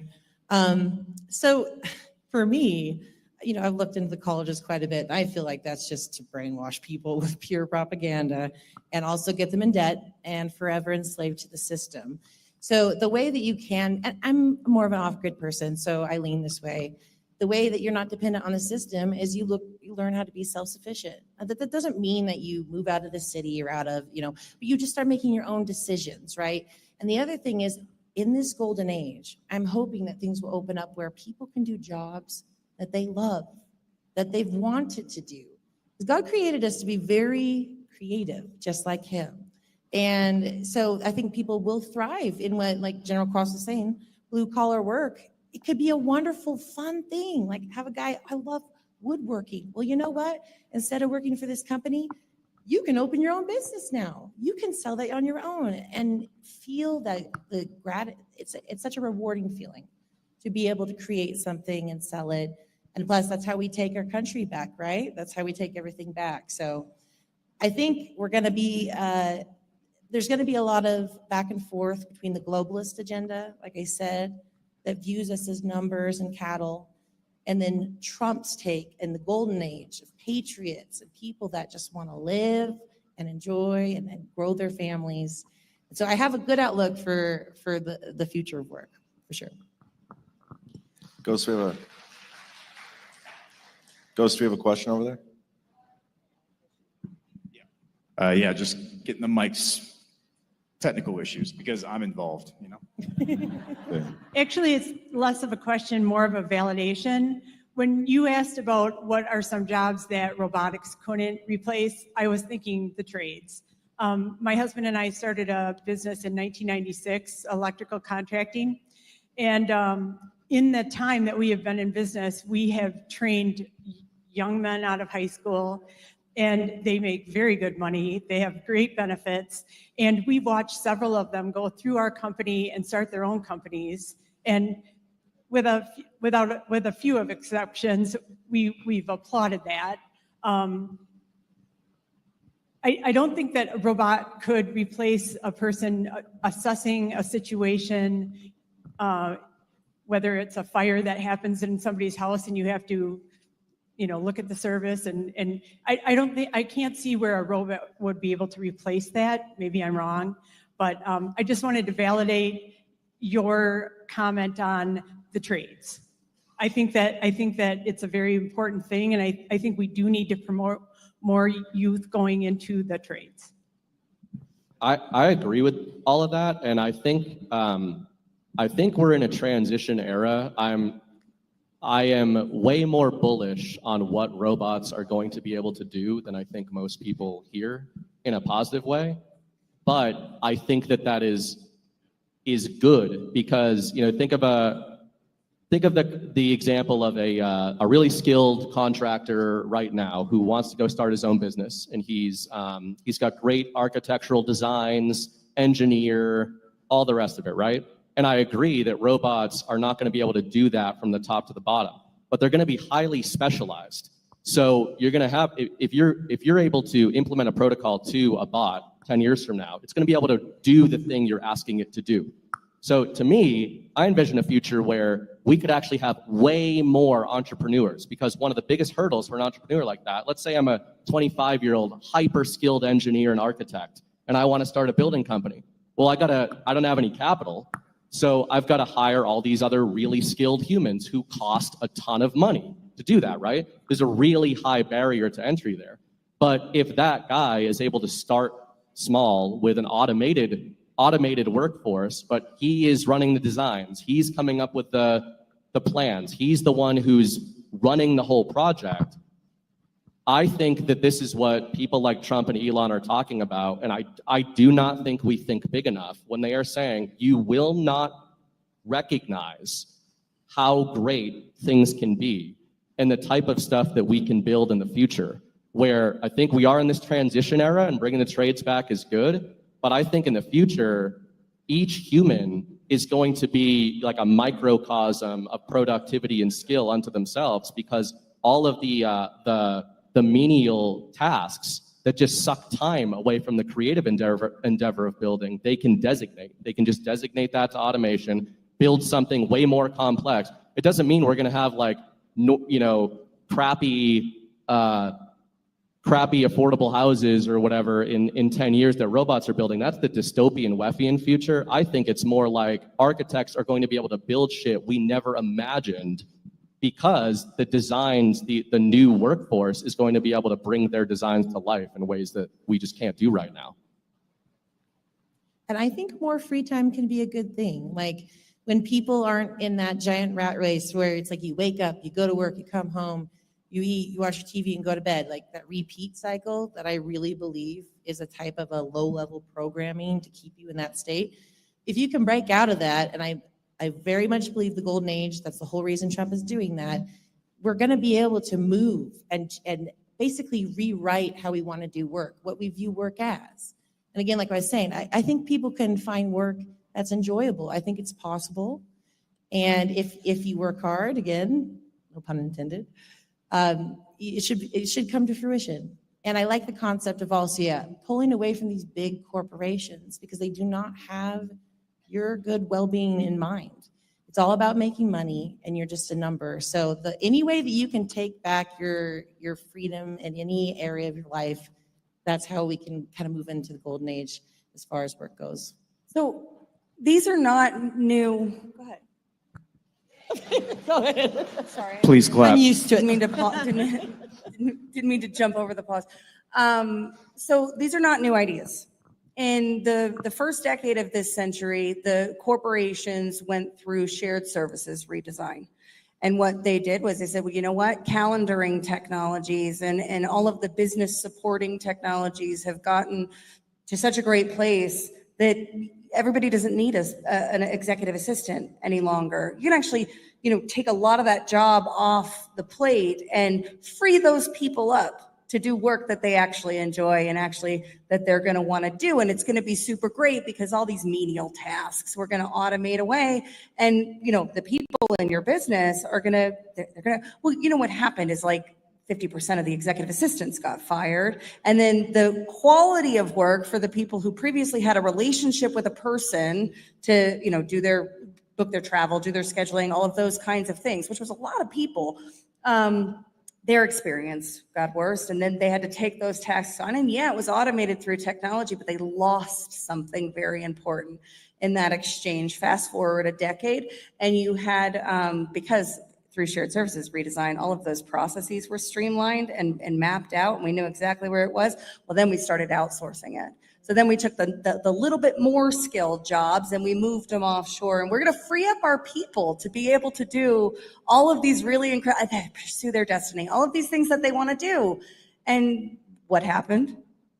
They lost their jobs. We got rid of the jobs, right? And so I think I love the idea. I'm hyper skeptical about it because it's not a new talking point. We've seen it before and it goes in that direction, which brings me to the other side of this that we haven't really talked about.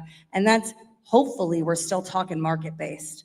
Hopefully we're still talking about the people in this room engaging in free exchange and making the decisions. And you can decide if you want to have a robot come to your house and do your electrician work, or if you're going to go with the guy down the street who you have a relationship, and you can trust, and it's exchange between two parties. That one of the things that I am, thrilled about with Agenda 47 goes back to giving it back to you, the people. And President Trump is deregulating, and the Trump administration is deregulating from a federal government standpoint, but he can't fix our states for us. We have to do that part. We have to do the hard work and engage, and in our local communities, build the type of business ecosystem and pipelines for talent and markets, build the markets that we want to see. And it does come down to our choices. Now, the problem with it coming down to our choices is that we often choose convenience, and that means, bolstering the corporations. So it comes down to individual choice again.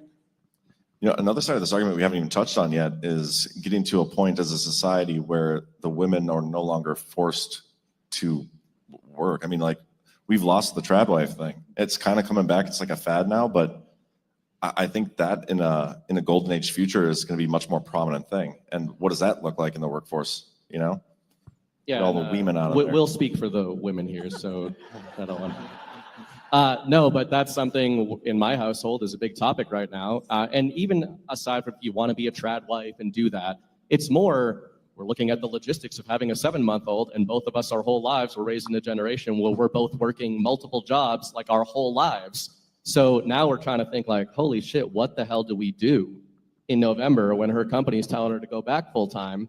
And, there's exciting ideas of the trad wife thing, but then you're like, oh, she has the health insurance. All right, well, let me just peruse like what that costs. Oh, it's more than my mortgage right now. And I saw Trump was even tweeting this out a couple of weeks ago that health insurance rates have gone up something like 1,500% in the last 30 years, for a family, like absurd levels where it's, $3,000 for a family plan, and 20 years ago it was $300. And all this is to summon the ghost of G money, but even a lot of what you were just saying, Ash, and John, you mentioned this earlier of sound money. Part of the problem with it's not just corporations have been the ones trying to streamline human beings out of the workforce, it's that humans have not been able to take risk in the modern era because they're getting, excuse my language, but fucked from every angle, right? So like you buy a house, you're paying your mortgage, well, you pay your mortgage off. Well, your property taxes just went up. So that's something hanging over you. Your health insurance went up, so that's hanging over you. Groceries are going up like crazy, that's hanging over you. And what is that? All a currency problem. Yes, there are globalists that are like making profits off of us, et cetera, but you feel like you're drowning the second paychecks are not hitting your account. And in past generations, it's like, oh, we got paid, honey, like we're good for the month.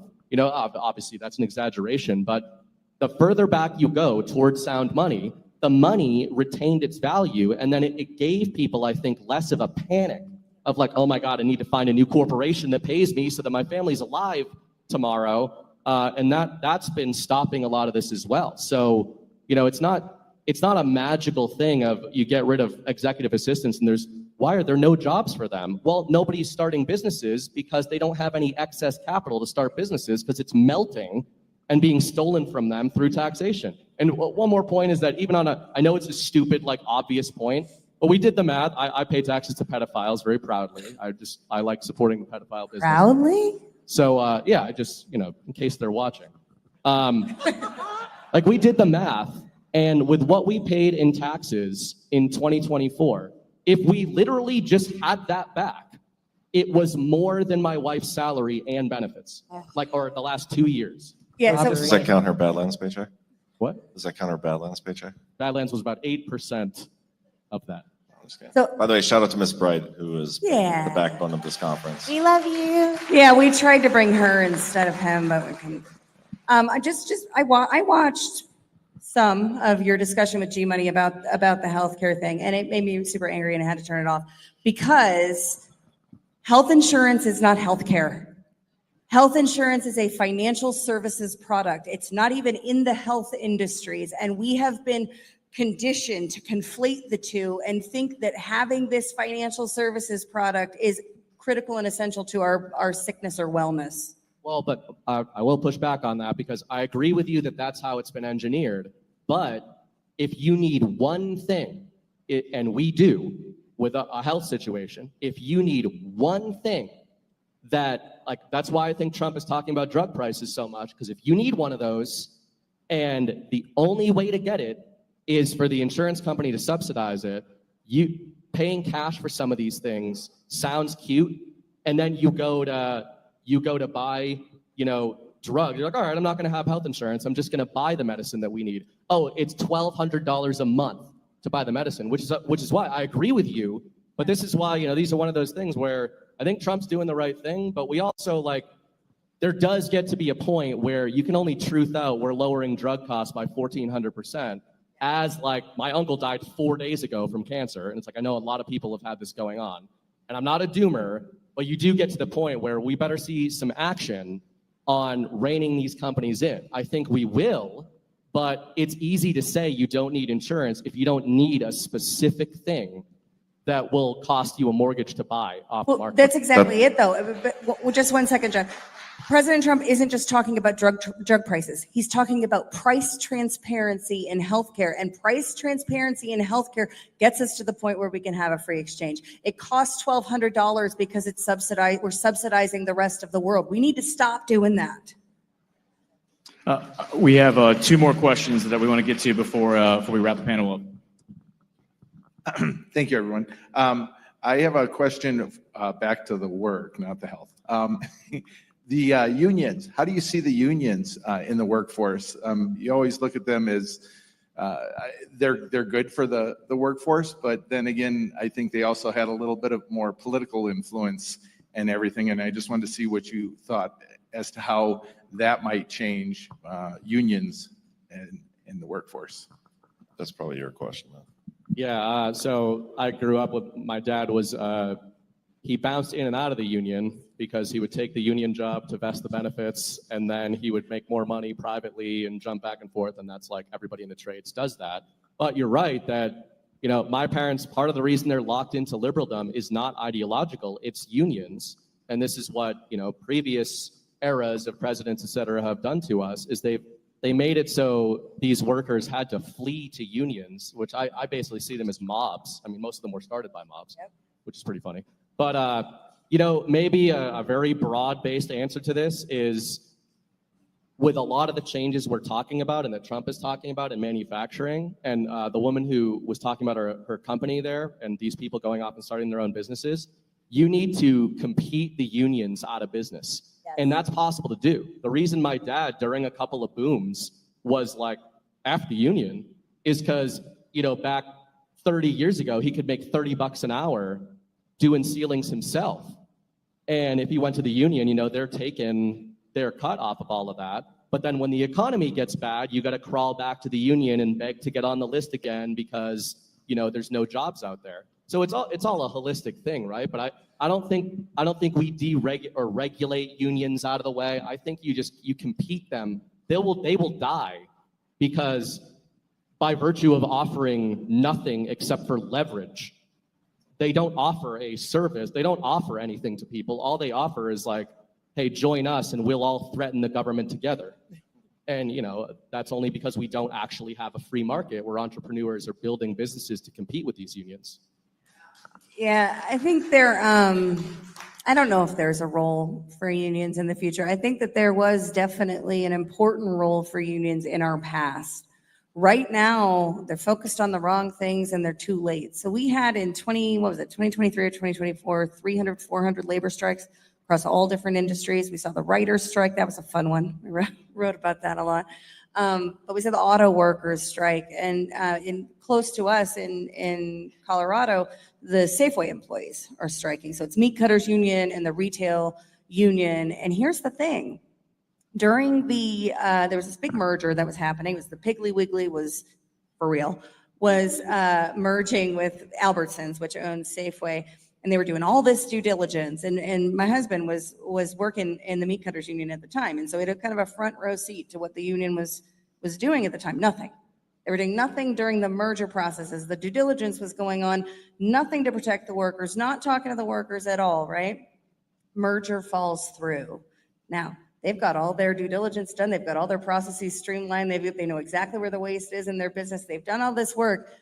Then the union shows up after the merger falls through. Now, in my opinion, from a business standpoint, a lot of those jobs are on the chopping block anyway, because Safeway was in trouble, going out of business.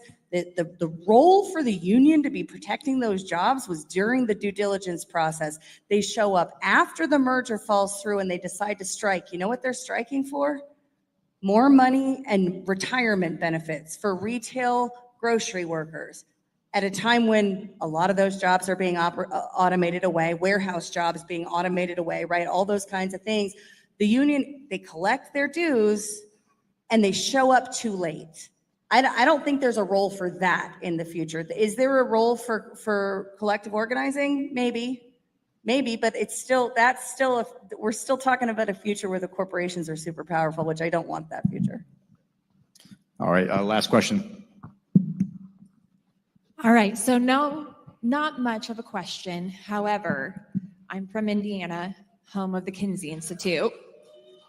And if we go back to bringing trades back into the school, Indiana has done something a little bit interesting.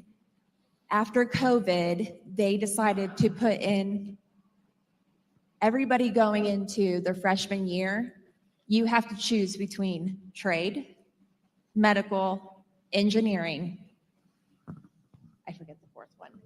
But they have to make their choice at the beginning of the school year on their next 4 years prior to even going to college.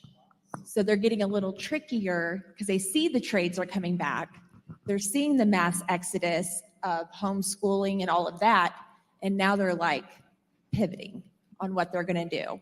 So instead of just thinking about college, high school needs to be a part of that too.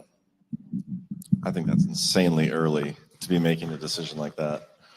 Like, I like the concept of it, but having to decide what you want to do for like the rest of your life as a freshman in high school, like I didn't even figure it out until I was like 31 years old. And like, that's insane. How many people have like gone to college, like, oh, now I just have to finish my degree because I'm into it, but I hate what I'm going to do and I'm not even going to get a job in that field. Like, I've heard that story a million times. It's everybody. The whole system is broken. My degree was in journalism, and my job now is to combat journalists every day. But so I learned the enemy. You did write a book. That's true. If you want to plug it. I wrote a book out there. And, I think that's very disturbing, and it's true that that's kind of the system pivoting. I think one of the my mom, also a union worker, is a teacher. And one of the ironies of her and why we can't like talk about important things anymore is that she bitched for 20 years about standardization, right? Like that word was drilled into my psyche as a bad thing because she would talk about Common Core. Another reason that they hate the Bush era, because that was all under Bush. And then Obama just accelerated that shit.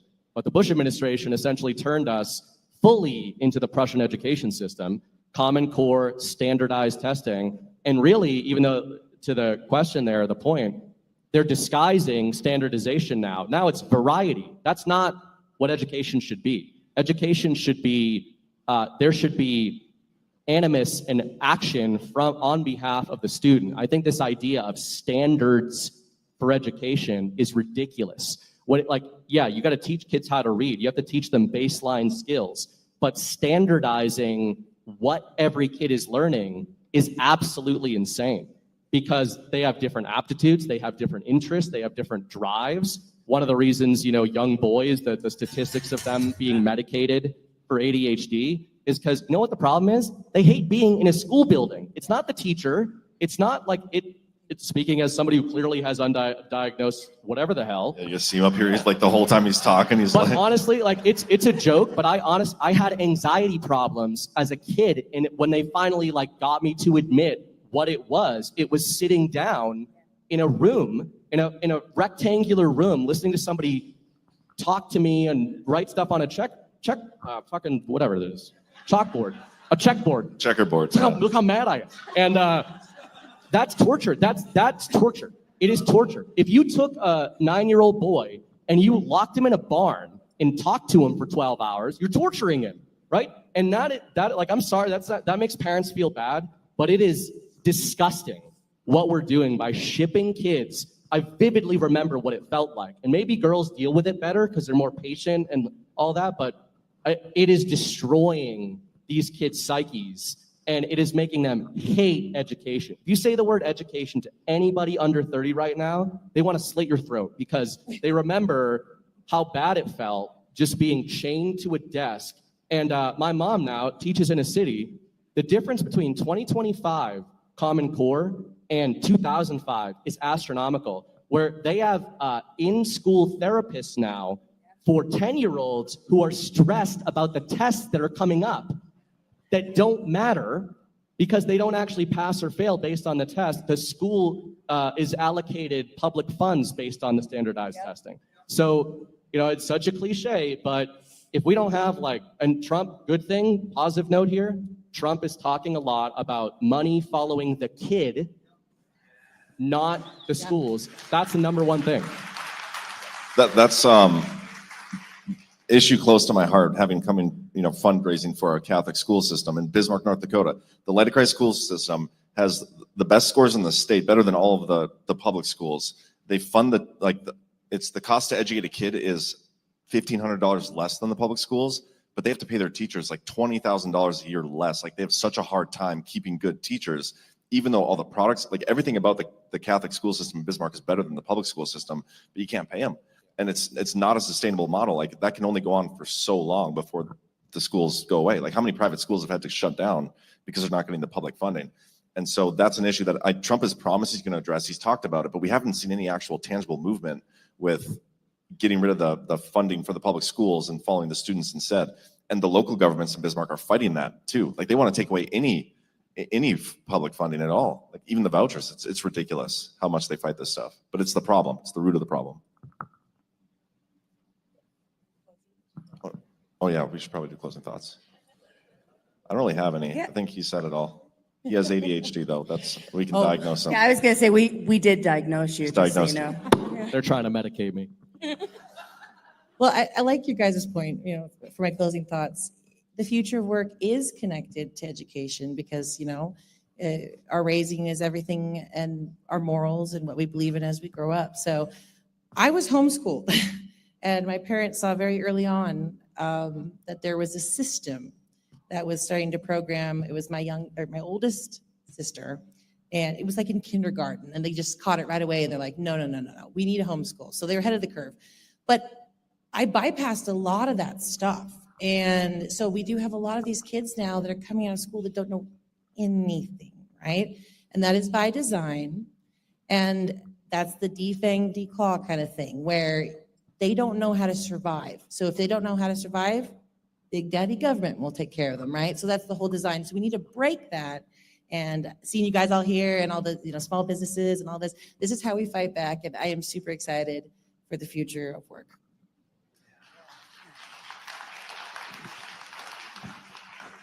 Yeah, the second to last person that asked a question said, I want to get back to the work thing and off of the health thing. Well, healthcare is the #1 employer in the majority of states.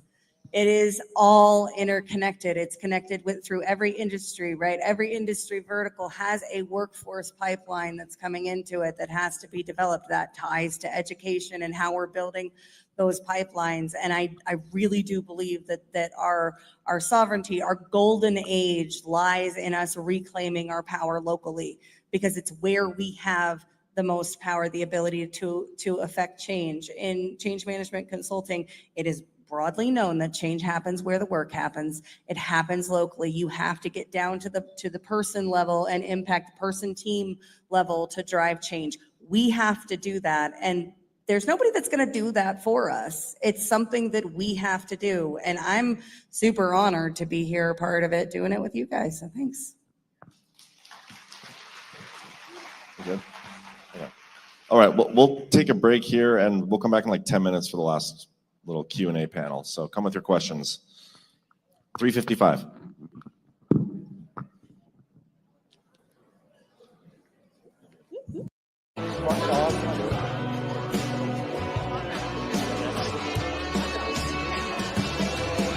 Yeah, I've never killed anything successfully while hunting. I've done bird quail. All right, if everybody could take their seats. We are going to kick off the final little Q&A panel. And it took me a while to find all of our content creators, and I couldn't even find them all. So we're just going to start. We're going to keep this to being done at 4:45, so I don't get in trouble with Mrs. Bright. So if you have a question, come on up. Guys, not everybody has to answer every question. Try to share the wealth a little bit. Let everybody get some words in. But here's the first one. Hello, I'm from New York, but I don't live in New York. I live on Long Island. And I just want to say that I have had noticeable changes on Long Island and in New York, and I wanted to know if you guys noticed things about noticeable changes. One of the main things I saw that I thought was a very big deal was June of 2025 was very different than June of 2024. That Pride Month of disgusting people walking down naked on a parade in the city with children watching didn't exist or barely existed. I never heard of it. They're talking about changing that month into a Veterans Month. And I thought that was a very big deal of a change in New York. And I wanted to know what other changes you saw that you thought maybe was a big deal recently. So I can just say in a general sense around the country, I think it's pretty obvious that people have really rejected the woke ideology, and everything that was pushed on us was pushed to such a degree of exhaustion. And it's been wonderful to see that. And also it's been great calling my friends fags and retards again.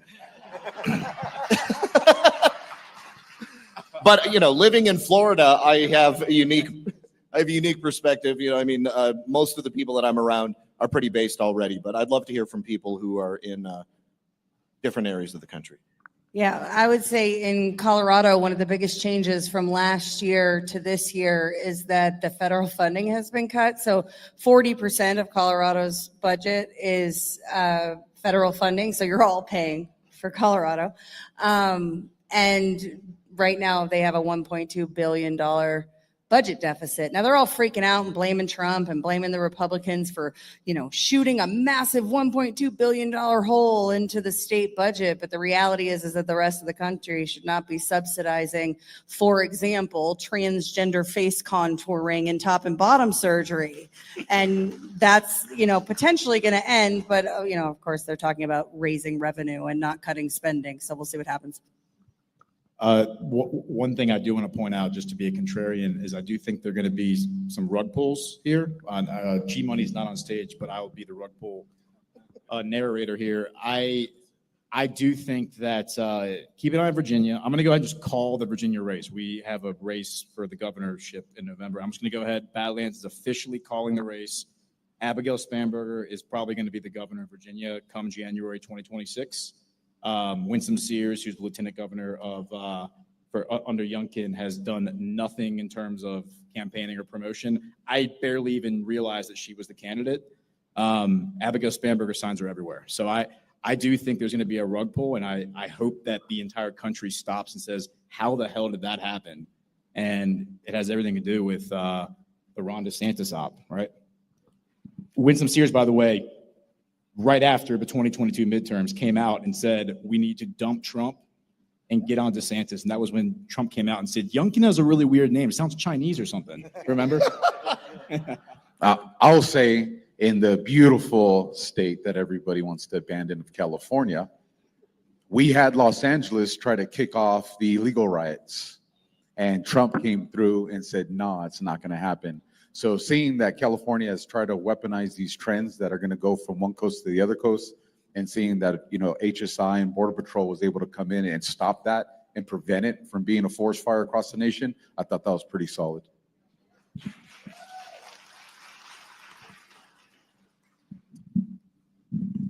Hi, guys. Hi, guys. I haven't gotten to say hi to my community and online. So, Jordan, are you up there? Because I think this is most specific to you, but any of you can answer. And I meant to ask this during MAHA. There's been a lot coming out about treatments and preventativeness for Alzheimer's and dementia. And I'm just wondering what your thoughts are on that. One of them is ivermectin. I think another one was nicotine. And there was another, and I can't remember. But as some of you know, I take full-time care of my mom with dementia. And if there's any kind of thought to something I could help slow down or even cut off and give her a little better life, just wanted to see what your thoughts were with any of the new treatments or thoughts that people are coming out with.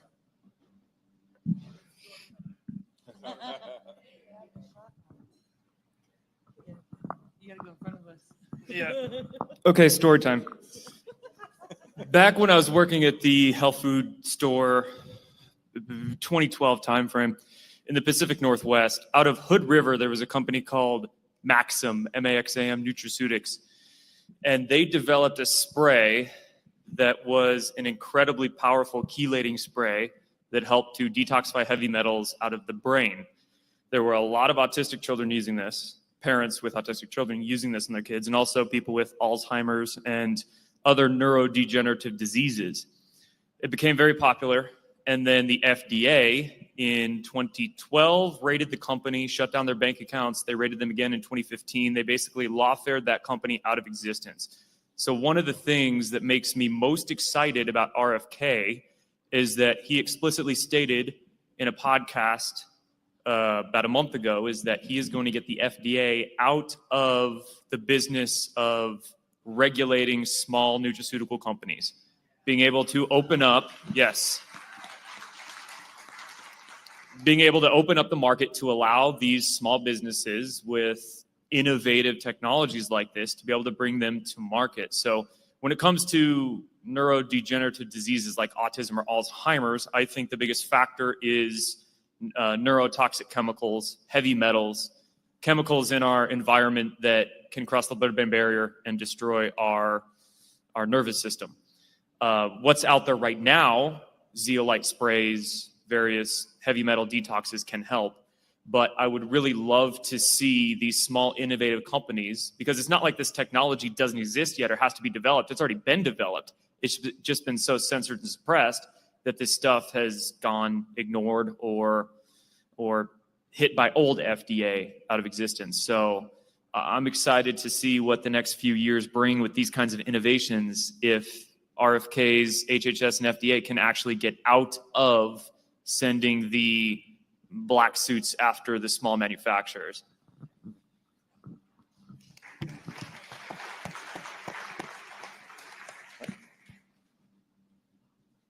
Hold on a second. We'll follow up. Jordan, I'm sorry, did you say there was an actual name to the spray? It was called PCA. PCA. If you search it online, you could probably maybe find a little bit about it. I don't know. Actually, come talk to me afterwards. Okay. And the company was Maxim Nutraceutics. Okay, so I just wanted to congratulate BB. He was the first one to pitch his story through Burning Bright Publishing, and he was the first one to get that book through. So congratulations, BB. I know it's a tough process. It was a very tough selection process, but I believed in myself on both sides of the deal. I made a deal with a bicameral deal. So notoriously, a lot of the story hits the editing room floor. How tough was it dealing with the editor to get your story through? Since everything I write is great, there's no editing process. Just like when I speak, there's very rarely an editing process. I heard that guy's a real ball buster, the editor. There's apparently no other questions. I will be taking future submissions from myself as well for publication.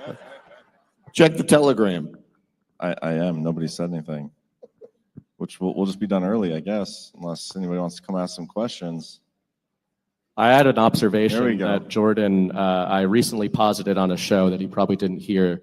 Actually, it was the show he was on with me, and after he left, I talk shit when people leave my show, and I posited that he represented, autism's a spectrum, right? Speaking of autism, and that Jordan is the outer edge of the Badlands Overton window, and I think he just proved it by coming around here and sitting Indian style, and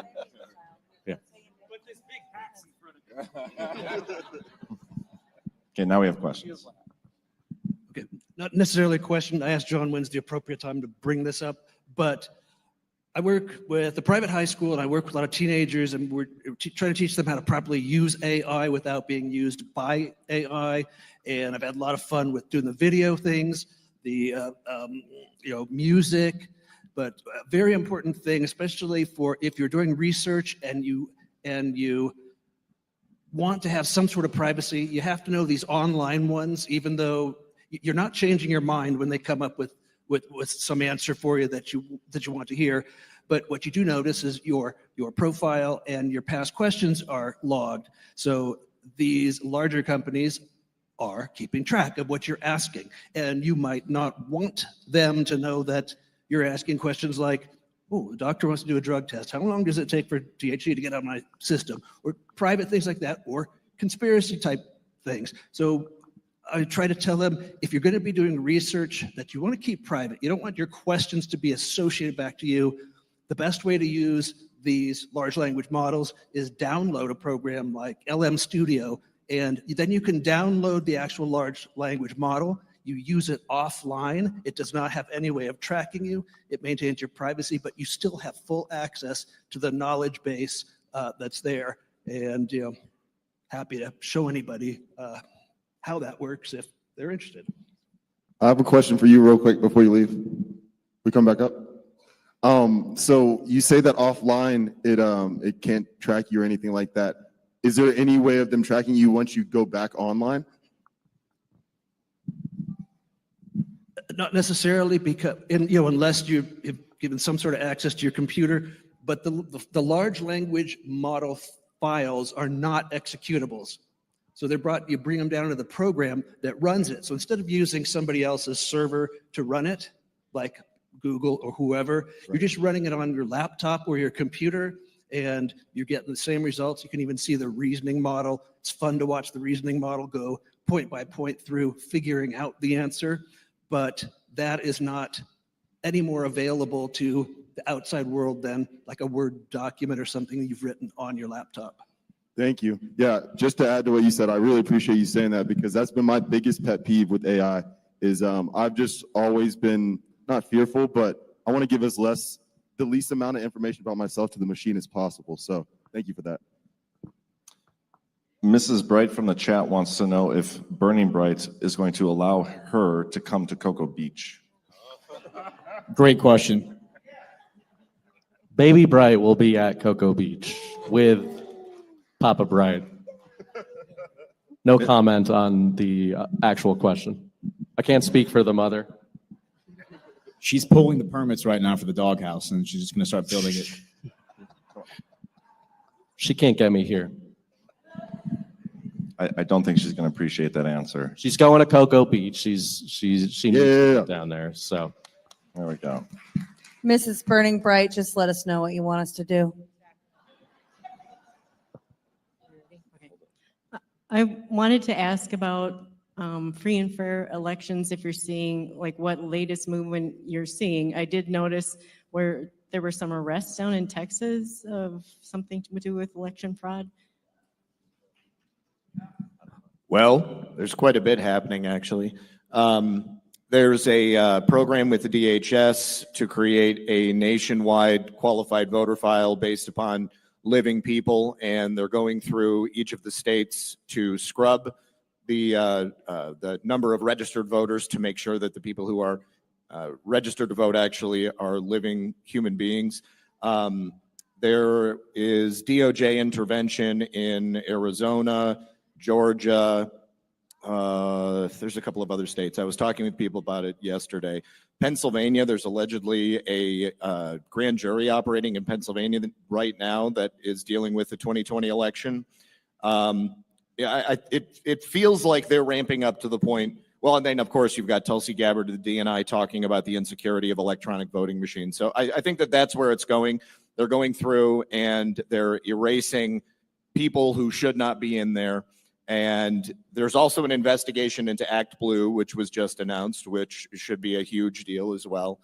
And eventually it should get to the point where electronic voting machines are just deemed to be unsafe and can't be used in any respect. But much like everything else that we've seen so far, from my perspective, it feels like a targeted and almost militaristic sort of lead up to making sure that each and every one of these things is in place and taken care of, so that ultimately at the end of the day we'll have the system that we can trust and won't be fake and gay. Real quick, you guys. Can we expect a congressional task force headed up by Una Punina? You know what? I don't know. She doesn't have subpoena power, so probably not. Yeah, I mean, I'm pretty excited about what's happening with the elections. We talk on Why We Vote all the time: fake voters, fake ballots, fake counts, and we're seeing from a federal standpoint the needle moved on all of those fronts. That's new. It's been a very lonely place to be fighting for election integrity, and it's moving on all of those fronts. So I think that's pretty exciting. The other side of that is that the regime players in elections are freaking all the way out. And that's great. So tonight's Why We Vote, Brian and I recorded it last week. It is the dramatic conclusion of David Becker freaking all the way out. So I encourage everybody to watch it. Real quick to piggyback that, do y'all up here, do you think that all this that's happening is going to be resolved by the midterms? It must. Personally, I think it has to be. Let Chris Paul on the mic. Free him. I thought it had to be resolved by the 2022 midterms. So predicting that thing is not safe business. I think it's awesome that these stories are happening. I think these stories are happening for the same reason that the Russiagate stories are happening and that some of these other stories are happening. This is stuff that got resolved 5 years ago and has just been put on pause to allow us to be guided through this period that's going to allow these kind of uneven timelines to begin to overlap in a proper way. So I think that we're seeing a disclosure phase that's being presented like a discovery phase, but that discovery would have already been done years ago. I would actually tie that too with a point that Ghost made a little bit ago about Virginia. And I don't keep up closely on Massachusetts politics because it's very depressing. But I think, I think in the last few months they reported for the first time in a long time that they had a net decline in population in Massachusetts. So following the trend of California and New York, and Massachusetts people consider themselves the most educatedly and all that kind of crap. And in line with this elections conversation and Chris's point there, I'm starting to focus on the point of this disclosure and discovery phase I think we're well beyond that, and I think even most of MAGA is well beyond that. But I think the screws, the psychological screws, are going to be put to these states like Massachusetts, Virginia, et cetera, where you need, you know, Boston tech retards freaking out about who the mayor is and who the governor is right now, Healy, and like what they're doing in Massachusetts and beyond in order to cultivate that mandate. Because right now, all those people, as you see in Colorado, just think you say election fraud and their eyes glaze over because they think orange man, et cetera. You need to get them looking at sort of who has the mandate to lead them in their little blue corner.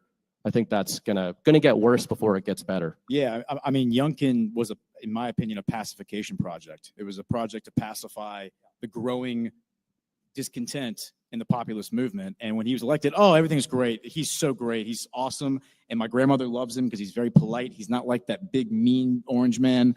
Oh, he's great.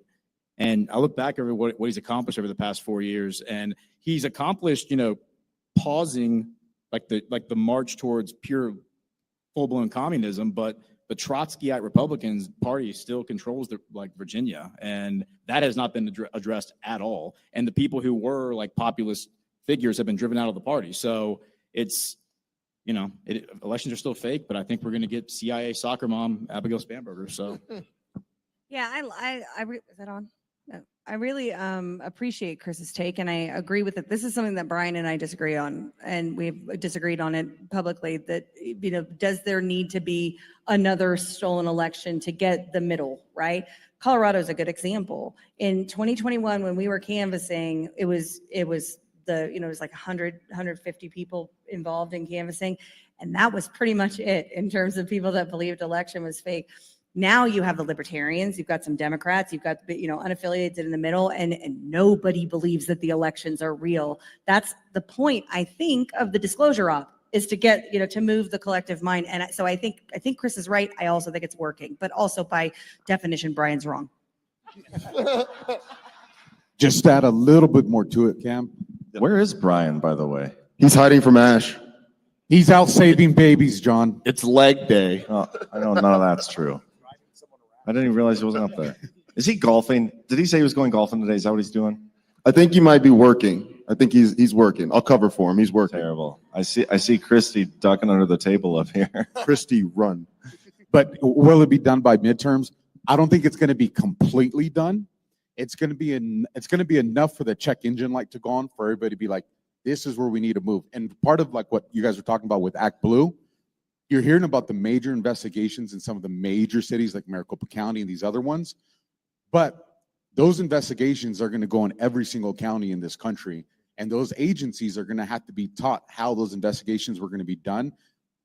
I don't think that's feasible to have that done in time of midterms. So I think midterms is going to be what pushes this into its like big snowball as we go to 2028.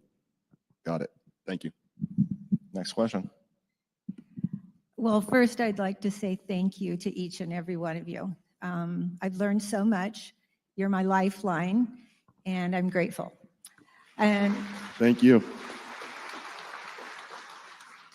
so my question is the kind of a basic knowledge of the med beds, like maybe a little information of what they are, and are they going to be rolled out?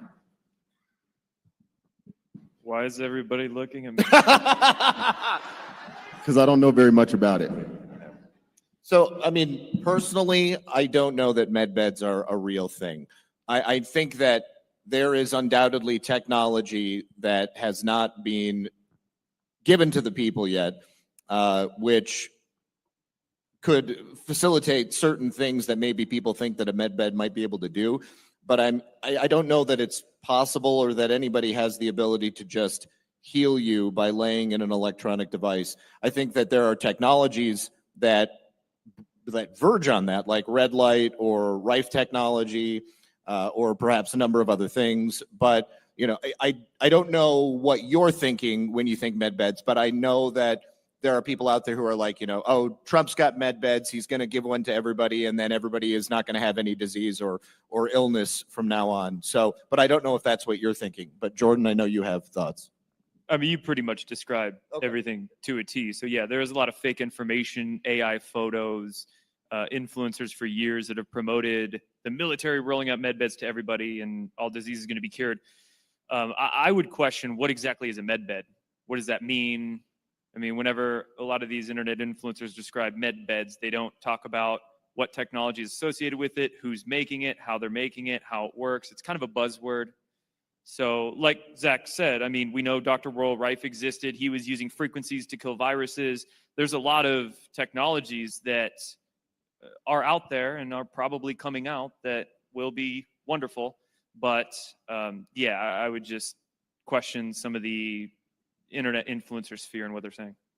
Well, I saw on Tim Pool's show the other day that they're rubbing the ashes from an animal sacrifice on people to heal them now. I'm referring. Oh, I saw that too. I'm referring to the red heifers. I ordered some. So there's that. Yeah, there you go. So that might be something like a med bed. I don't know, but I would have to consult with a mystic on that in faith healing. You know, I mean, just going back to the health panel that we did earlier, I mean, I think that a lot of what people imagine med beds being necessary for will not necessarily be a big issue as we move into a healthier time for humanity, because much of what is ailing us is due to our diet and our behavior and probably a lot of nasty stuff that's flying around in the air and in the clouds and electromagnetic radiation. So my hope is that we can get back to a healthier sort of baseline without the need for technological intervention. That would be the coolest thing for me, is if we didn't need to rely on something external to heal us, because I think God has given our bodies everything that we need to be able to do that internally already, and it's just kind of being suppressed through external means. Awesome. I don't know. I saw Star Trek. They got med beds, so it must be true. No, I do everything myself, right? So in the spirit of the panels on the future of entertainment, the future of work, the future of manifest destiny, I was wondering what you thought about the term that Badlands might adopt or incorporate in their tag called engagement. Is this a new word you're making? Yeah. Is this like the intersectionalism of woke? Entertainment I and like engagement. Engaged entertainment. So instead of just people feeding you bullshit, you're actually involved in the creation of the content that's coming on. I mean, that's one of the reasons why I love live streaming, is because we get to interact with the audience and you can see questions and comments coming in. And it's one of the reasons that I love these events so much, is because we get to have the interpersonal interaction. And it's not just us sitting in front of a camera, reading a teleprompter, and then occasionally, okay, we'll do it live. I wonder what John thinks about the term. I liked it. I told her to ask that question. Tried getting me to ask that question earlier, and I said, no, that defeats the point of the word. You have to be engaged in asking that question. That's perfect. Engagement. It's confirmed that John is running proxies and using proxies to disseminate narratives now. Yeah, I would just add to it that I think in the future, particularly when it comes to entertainment or news or content based, with the impact of AI and how much is fake out there, I think that authenticity is going to be the currency. Totally agree. Thank you very much. I just wanted to say how much I've enjoyed it today, and seeing all of you in person as opposed to my husband's screen on his phone. It's wonderful. We are GART virgins, and the first day has been awesome. Welcome. I have to say, though, I'm going to be using this platform maybe for selfish reasons. I'm a COVID casualty, in meaning that I think I was shy 6 months of 25 years that I lost my job because I wouldn't get the COVID shot. I worked, and I'm sure. God bless you. We're proud of you. Brave. Exactly. Made the right I know there's a decision. number of us, but I worked for a very large insurance company, United Health Group, and I've been struggling to find, and I know it's humongous. The gentleman that was put in charge was the top dog at the time that I worked there. he got a sabbatical to go work for the World Health Organization in the development of the vaccines. And so then he came back to the corporation and said, anybody customer facing, you don't get the shot, you're done. I got my religious exemption, but then, and that was granted, but they said I would put an undue hardship on my unit because somebody else would have to go out to the public in my stead.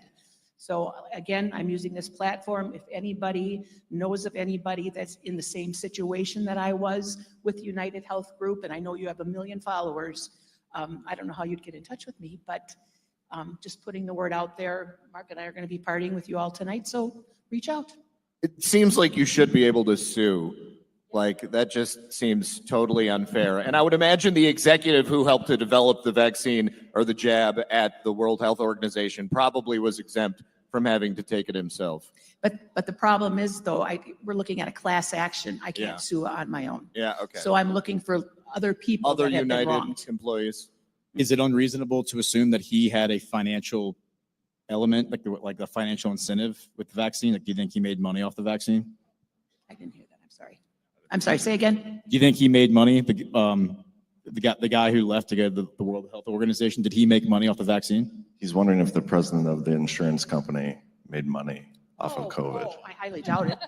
Yes, absolutely. Probably. There was a government payout per jab that they gave them. But he's since been let go for some other reason. This whole Medicaid. So not the one who was shot. Well, no shot? Oh, yeah, no, you don't have to have the shot now. No, No, was the guy that one who was shot in the back. assassinated. Brian Thompson. Yes. Brian Thompson. That was the guy? No. It was Sir Andrew Whitty was the top of the corporation. Did you just say Sir Andrew Whitty? He was, yeah, he's from Great Britain. No, I'm just saying, when you said sir, that's just like a red Wait, flag right oh, there. no. Wait. That's a red flag. He's knighted? Sir Elton John. He's knighted? Yes. Okay, well I feel like there's some miscommunications going on here. Single-handedly brought down the cost for the NHS. We need to take a mic away from Ghost here. We need Matt Arrett here to explain that whole situation. By the way, this is not legal advice, so. But yes, help her with a class action lawsuit. They should be sued. Thank you for your question and comment. Got about 10 more minutes. This is kind of an open question for me generally. I have not been watching the news or listening to you guys for the last 3 or 4 days, here's 5 days. I've been pretty busy. What's going on with the Texas situation? I know Chris and Zach and you, John, the Texas Republicans and the redistricting. What's the update to that? Is it done? Is it over with? Did they actually got the balls and fired the Democrats? Yeah, so it was passed in the Texas State Senate. The House Democrats never returned. The ongoing litigation is still in play, so they may be removed. Allegedly, they have agreed to come back under certain conditions. I don't know if those conditions are going to be met. A new special session in the House is going to be called, or perhaps was called today. But yeah, it's a situation in flux. And we're suing Beto. Beto is, he's going to have his charter canceled. Next question. Hey, what's up, guys? up, Two Adrian? quick questions. So the first is, I was wondering if you guys had any idea when my Nasara Jasara check was coming. I keep checking the mailbox. I know it's going to come tomorrow, but every time tomorrow comes, it's never there. So I was wondering, like, if you guys knew what the holdup was. The second question is, Joe Rogan DM'd me on Telegram, and he says he's got this crypto coin that he wants to sell, that if I buy into it, it's going to go to the moon. Right. So I'm wondering, how much of my life savings do you guys think I should put into this coin? All of it, because Nasara Gasara is coming. That's a great question, and it actually goes back to something Jordan said with the MedBeds discussion. And I think most people in this audience, I mean, we've heard the term "if it bleeds, it leads," right? There's an inversion that is going on in the truth community, and it's been going on for a long time. It's not new, although I think it's definitely ramped up in 2025. You didn't get to the truth community without rejecting the mainstream media. The mainstream media runs on fear porn, right? If it bleeds, it leads. Truth community runs on the opposite, because they know the base, and the base is hope leads, right? Hope sells. So leads, it leads. They can sell you fear in the mainstream media. They can monetize that fear. They can get you to do things against your own self-interest. Truth community is the same thing. So part of the reason that we sometimes get branded as doomers, despite I think being the opposite of that, is because we are ruthlessly skeptical when you see those kinds of things, even though we've spent the whole weekend so far, and we'll continue to, talking about how great the golden age is going to be, because we believe it, and we believe we have an active role in it. Speaking for myself, and I know Jordan's the same way, I hate people selling fake hope more than people selling fear porn, because they're doing the same thing, and they're preying on people that have escaped the fear pen, and they've got them in a little hope pen, and it's a funny question, right? But it cuts to something that's really insidious. And it's not just Telegram bots that do it. It's the people talking about Gasara and Asara, whatever. We all don't know what the future's going to hold. Like, there's any way it could go, right? But I think it's important for people to try to understand when you see people like us maybe kind of going really hard in the paint on somebody that was selling you something. I think yesterday in a private conversation, I was bringing up, what was that guy in Arizona, Thaler, or was that guy, Alpha, we were talking about?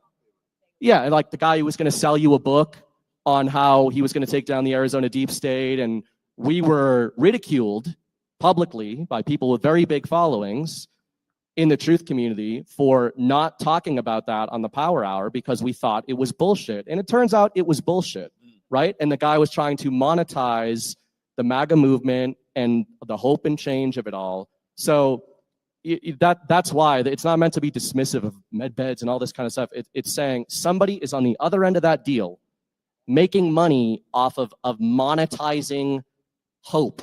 Like, let's all get on the same team and hope for this thing that I made up and that has no basis in reality. And then you're robbing people, and you're robbing them of actual hope, which is based more on a foundation of logic, of tracking the moves that the administration's actually making and that we're all making.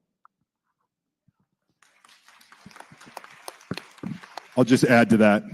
The Jasara people are very heavily tied into the XRP folks. So if you fall into that trap, you're going to get shitcoin rug pulled.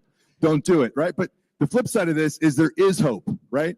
Hope.com is a great resource for Michael Saylor. If you guys haven't seen Michael Saylor, go watch a lot of his videos. But the other side of that coin is that there is literally truth and a foundation built upon cryptography in cyberspace. XRP. And the great thing no, that's proof of stake. We got to understand, we got to go away from those systems. And so understanding what proof of work is versus proof of stake is the battle space. You have to understand that merit-based work is coming back to reward those that put in the work. Okay, no longer are people going to be able to create something out of nothing and then sell it to you and rug pull you. That's a zero-sum game, okay? The great thing about Bitcoin is that everybody that puts their time and energy into this technology gets the abundance that everybody creates inside of that and the deflation that comes with that. And so what that means is we win forever. Like, everybody wins. Literally everybody wins with this technology. And so don't get doomed if you got shitcoin rug pulled. Like, there is literally hope on the other side. You just have to work your way to get there. And so the pain is real, and the pain is what will guide you to the truth. And so don't give up. Oh my God, it's G Money's music. Sorry, I was working out earlier, my bad. How much pre-workout did you have? Next question. 2 questions left, then we're going to wrap it up. Hi there.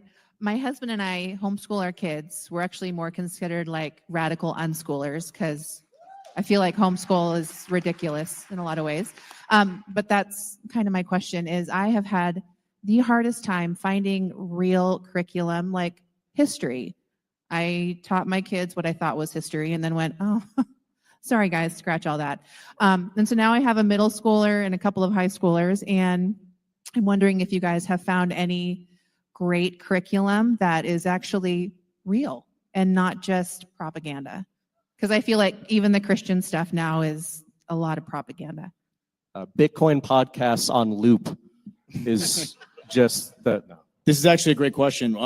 Matt and I have a call scheduled on Wednesday with the principal of a Montessori school who reached out with the same problems, and they're looking for help with their developing their curriculum. And it started with history, but then at the end of the call, he said, "I really need help with philosophy and financial literacy and election integrity and civics." And I was like, "Well, I know some people who would be experts on helping to develop those ideas. So I don't know. Maybe we should look into that. That's probably like a offline discussion we all need to have. But you're not the Badlands first person Department of to Education. ask me that question. Like to say to Matt and I'm homeschooling. I need a curriculum. What do I teach my kids? It's a huge market that is not being met right now. There's a big demand out there. So who knows? Maybe we will try to address that.